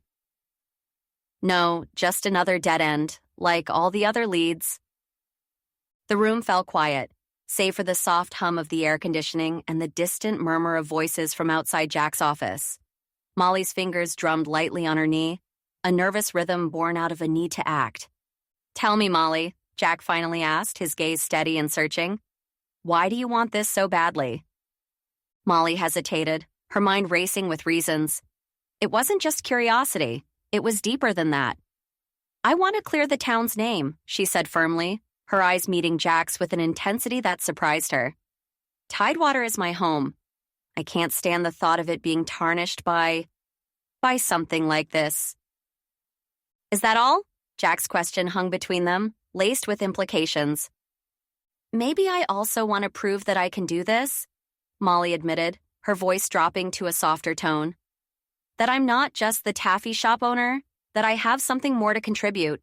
She paused, her hands clasping together in her lap. I know I'm good at piecing things together. If there's a chance I can help, then I have to take it. Jack simply nodded, absorbing her words, the corners of his mouth twitching as if fighting a smile that didn't quite belong in the seriousness of the moment. They fell into silence once more, each lost in their own thoughts as the weight of unsolved questions hung heavily in the air. The silence in the room stretched thin, as if the air itself was waiting for someone to break it. Molly took a deep breath, her fingers fidgeting with the hem of her practical yet chic blouse. She looked across the desk at Jack, his expression unreadable but his eyes holding a softness reserved just for her. Jack, she began, her voice steady despite the fluttering in her chest. I think I'm officially done. She watched him closely, trying to gauge his reaction. I've exhausted all my suspects, looked into every nook and cranny of this town, and still I've come up empty. Her hands stilled, resting on her lap as she leaned back, resigned. The only reason I kept going after I promised I wouldn't was because of that new evidence. The napkin? But it led nowhere. She shrugged, a small gesture filled with defeat. I've decided to stop. Okay, Jack said simply, and though the word was short, it carried the weight of understanding. His eyes never left hers, and she couldn't help but wonder what he truly thought about her decision. Molly stood up, the chair scraping softly against the floor. I hope you can forgive me, she said, her words laced with a quiet plea. Her heart ached with the vulnerability of the moment. You're forgiven, Jack replied, his voice low and even. No lecture followed, no disappointment showed. It was a simple statement, yet it held a world of meaning. She offered him a small, tentative smile, feeling a slight lift in her spirits. There might still be a chance for them, she mused, beyond these professional spats that seemed to pull them in opposite directions. Stepping out into the crisp air of Tidewater, Molly allowed herself a moment to just breathe. The street was familiar, lined with the colorful fronts of local shops, including her own Sweetwater taffy. She pulled out her phone with a decisive motion, thumb scrolling until she found the article she was looking for, the one about Tidewater. Her eyes scanned the screen, tracing over the words that spoke of festivals and community spirit. Despite everything, this was home, and she had tried her best to protect it. Molly paused at the corner where Elm Street met Main, her fingers hesitating over the screen of her phone. The words blurred slightly as she read the article that had sparked so much unrest, the one that had painted Tidewater in bad light and drawn an unlucky Vincent to their small town. She chewed on her bottom lip, a frown creasing her brow. Would Vincent still be here if it weren't for this? She murmured to herself, the question hanging in the balmy summer air like an unresolved chord. The echo of the town's laughter and cheers from last year's Harvest Festival seemed to mock her efforts now. She could almost hear the clink of glasses, the shuffle of feet dancing, the innocent revelry that no longer felt entirely pure. The scent of fresh blooms from Mrs. Callahan's flower shop wafted by, mingling with the faint aroma of coffee and baked goods from the cafe down the street. But Molly's senses were dulled by the weight of responsibility she felt resting on her shoulders, the heavy cloak of failure she couldn't seem to shrug off. She pressed her lips together, the tang of disappointment like the aftertaste of unripe fruit. I've let them down, she whispered to the empty bench beside her, thinking of the townsfolk who had trusted her knack for solving puzzles. A slight breeze tugged at her hair, sending strands across her face, as if trying to wipe away the invisible tears of frustration. But stepping back was the only choice left, wasn't it? Jack needed space to do his job without her tripping over the delicate lines of law enforcement. She respected him too much, cared too deeply to cause him more trouble. Her heart ached with the thought of retreating to the background, to the quiet life of making taffy and small talk, when her mind buzzed with the thrill of the chase. Back to regular life, she sighed, pocketing her phone. The street stretched ahead, lined with the promise of normalcy, but the shadows lengthened as the sun dipped lower, painting everything with the hues of ending day and ended investigations. As she walked, her steps slow and measured, she allowed herself one last glance over her shoulder toward the police station. The thought of what might have been, of what could still be, teased at the edges of her resolve. But for now, she had to believe in the possibilities of tomorrow, even if today felt steeped in the bittersweet brew of regret and resignation.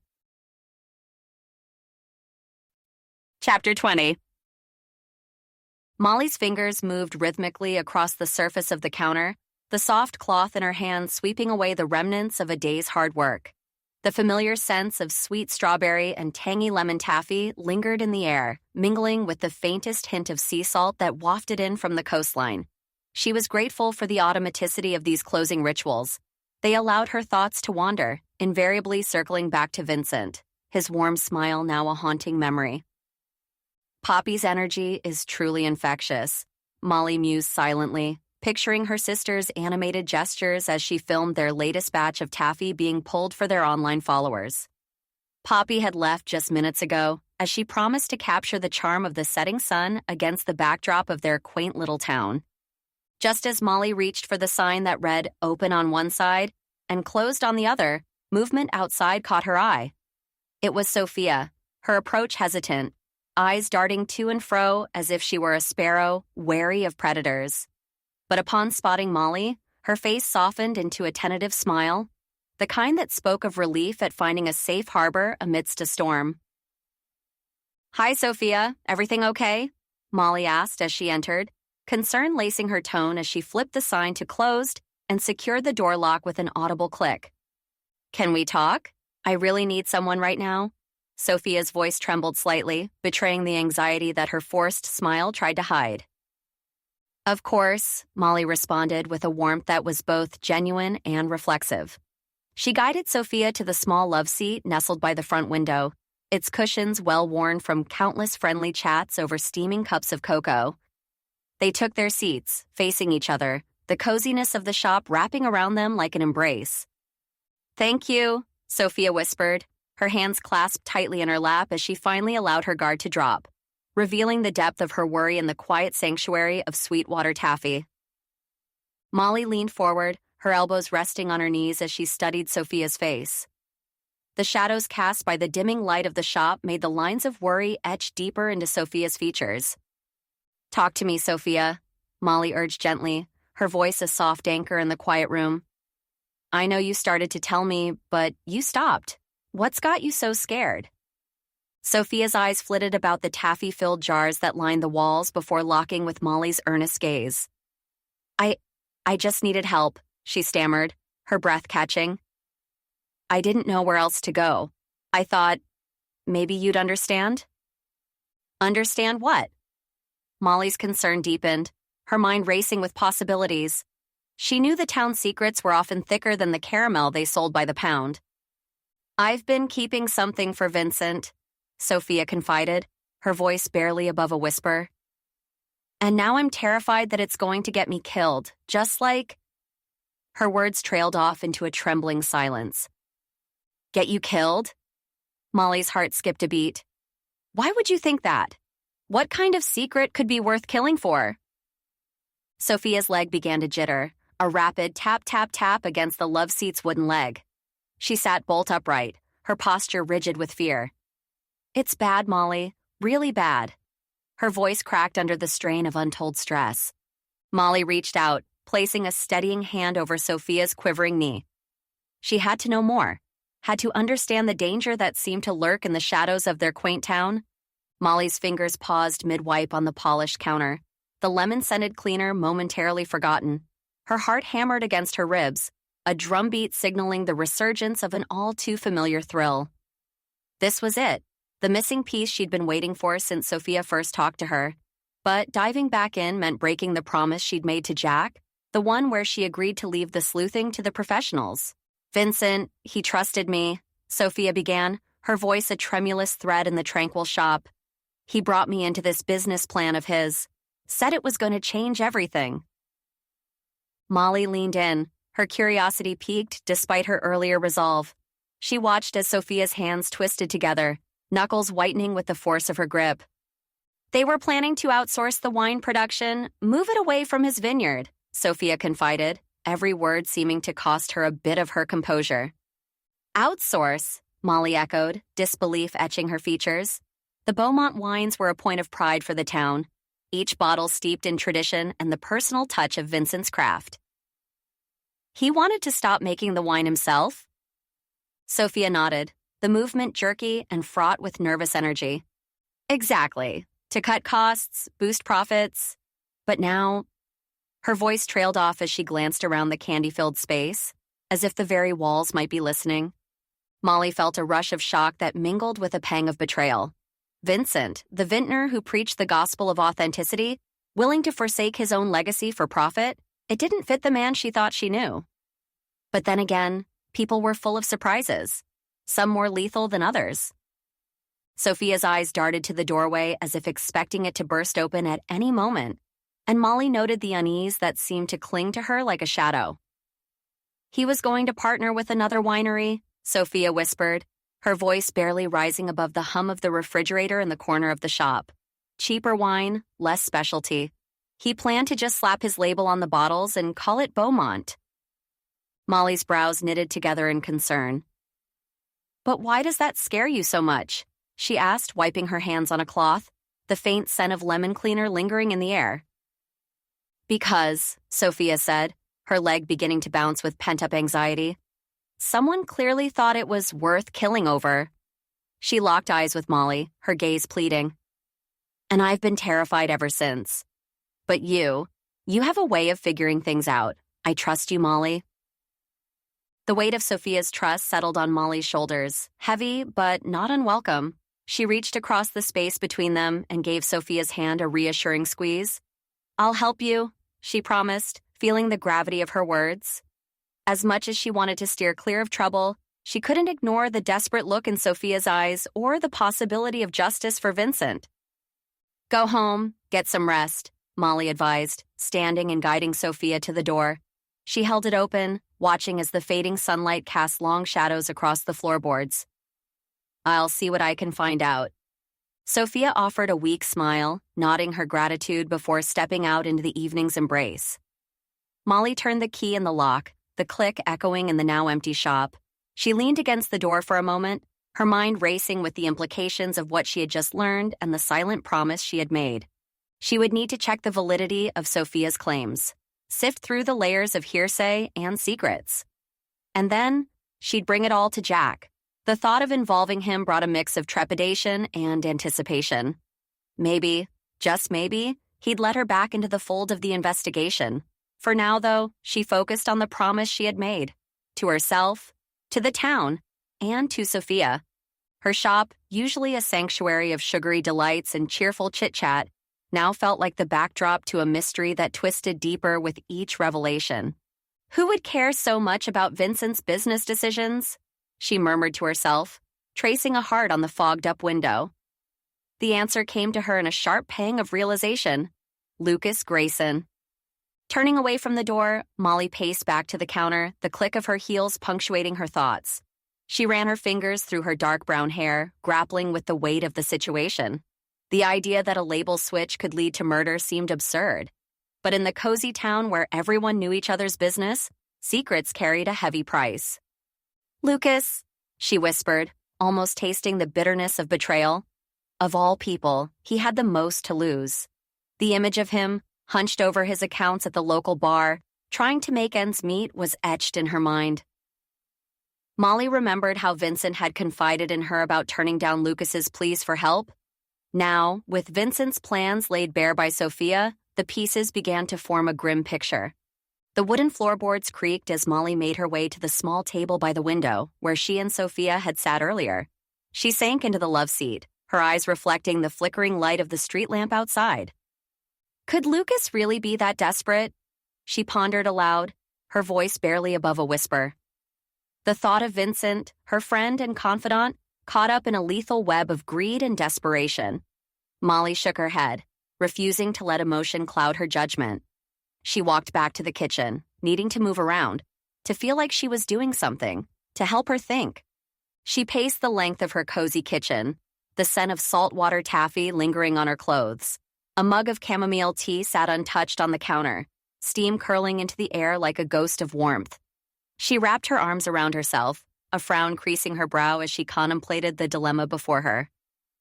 Jack would understand, wouldn't he? She muttered to herself, pausing to glance out the window at the slumbering town.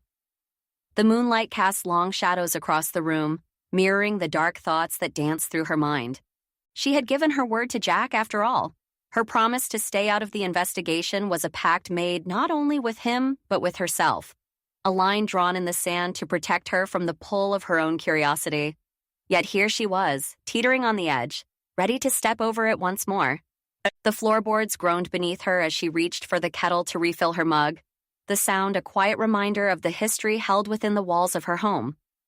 The kitchen smelled faintly of thyme and lemon, remnants of a dinner cooked but barely eaten, her appetite lost to nervous energy. Okay, it's just one conversation, she reassured herself, gripping the warm mug tightly, seeking comfort in the heat that seeped into her palms. I'll talk to Lucas, confirm what Sophia said, and then go straight to Jack. A small sigh escaped her lips as she set the mug back down, the liquid still swirling from her indecision. Molly crossed the kitchen to the calendar hanging by the fridge, her eyes tracing over the dates until they landed on tomorrow. With a decisive stroke, she circled the morning hours. First thing, she whispered, planting her feet firmly on the ground. The decision made, she felt a semblance of control return. It was not an intrusion into the case. It was fact-checking, a necessary step to ensure Sophia's story held water. Lucas owes me that much, she thought, her mind drifting to past interactions with the man who now lay at the center of her suspicions. She could handle a simple conversation, keep it light, non-accusatory, just two friends discussing wine and business. Then I'll leave it in Jack's hands, Molly said, her voice stronger now, conviction building with each word. She would not be swayed from this course. She would go to Lucas, seek the truth, and bring whatever she found to Jack. She owed Vincent that much, owed it to the memory of his laughter echoing through the vineyard, the way his eyes lit up when he talked about his next big project. Tomorrow, Molly repeated, a silent vow hanging in the air as she flicked off the light switch and made her way upstairs. The investigation would be in capable hands, and she would finally be free of the weight that had nestled in her chest since Vincent's untimely death. Tomorrow, she would do right by everyone involved. Chapter 21. Molly stepped into Lucas Grayson's winery, her eyes scanning the quaint layout.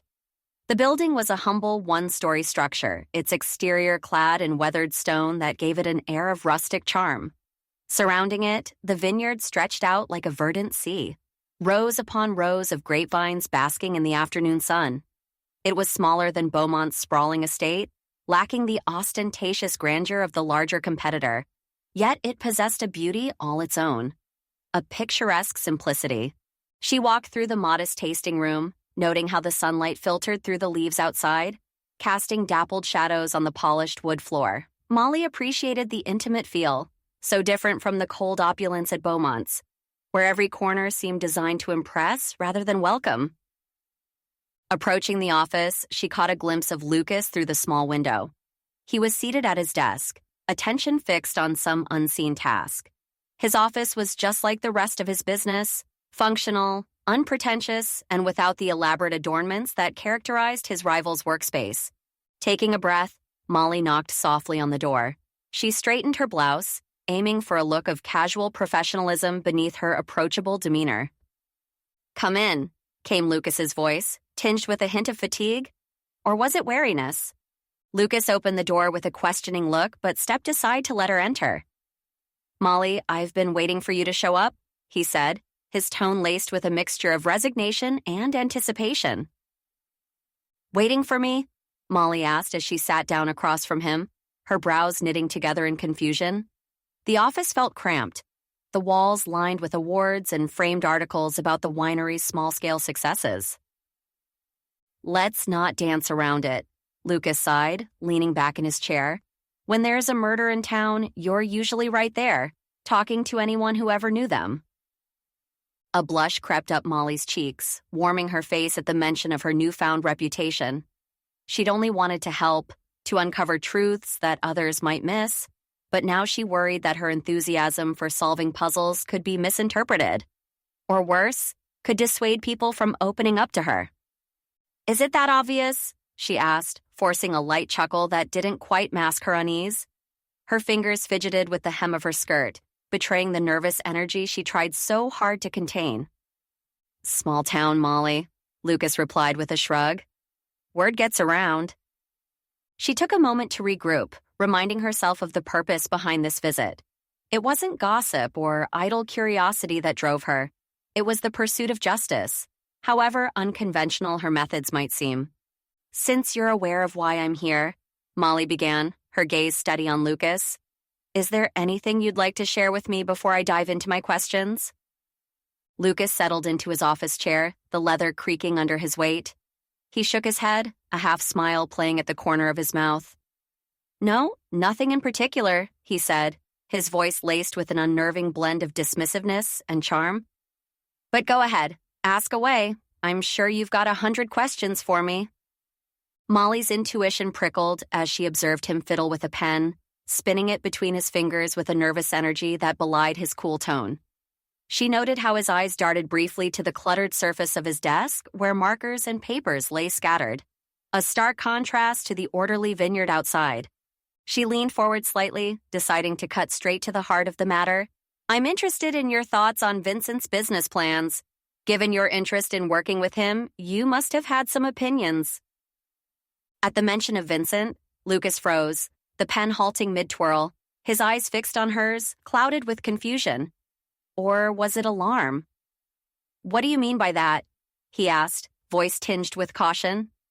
"Your collaboration with Vincent," Molly clarified, trying to keep her own voice even despite the tension that crackled in the air. "You wanted to partner up with him, so you must have thought highly of his business plans." For a moment, Lucas remained motionless, the stillness in the room almost eerie. When he finally spoke, his words were measured, careful. "Well, yes, I did want to work with him. He's extremely successful, and I wanted a piece of the pie. Since we work in the same field, it was naturally a good decision." Molly watched him closely, taking in every hesitant gesture, every flicker of expression.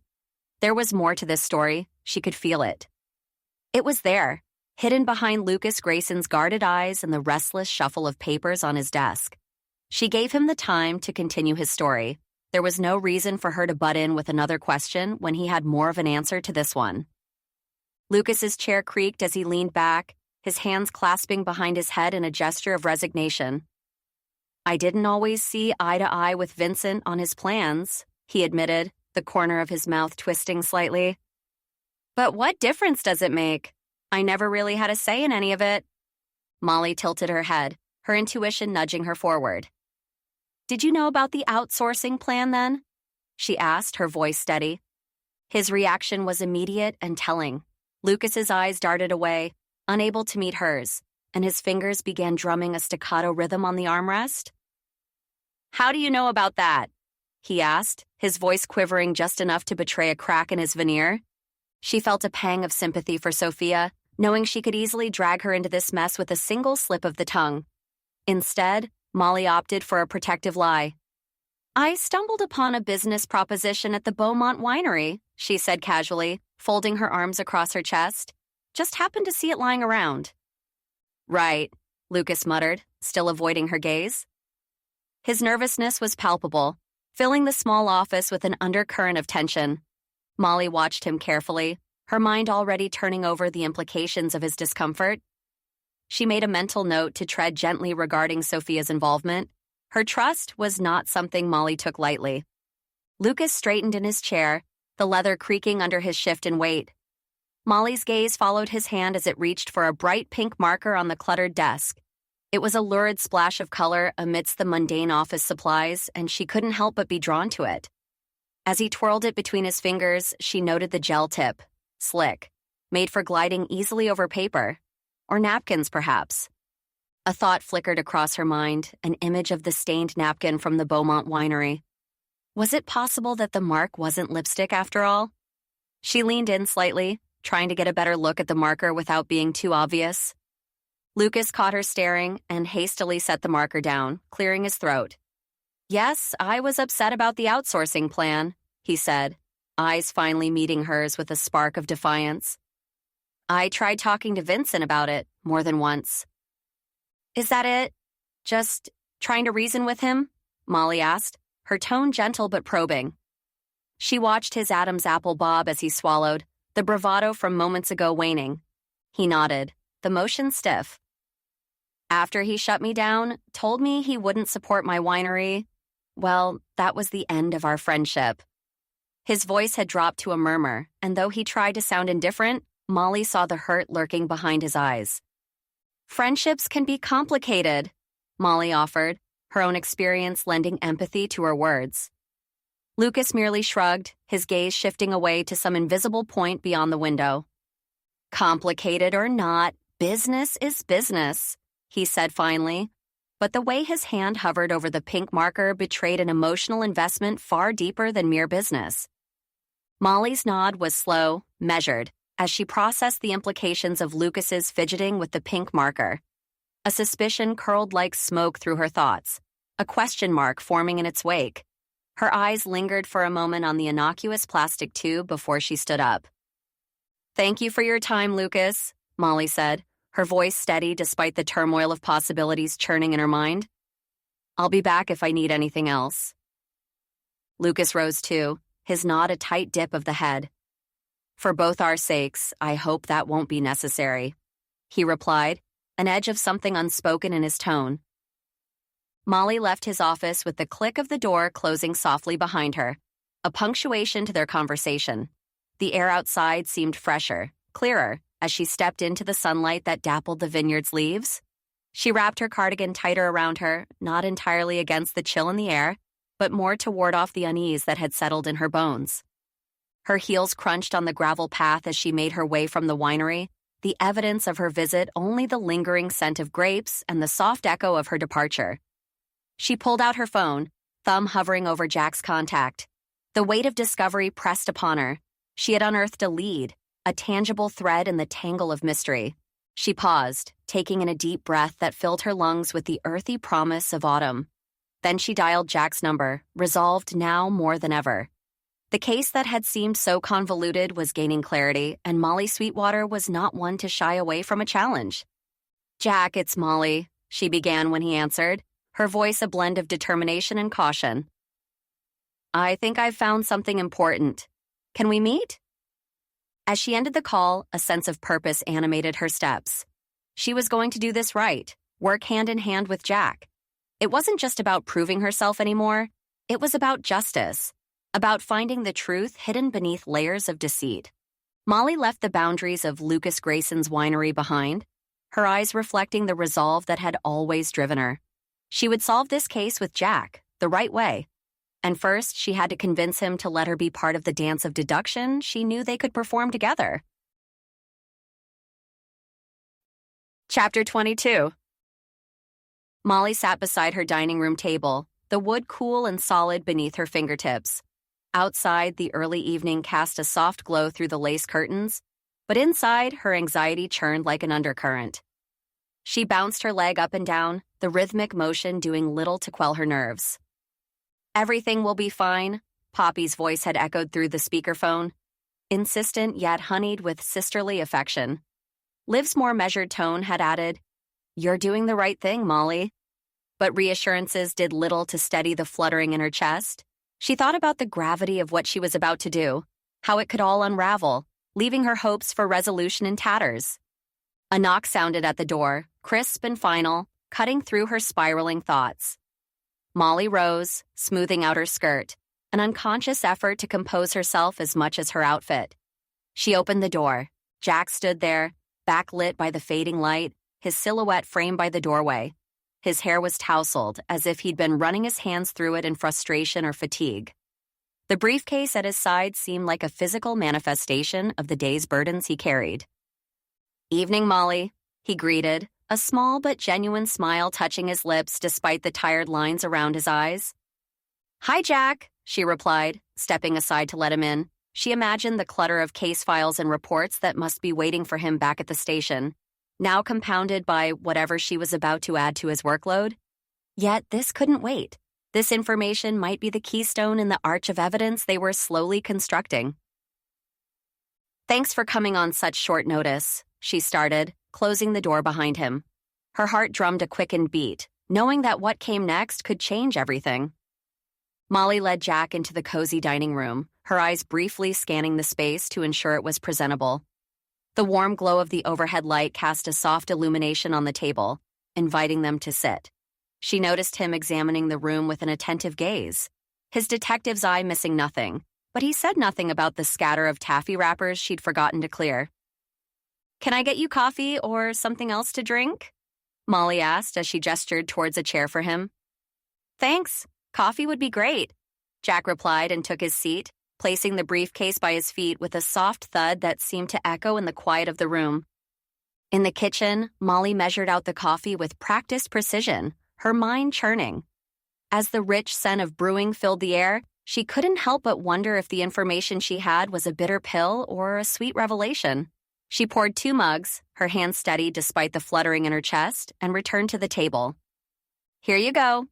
She set down a cup in front of Jack and took the seat opposite him, wrapping her fingers around her own mug for comfort. "So," she began, watching as he wrapped his large hands around the steaming mug, "I know you've been swamped with the case." "Yeah," Jack said, his gaze lifting from the dark liquid to meet hers. "Practically buried in the paperwork." "Right, about that." Molly hesitated, catching a glimpse of concern pass fleetingly over Jack's face before he could mask it with his professional detachment. Her heart pounded as she interrupted his attempt to speak. "I hope you don't mind, but there's something I need to say first." "Go ahead," he responded, leaning back slightly in his chair, giving her the floor with a nod that felt like the pull of a stage curtain. Molly took a deep breath, willing her voice not to tremble. "There's something I found out today, something important, and I think you should know." She clutched the mug tighter, the heat seeping into her palms, steadying her resolve. This was it, the moment of truth, where she'd either lose ground or become an asset in Jack's eyes.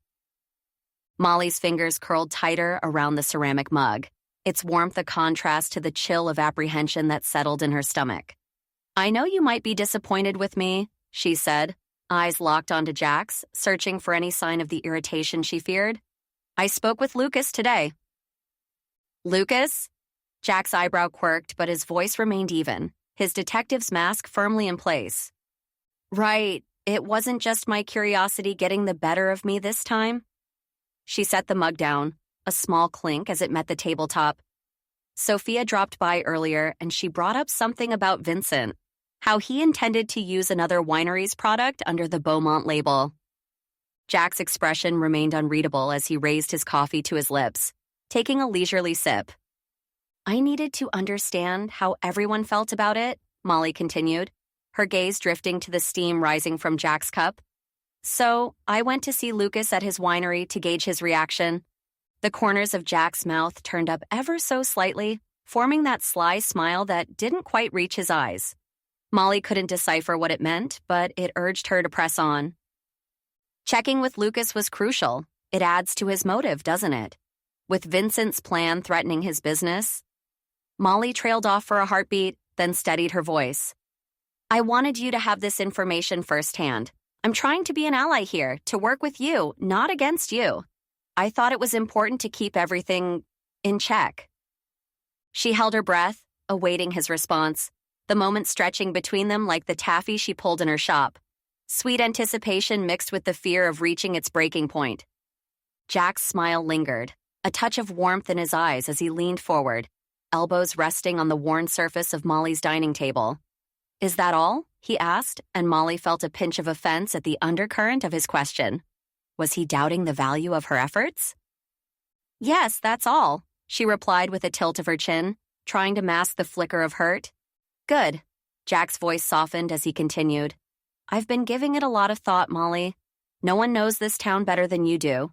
You have connections, relationships with the people here that I just don't have yet. Even when you try to stay away, you seem to get roped back in." He looked at her with an intensity that made her heart quicken. "I could really use your help on this. Would you be willing to work with me on the case?" Molly blinked, taken aback by the unexpected turn in their conversation. Her offense quickly dissolved into a bubbling excitement. "You want my help? Truly?" "Truly," Jack confirmed, his expression sincere. "Of course, I'd love to help out with the case," Molly exclaimed, warmth spreading through her chest. She had already been piecing together clues in her mind, sifting through conversations and details like she sorted through the myriad flavors in her candy shop. "Actually, I've already got some thoughts." "Of course you do," Jack said, a touch of amusement lacing his tone. Molly leaned in closer, eager to share her latest insight. "When I was at the winery, I noticed a pink marker near where it happened. The color was strikingly similar to the lipstick stain found on the napkin at the scene." The revelation seemed to spark something in Jack's eyes, an acknowledgement of the possibility she presented. "So you think Lucas might be our man?" he asked, not dismissing her theory, but considering it with the gravity it deserved. "Potentially, it's a lead worth exploring, isn't it?" Molly's intuition, which had served her well in both taffy making and life, was tingling with certainty. Jack nodded, his demeanor showing a newfound respect for her deductive prowess. "It certainly is, Molly. It certainly is." The soft click of Jack's briefcase snapping open cut through the silence of Molly's dining room. He drew out a sheaf of papers, well-handled and marked with notes in the margins. "Take a look at this," he said as he slid a transcript from his interrogation with Lucas across the polished wood toward her. Molly picked up the document, her fingers brushing against the grain of the paper as she found her place at the top. Her eyes quickly scanned the printed words, a conversation rendered in black and white that seemed to throb with hidden meaning. "Lucas claimed he didn't know about Vincent's allergies?" Her voice trailed off as she looked up at Jack, searching his face for any sign of doubt. "It's possible," Jack replied, his shoulders lifted slightly in a non-committal shrug. His eyes, usually so certain and focused, held a shadow of uncertainty. "But I'm not 100% convinced. What do you think? Is he trustworthy?" Molly hesitated, the weight of responsibility settling on her shoulders like a winter coat. She chewed on her lower lip, thinking back to all the times she had interacted with Lucas. Was it possible for him to be so deceitful? "Actually, I think he is. When I talked to him at the coffee shop, when he didn't know this was a murder, he was upset, but didn't know much about Vincent's personal life. And he was really willing to voice his opinions. It's a strange allergy. It's possible that he really didn't know." Jack put a hand to his chin and thought. "You have a point there. I guess he was pretty surprised and confused when I brought it up. I just thought it was an act." "Everything he does seems like an act," Molly replied with a small smile. "He's very dramatic." They chuckled to each other. Molly felt the tension between them begin to melt, and she finally felt like it was almost like it had been before. She brought herself back to the case quickly because she knew the stakes. They needed to keep moving forward. "If Lucas is telling the truth, then we're back at square one. I've talked to all 3 suspects, and they're all convincingly innocent." "Which means we might be missing something," Jack mused. He leaned back in his chair, the creak of the wood punctuating his contemplation. "There's an angle we haven't explored yet. It's a long shot, but—" "What is it?" Molly asked, leaning forward, her curiosity piqued. "Vincent's affair," Jack stated flatly. "We need to know more about it. The details could unravel this whole thing." A moment of clarity struck Molly, the pieces of her mental puzzle aligning with a satisfying click. "The affair," she repeated, nodding slowly. She knew people, knew their secrets, the perks of being a lifelong resident and business owner in a close-knit community. "I might have a lead on that. Someone on the inside who could shed light on things." "Perfect," Jack said, a note of relief in his voice. "Molly, you might just crack this case wide open." Chapter 23. Molly stood outside of the Beaumont Winery offices, squinting slightly as she gazed across the manicured landscape that stretched between them and the distant rows of grapevines. The afternoon sun cast a warm glow over the property, but the chill in the air reminded her that looks could be deceiving. "Ready to charm some secrets out of the woodwork?" Molly asked, turning towards her sister. Poppy adjusted her ponytail, her lighter brown hair catching the sunlight. "Gossip is my specialty," she replied with a confident smirk. Her eyes, like the sea before a storm, sparkled with mischief.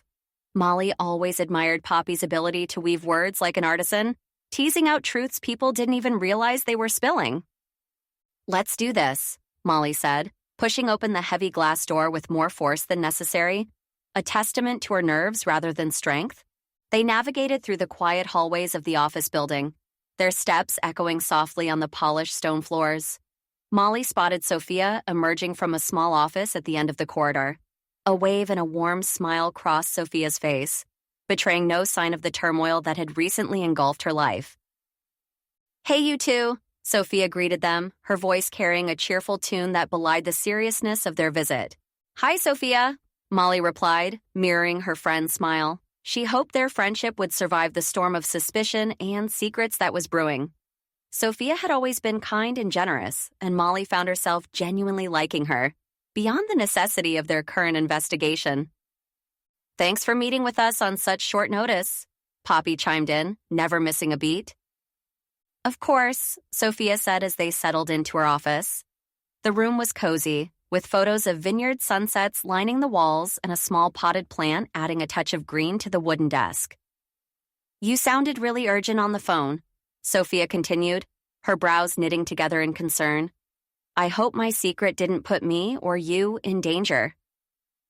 Molly slipped into the chair opposite Sophia's desk, her practical outfit blending seamlessly with the understated elegance of the room. She adjusted her position in the chair, her hands clasped together as if to gather the threads of courage needed for the conversation ahead. "No," she began, her voice steady despite the flicker of uncertainty in her eyes. "It's not your secret we're concerned about, Sophia." She paused for a moment, steeling herself. "We've come to ask about something else, a different kind of rumor that's been floating around about Vincent." Sophia's warm demeanor cooled into an expression of guarded curiosity. She leaned forward, her elbows pressing into the polished surface of her desk, and lowered her voice to a near whisper. "Oh, that rumor," she murmured, a shadow crossing her features. From the corner of the room, Poppy interjected with a tilt of her head. "So, you've heard about it then?" "Of course," Sophia replied with a nod, her gaze flitting between the sisters. "It's hard not to when whispers echo through the halls." Molly felt a chill run down her spine, but she pressed on. "Have you ever, by any chance, overheard anything? Maybe Eleanor and Vincent fighting about the affair?" The question hung heavily in the air, dense with implications and unspoken fear. Sophia's breath caught and held for a heartbeat before she exhaled and nodded again, more solemnly this time. "Once," she confessed, her voice a mere thread of sound. "I was heading to speak with Vincent in his office when I overheard Eleanor inside. They were arguing. She was accusing him of letting another woman come into his life." "Right out in the open?" Molly's eyebrows rose in disbelief, her mind racing to piece together the puzzle. "In his office where anyone could have heard them?" Sophia shook her head, her lips pressed into a thin line. "It wasn't like that. The office was meant to be empty. It was just unfortunate timing on my part." Molly exchanged a glance with Poppy, whose eyes reflected the gravity of the situation. The air in the office felt heavier now, each breath weighted with secrets and suspicion. The truth, it seemed, was a delicate thing, easily shattered by careless whispers. Sophia's chair creaked as she leaned back, a shadow of unease crossing her features. "It was late, you see," she murmured, her fingertips drumming lightly on the polished surface of her desk. "Everyone had left for the night except for me. I was buried in a project and lost track of time." Molly leaned in closer, her eyes locked on Sophia's, trying to read between the lines etched into the winery employee's worried face. "Then I heard them," Sophia continued, her gaze dropping to her hands. "I didn't mean to eavesdrop, but their voices, they were fraught with tension. Eleanor was talking about another woman invading their lives. She blamed Vincent, said it was all his fault. Molly said, a mixture of satisfaction and concern threading through her voice. That's quite revealing. Eleanor wasn't afraid to air out their dirty laundry where anyone could overhear. It's no wonder the rumors started swirling around. Sophia's eyes met Molly's once more, a flicker of surprise in them. But that was the only time, she admitted, almost hesitantly. I never heard anything else about it afterwards. Not from Eleanor, at least. She never mentioned it again. Sounds like dedication, Poppy chimed in, her tone laced with her characteristic sass. Or desperation, Molly countered softly, her brows furrowing as her brain ticked through possibilities. Sophia shrugged helplessly. Whatever happened in Vincent's office that day, it's been haunting me ever since. I don't know what the truth is. The room filled with a thoughtful silence, each woman contemplating the implications of the secret that seemed to hang in the air like a fine mist in the vineyard at dawn. Molly cocked her head to the side, considering Sophia's hushed revelations. Maybe we need to dive deeper, she suggested, her voice low but determined. There could be something in Vincent's office that sheds light on everything.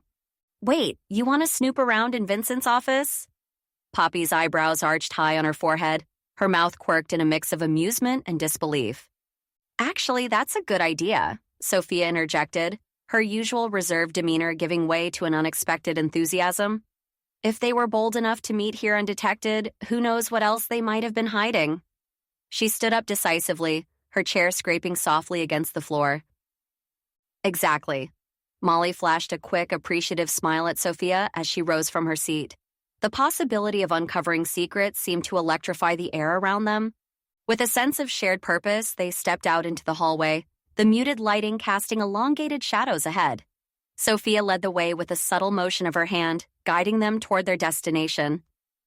Vincent's office is over there, Sophia said, pointing to a large office nestled in the corner of the building. Its door was closed, an unspoken barrier to the truths that might lie within. Molly and Poppy exchanged a brief, charged look before heading toward the office.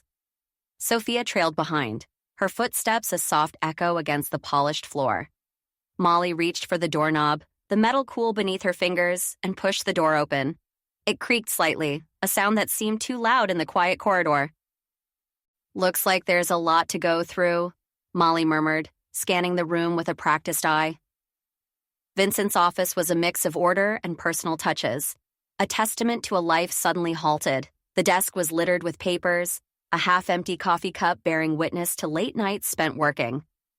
Good, Poppy said, stepping reluctantly over the threshold.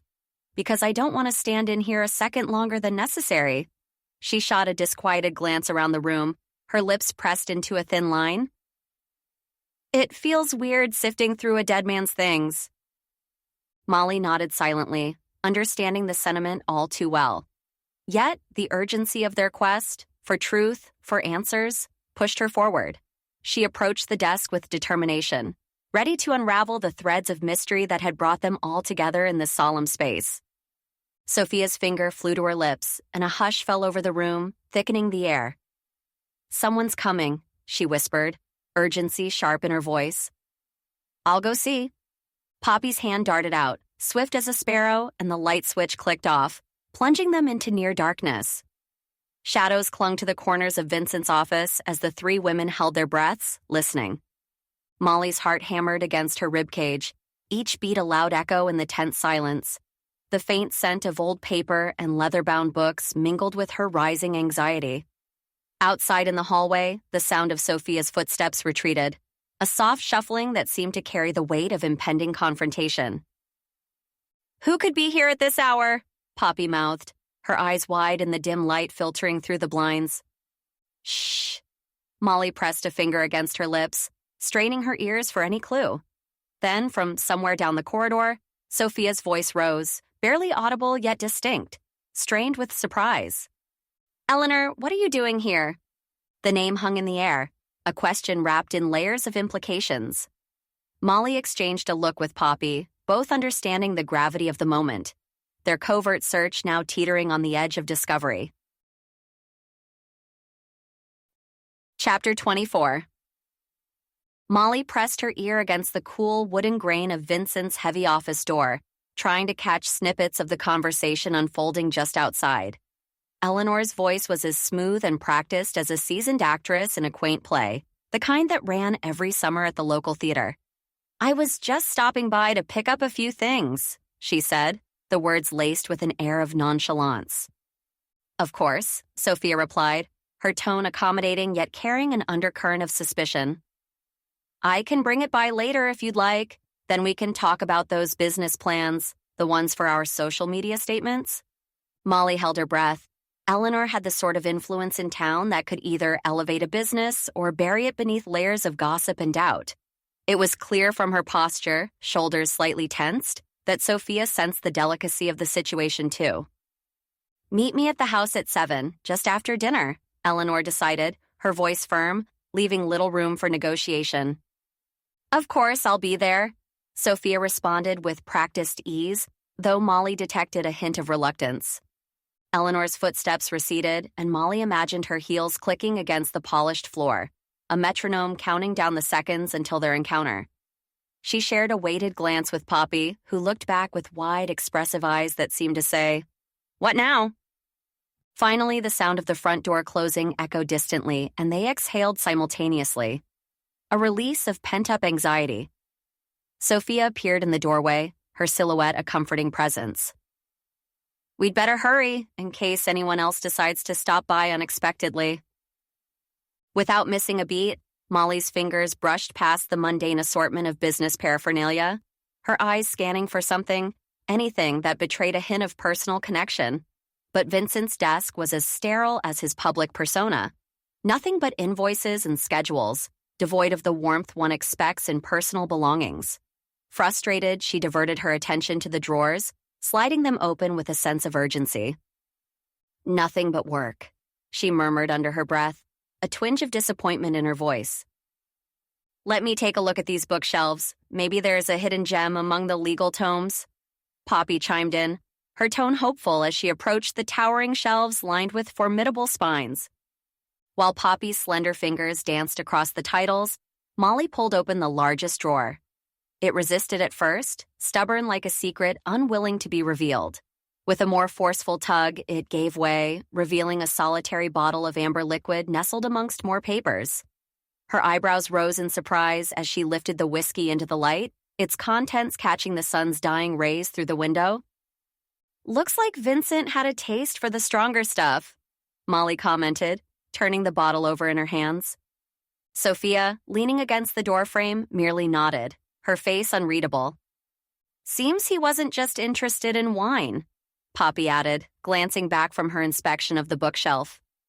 A smile played on her lips, suggesting intrigue at this unexpected discovery. "Right," Molly agreed, setting the bottle back into the drawer. As it descended, a soft thud reached her ears, at odds with what she had anticipated. The sound was too hollow, too suggestive of empty space beneath. An idea flickered in her mind, curiosity piqued. "Did you hear that?" she asked, her gaze locking with Poppy's.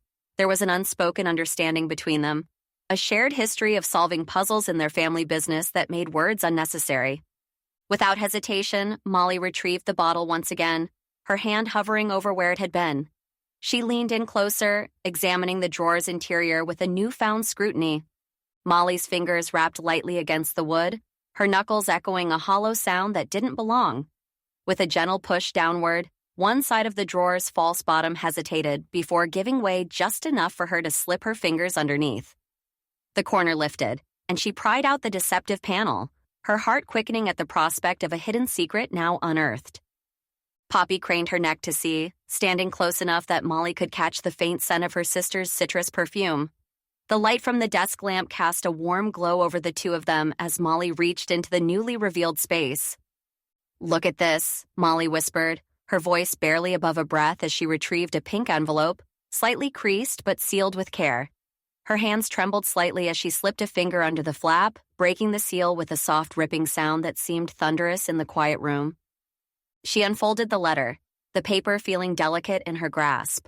The script was elegant, yet hurried, as if penned by a hand driven by urgent emotions. "Vincent, I've known it was you for quite some time. You've always been there for me, and I want you to know I'm here for you too. But I need you to do this for me, please. You know what I want? Always yours, A. From someone named A, Poppy murmured, leaning closer to read over Molly's shoulder. Well, that gives us somewhere to start, but not a lot. Think you can figure this out? We don't have anything from the napkin still, but Jack is waiting for the DNA results and fingerprints.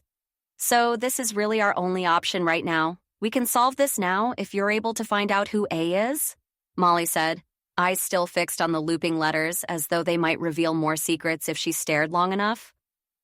It's a long shot, Poppy replied, her lips pressed together in a thin line of determination.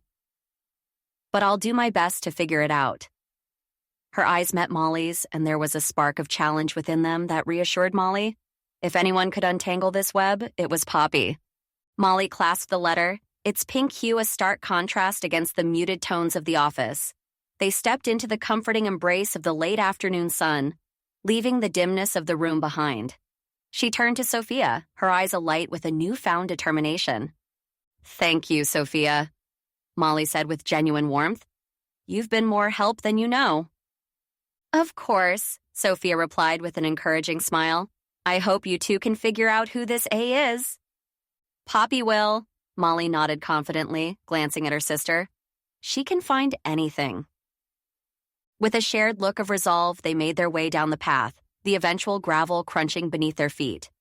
The letter felt heavy in Molly's hand, a tangible clue in the otherwise murky waters of their investigation. "This could be our answer," Molly mused aloud as they reached the car, her fingers tracing the edge of the envelope. This woman might know something crucial about Vincent or Eleanor. "Could be the break we've been looking for," Poppy agreed, her voice carrying a note of excitement. As they settled into the seats of Molly's trusty sedan, the scent of leather and a faint whiff of saltwater taffy from earlier in the day filled the air. Poppy buckled her seatbelt and glanced back towards the building where Sophia had disappeared to carry on with her day. "Sophia really came through for us in there," she remarked. "Yeah," Molly replied, starting the engine. "Remind me to write her the nicest thank you note when we're done here." The car hummed to life as she maneuvered it onto the road.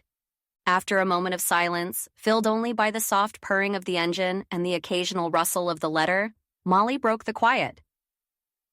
"You're sure you can find out who this A person is?" Her gaze flickered to Poppy, face searching.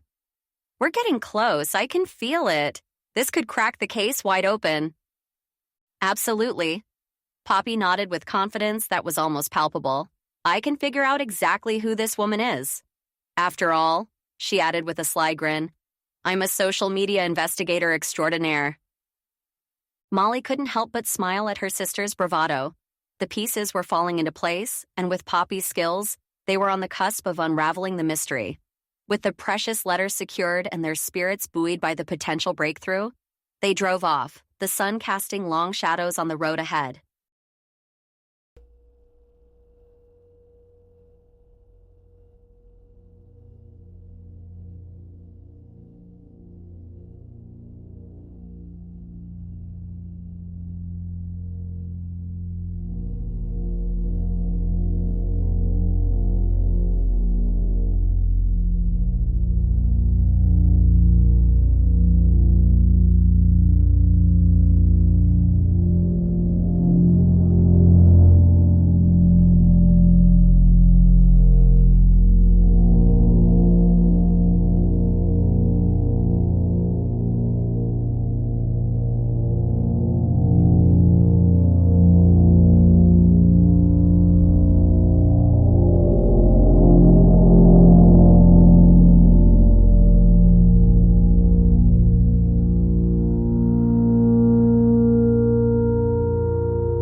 Chapter 25.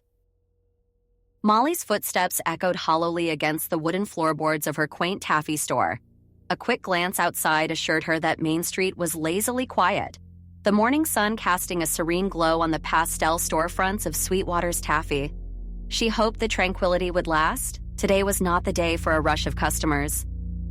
"Poppy, any luck yet?" Molly called toward the back, her voice tinged with an urgency that betrayed her calm exterior. A pause followed by the clatter of keyboard keys filled the air before Poppy's voice floated from the office. "Nope, these things take time," she drawled, her tone nonchalant. "Just let me do my thing." "Okay, fine," Molly sighed, trying to rein in her impatience. She perched on the edge of the glass display counter, the rows of colorful taffies inside blurring as her mind raced. Every moment they weren't moving forward felt like a missed opportunity. Suddenly, Poppy's voice pierced the stillness of the shop. "I've got her!" "Really?" Molly leaped to her feet, a surge of excitement flushing her cheeks. Laughter bubbled from the back room. "No, of course not. It's been like 5 minutes," Poppy chided playfully. Molly blew out a frustrated breath, feeling the tension knot between her shoulder blades. She leaned her hands against the counter, her eyes staring off into a distant corner of the shop as she considered their predicament. This A person, the mysterious woman who had entwined herself with Vincent, could hold the key to everything, the same woman who was there on the day Vincent died. It was crucial they found her, and every second they didn't brought a clenching fear that the trail might grow cold. She knew Poppy was working as fast as she could, but waiting was agony. Each tick of the clock seemed to mock her. It wasn't just about solving the case. It was personal.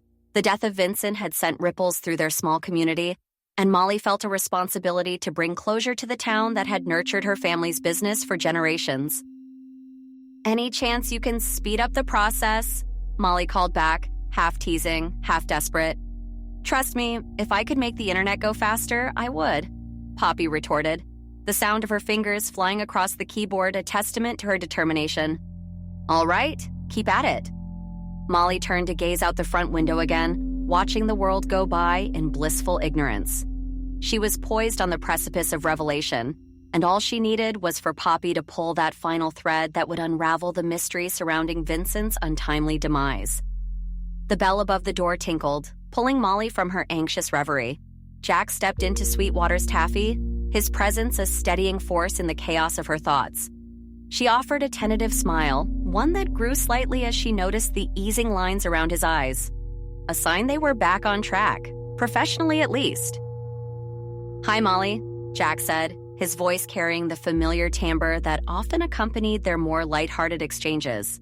"Hey, Jack." Her greeting came out softer than intended, but it did the job.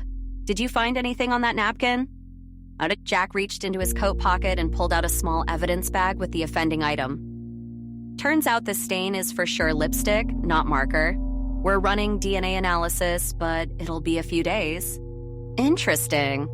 Molly nodded, tucking a strand of dark hair behind her ear. She leaned forward, lowering her voice conspiratorially. We might have something sooner. Sophia helped us discover a note addressed to Vincent from A, hidden in a secret compartment in his office. Really? Jack raised an eyebrow. His detective's curiosity piqued as he stroked his chin thoughtfully. His gaze locked onto hers, searching for more than just the words she was saying. Yeah, I just walked in and found it. Her admission was met with a silence that stretched between them. Without a warrant? It wasn't a question, but Jack's tone carried a note of mild reprimand. He was principled, after all, which was one of the things she admired about him. Molly shrugged, her eyes meeting his with a mix of defiance and apology. Sometimes you have to follow your gut, Jack. That's how we get results. He sighed, the corner of his mouth twitching in reluctant amusement. Next time, let's try to do it by the book. Evidence needs to stand up in court, you know. I guess you're right, she conceded, though her mind raced with the thrill of the chase, the possibility of uncovering the truth too tantalizing to resist. But sometimes the book doesn't have all the answers. Jack's nod was slow but certain. Just be careful, okay? We can't afford to lose any leads because of a technicality. Understood. Molly gave him a determined smile. They were in this together for the first time since she'd begun investigating, and that partnership felt like the key to unlocking the secrets woven through Tidewater's very streets. Molly leaned against the glass display filled with colorful taffy, her fingers tapping an impatient rhythm on the countertop. Despite her weariness from all the sleuthing, a spark of hope ignited within her at the thought of a confession that could crack the case wide open. Jack, if we get a confession, all this procedural stuff won't even matter, Molly said, her tone laced with a blend of confidence and wishful thinking. Jack gave her a pointed look, his detective's mind always ticking away behind those sharp blue eyes. Not every case wraps up with someone spilling their guts, Molly. You can't bank on theatrics to solve crimes. She sighed, brushing a stray lock of dark hair from her face. I know, but I've got a good feeling about this one. Her previous successes in solving cases buoyed her spirits. This was her third murder investigation. She was starting to feel like a natural. Before Jack could counter her optimism with more realism, a voice rang out from the back kitchen. I found her! Molly's heart leaped. She exchanged a wide-eyed glance with Jack before they hurried toward the source of the triumphant declaration. Poppy stood in the doorway, holding a tablet in her hands, a smug grin playing on her lips. Poppy, you said it would take all night, Molly said, her words tinged with disbelief and admiration for her sister's efficiency. Shrugging, Poppy's turned-out hands came out to the side. Turns out, Amber is quite the social butterfly online. Nothing private at all. Amber? Jack asked, stepping closer, his interest piqued. Yep, Amber. She has Beaumont Winery listed right there on her LinkedIn profile. Poppy tapped the screen triumphantly. Looks like she's our A. The laptop screen glowed under the fluorescent lights of the taffy shop's back kitchen as Poppy swiveled it around to face Molly and Jack. A LinkedIn profile filled the display, a professional headshot of Amber smiling beside a short but telling employment history. Molly leaned in, skimming the text quickly. Only a few months at Beaumont Winery, she murmured, more to herself than to the others. Right after she graduated college. Yup, and Poppy confirmed with a nod, her fingers dancing across the trackpad to navigate away from LinkedIn. The next tab revealed an Instagram profile, a collage of Amber's life on full display. Molly's gaze moved from picture to picture, each snapshot a vibrant testament to a lifestyle that seemed beyond reach for a recent college grad. An intern's salary doesn't cover this, Molly said softly, almost awed by the array of settings Amber found herself in, from sandy beaches to city rooftops. Tell me about it. Poppy's voice held a hint of sardonic amusement as she continued scrolling. Suddenly she stopped, and Molly's attention was drawn to a grid of photos that made her breath catch. There was Amber, leaning against a sleek sports car, its curves shining under the sun. Another showed her clutching a handbag that Molly knew cost more than a month's rent, and yet another had her seated at a table with a backdrop of an upscale restaurant Molly recognized from magazines, far out of her own budget. How? Molly's question hung in the air, laced with confusion and intrigue. Jack's presence loomed closer, his height casting a shadow over the laptop as he peered at the dates stamped beneath each photo. Oh, he said, his tone even as his detective's mind ticked over the evidence. The dates, they're all during or right after her time at the winery. Molly felt a chill slide down her spine as the pieces of the puzzle began to click into place. The implication was clear, and it was unsettling. She leaned closer, her eyes scanning the dates, corroborating Jack's observation. Right when she would have known Vincent, when they were seeing each other. Molly trailed off, her mind churning with possibilities. The connection seemed too coincidental to ignore. Exactly, Jack murmured, his analytical gaze not leaving the screen. It raises questions about how she sustained such extravagance. The room fell silent for a moment as the three of them absorbed the implications. Poppy broke the quiet with a soft whistle, her usually playful demeanor replaced by one of contemplation. Looks like our Amber has been living the high life on someone else's dime, Poppy said, tapping the laptop's trackpad for emphasis. Her eyes met Molly's, filled with the same curious spark that always signaled they were on the brink of something big. Molly nodded slowly, a mix of excitement and trepidation swirling within her. This investigation had taken a sharp turn, and there was no telling where the winding road would lead next. But one thing was certain. They had unearthed a clue that could unravel the entire mystery surrounding Vincent's untimely demise. Molly's fingers glided over the touchpad, flicking through the virtual gallery of Amber's life before and after the internship. The transformation was stark. The feed morphed from candid shots in modest settings to a parade of opulence, punctuated by the gleam of gold and the sheen of silk. It's bizarre, she murmured, her brows knitting together as she paused on a photo of Amber draped in pearls. She went from thrift shop chic to haute couture overnight. If this was just some fling, it looks like she either made millions off of it or something more serious was going on between them. Jack peered over Molly's shoulder, his proximity sending an unintentional shiver down her spine. Maybe the affair didn't stop, he suggested, his voice low and thoughtful. Perhaps she's been with Vincent this whole time and she's in the middle of this entire mess. The room seemed to shrink with the weight of their shared realization, the air thick with the scent of sugary confections from the front of the store mingling with the gravity of their discovery. Molly felt her pulse quickening, the thrill of the chase igniting a familiar fire within her. Exactly what I was thinking, Molly admitted, meeting Jack's gaze. Their eyes locked, a silent communication passing between them that spoke of partnership and mutual respect. They shared a small, knowing smile, the kind that comes when puzzle pieces not only fit, but snap together with satisfying certainty. They had cracked open the case wide enough to let the light of truth seep in. Whether Amber was the perpetrator or just another piece of the puzzle, they were hot on the trail, and Molly's intuition told her they were close. Ahem, you're welcome. Poppy's voice cut through their moment of silent communion, her mock cough dissolving any lingering tension. Molly turned towards her sister, a smirk playing at the corners of her mouth. Thank you, Poppy. Without a doubt, you are the best Instagram detective in the world. Poppy's response came with a theatrical roll of her eyes and a dismissive wave of her hand, though the pride in her smile was unmistakable. Oh, stop, she said, her sassy tone belied by the twinkle of achievement in her eyes. Jack's gaze lingered on the screen for a moment longer before he turned, his eyes meeting Molly's with an intensity that made her heart skip a beat. Should we go check this thing out? He asked, the corners of his mouth hinting at a cautious smile. Really? You want me to come with you? Molly responded, her surprise evident in the lift of her brows. It wasn't like Jack to extend such an invitation so openly. Of course, Jack said with a nod, his voice steady and sincere. I need you on this. I was wrong before. I do like working with you. He paused, scratching the back of his neck in a rare show of vulnerability. I was just afraid that you'd get hurt.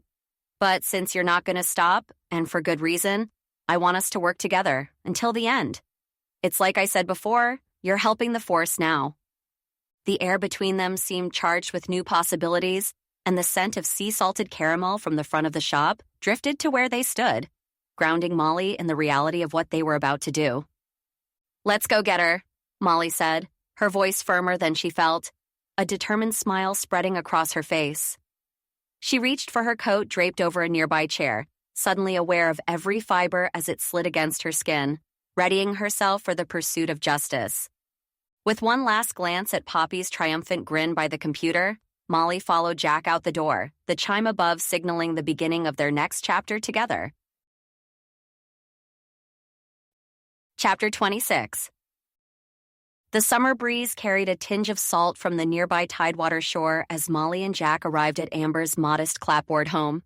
It was nestled among a grove of whispering pines, their needles rustling softly as if privy to the secrets about to be unearthed. "Remember, we're going for the element of surprise," Jack said, parking his unmarked car with a careful precision that spoke to his meticulous nature. "If we can catch her off guard with what we know about her and Vincent, she might slip up." Molly nodded, feeling the weight of the moment settle on her shoulders. Her fingers tapped an anxious rhythm against the leather seat, betraying the calm demeanor she tried to project. She had never been one for protocol or paperwork, but Jack, with his by-the-book approach, inspired a certain confidence in the process. She trusted his instincts, just as she hoped he'd come to trust hers.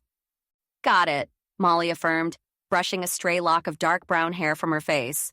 Her green eyes, usually alight with curiosity, now mirrored the gravity of their task. They were here to extract the truth, and she felt the thrill of the hunt course through her veins.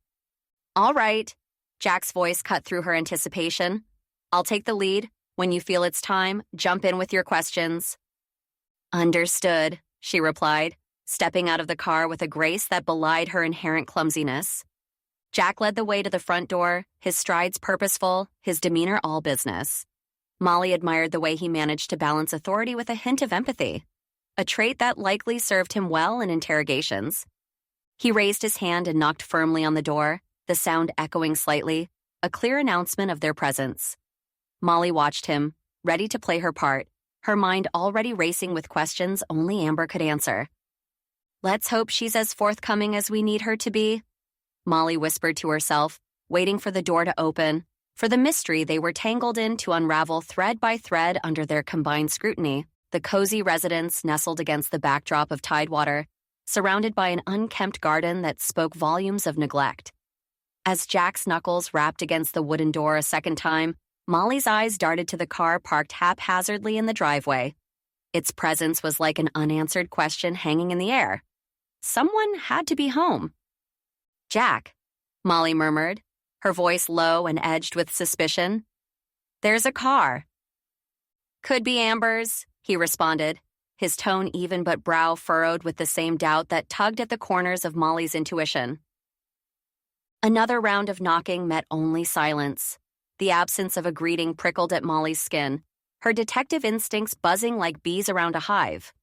She chewed on her bottom lip, considering the possibility of another person inside who might shed light on Amber's whereabouts. "Amber, it's the police," Jack announced authoritatively, his voice firm enough to carry through the door and any potential barrier of fear or reluctance that might hold the occupant back. But it wasn't the front door that betrayed life within the house. It was the subtle creak of a floorboard, almost missed under the weight of their expectation. Molly's head turned sharply, her ears catching the faintest shuffle from behind the house. With a glance at Jack, she signaled silently and slipped away from the porch. Her practical flats crunched softly on the gravel as she rounded the corner, every sense heightened. Peeking around the edge, she spotted the figure of Amber, her motions tentative as she tried to ease the back door shut without a sound. "Amber?" Molly's voice cut through the quiet desperation of the scene. She stepped into full view, her gaze locking onto the startled eyes of the woman they'd been seeking. "What do you think you're doing?" Amber's hand stilled on the door handle, the click of the latch never coming. Caught, her shoulders slumped ever so slightly, a ship surrendering to the stormy sea of inevitability. Molly watched the resolve crumble from Amber's posture, her movements halting like a marionette with snipped strings. "Where do you think you're going, Amber?" Molly asked, her voice steady despite the adrenaline pulsing through her veins. "You can't outrun this." Amber's fingers trembled against the door, and she glanced back with eyes clouded by a storm of emotions. "I don't know anything," she said, but her voice quivered, betraying her. "See, that's where you're wrong." Molly stepped closer, the scent of freshly cut grass mingling with the tension in the air. "We found a napkin with lipstick on it, and we can prove it's yours." The words felt heavy on her tongue, the lie a necessary gambit. Amber's face paled, a ghostly contrast to the vibrant hues of her garden. Molly could see the wheels turning, the doubt seeping into Amber's conscience. It was an untruth that held the power of truth, and for now, it served its purpose. The footsteps announced Jack's arrival as he rounded the corner, his presence an added weight to the already charged atmosphere. Molly turned slightly, acknowledging him with a nod before returning her focus to Amber. "Amber, please," Molly implored, her voice softening. "Tell us what happened that night." The confession unfurled slowly, as if each word were being coaxed from a deep well of regret. "I went to see Vincent," Amber began, the words laced with a bitter edge. "He was angry I showed up without warning. I smoothed things over like I always do. We drank wine, and he told me he let it slip. He said he'd never leave Eleanor." Her lips twisted, the pain in her expression a raw, exposed wound. Jack's shadow fell across the trio, his figure a silent sentinel as he posed the question they all dreaded. "Did you poison Vincent?" The silence stretched out, a chasm waiting to be filled with truths too heavy to carry alone. Amber's shoulders slumped, her body conceding to the heavy burden of truth. Her eyes, brimming with tears, met Molly's in a silent plea for mercy. The moment stretched taut between them as Amber's lips quivered, and then, with a hesitant nod, she opened the gates to her guilt. I didn't mean for it to go so far," Amber sobbed, her voice a cascade of despair. "I saw the pesticides Vincent kept for the fields, and I just—" She gasped for air, her confession jagged. "I put some in his wine when he turned away. He hurt me, and I wanted him to feel pain too. He wouldn't drink it, so I drank too. We did a little cheers. And then I wiped off my glass so that I couldn't be identified. I just wanted him to understand." Molly's heart clenched at the sight, an unfamiliar tightness gripping her chest. This wasn't like the other confessions she had witnessed, those born out of anger or cold calculation. Amber's remorse was a raw, unguarded wound that bled through her every word. But it explained everything. The lipstick was from when Amber wiped her glass, and it was left behind in a hasty exit because of her panic in killing her lover. It was a crime of passion all along. The gossip that Molly had swept to the side as Tidewater's typical gossip train was completely true. From the corner of her eye, Molly noticed Jack's hand reach for the handcuffs that dangled from his belt, the metal glinting briefly in the sunlight. His movements were measured, a practiced dance of duty that he performed with a sense of somber finality. "Amber Harris, you're under arrest," Jack intoned, his voice firm but not without a touch of sadness. He read her rights as he cuffed her trembling hands, the click of the metal echoing like an ominous drumbeat. As Jack led Amber to the back of the police car, her sobs filled the quiet afternoon. Each wail punctuated their walk, leaving a trail of sorrow in the wake of her faltering steps. He opened the door, guiding her gently into the vehicle as if she were made of glass, fragile and on the verge of shattering. The door closed with a soft thud, sealing her fate within the confines of the car. Jack turned to Molly, his face etched with the weariness that came with the job. He gave her a look that mingled admiration with bewilderment. "3 for 3, Molly," he remarked, shaking his head slightly as if to clear it. "They all cracked wide open when you talked to them." Molly shook her head, a piece of hair escaping from her perfectly placed bun. She pushed it back absent-mindedly, her smile reflecting a mixture of pride and perplexity. "Must be something about you that makes them talk," Jack continued, still marveling at the curious effect she seemed to have on suspects. "Maybe," Molly said with a shrug, trying to brush off the compliment. Deep down, though, she knew it was more than that. Her intuition, her empathy, her relentless pursuit of the truth. They all played their part. "Or maybe I'm just good at what I do." Jack's chuckle was soft, acknowledging the truth in her words. With a final glance at Amber, now a silhouette behind the tinted windows, they turned away from the house that had held so many secrets, ready to close the chapter on this case. A crisp breeze ruffled the hem of Molly's jacket as she watched Jack secure the scene, his movements precise and practiced. She folded her arms across her chest, the brisk air nipping at her cheeks and making her eyes water slightly. The silence that hung between them was broken when Jack turned to face her, his expression serious. "Speaking of that," he started, pausing as if choosing his words carefully. "I've been thinking. How would you like to come on as a consultant if anything else pops up in town?" Molly raised her eyebrows in surprise, her lips parting slightly. "Seriously?" The word slipped out before she could catch it. Jack nodded, the corners of his mouth tilting upward in a restrained smile. "Yeah, you've got a knack for this." She chewed on the inside of her cheek, contemplating the offer. Tidewater was a quiet place. Trouble didn't stir often. "Nothing else is going to happen," she said finally, a hint of hopefulness in her tone. "But if it does, I'll be there, ready to help out." "Good," Jack said, his smile broadening. "I'll need you on the job." Heat crept into Molly's cheeks as she blushed, both flattered and flustered by his confidence in her. "All right, what happens now?" she asked, shifting the focus away from herself. "I'm bringing you home," Jack replied, his voice taking on a softer timbre. "Then I'll take Amber to the station for an official interview and confession. After that, we can wrap up this case." "Good, it's over," Molly murmured, relief washing over her. Her family's taffy shop, the heart of her life, could finally return to its peaceful routine. "And then," Jack continued, a playful edge creeping into his voice, "in the next few days, when all the paperwork is done, we're going on another date." The effort to suppress her smile was futile. It broke free, spreading across her face like sunrise over the bay. "I'll look forward to that then," she said, her voice tinged with anticipation. They headed to Jack's car, the gravel crunching beneath their feet.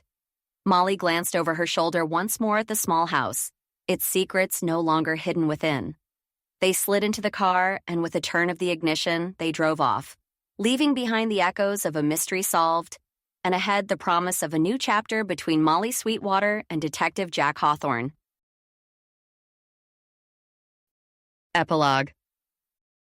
Molly's gaze was riveted to the words glowing on the laptop screen as she stood behind the counter of Sweetwater taffy, flanked by Liv and Poppy. The scent of sea salt mixed with the sugary sweetness of taffy lingered in the air, a comforting backdrop to their impromptu gathering. As she read the latest article from Penelope Pritchard, her lips curved into a smile, eyes dancing with triumph. "Look at this," Molly said, her voice tinged with mirth. "Tidewater turns from tourist trap to most chilling city in Northeast," by Penelope Pritchard. Tidewater, though before stated as a cheap tourist trap, has gained recent attention with their third murder within a year. People are calling it a town full of mystery and thrill. It's become a top city for those looking for mystery and intrigue in a city with history. Liv leaned against the bookshelf filled with jars of vibrant taffy, pushing her glasses up the bridge of her nose. "This is great, actually," she mused, her dark eyes sparkling with foresight. "The library might see more visitors if we highlight our archives on local lore. Imagine all the history enthusiasts flocking to our little corner of the world." Poppy, leaning on the counter, chimed in with her usual dash of enthusiasm. "Seems like it's going to be fabulous for business. More people, maybe even some ghost hunters or amateur detectives looking for a taste of mystery."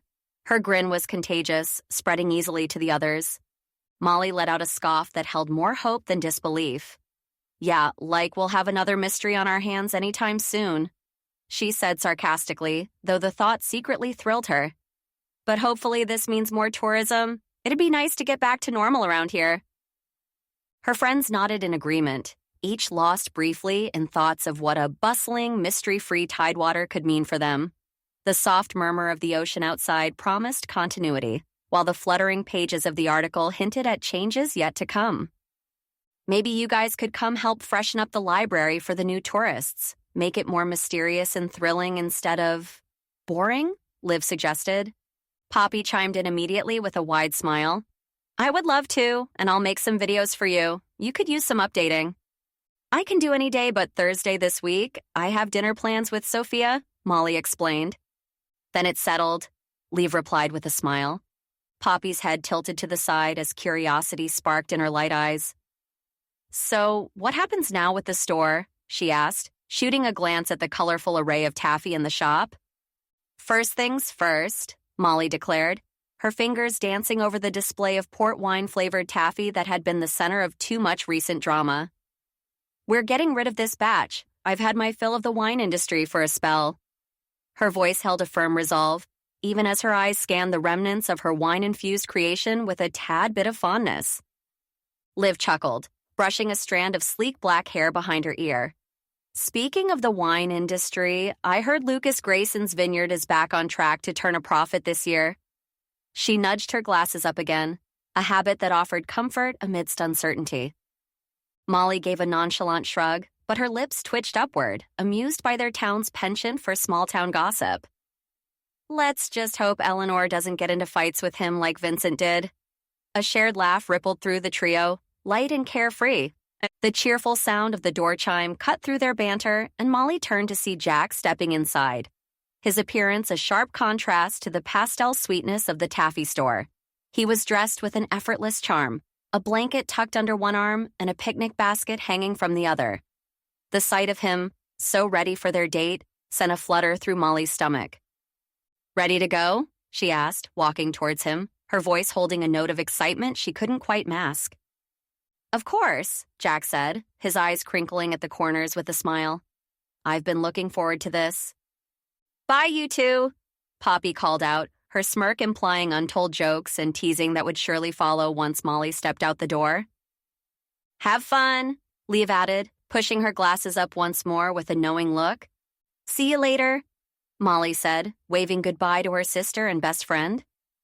There was a buoyancy in her step as she approached Jack, the anticipation of their date mingling with the nostalgia of simpler days before mysteries had woven themselves into the fabric of her life.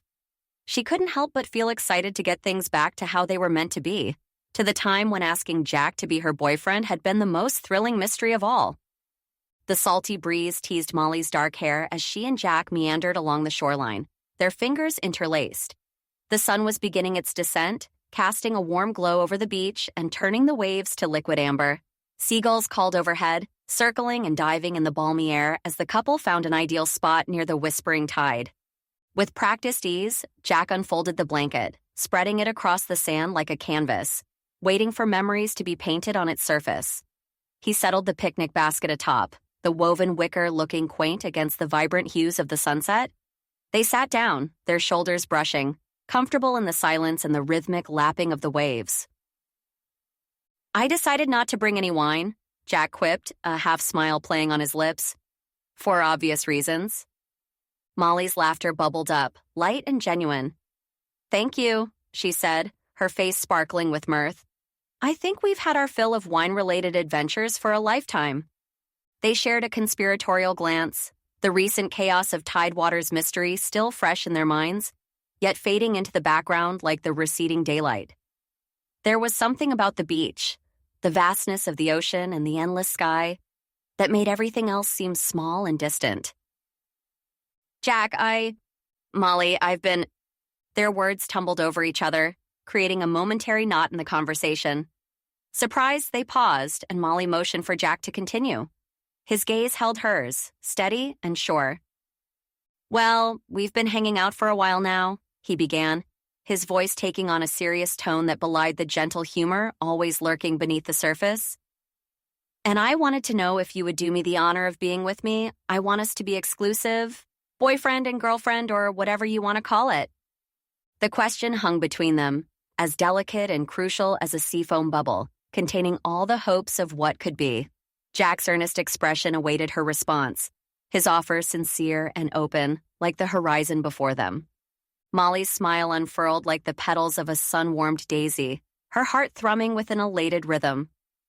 "That's exactly what I was going to ask you," she confessed, the soft sea breeze playing with strands of her dark brown hair. "Really?"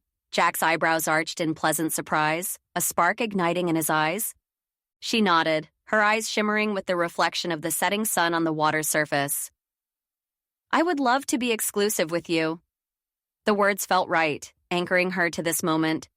Their arms encircled each other in a hug that held all the promise of the days to come. As they parted slightly, Molly caught the scent of the ocean mingled with Jack's cologne, a grounding earthiness that drew her in. She noticed the proximity of their faces, her breath catching in anticipation. With a courage born of new love, she closed the distance and their lips met in a kiss that was as soft and tentative as it was certain. Pulling back just enough to see his face, Molly listened as Jack's voice washed over her warmly.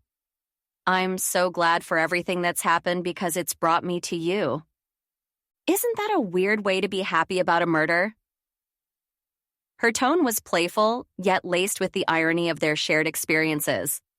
Jack shook his head, his laughter a low rumble against the quiet backdrop of the evening tide. "Of course, I'd rather our history wasn't about that," he admitted, the dimple in his cheek making a brief appearance. "But I guess it comes with the job." "And my job too, as a consultant." Molly's words were tinged with self-deprecation, her future as Tidewater's amateur sleuth still uncertain. "Though I doubt they'll ever need me again." "Who knows?" Jack chuckled, optimism lighting his face. "It seems like mystery stays in Tidewater." The two sat there on the blanket, the world around them vast and open. Yet in that moment, nothing existed beyond the gentle sounds of the waves and the warmth between them. This has been Cabernet Swirl Secrets, a Molly Sweetwater cozy mystery book 3, written by Sophie Love, read by Laura.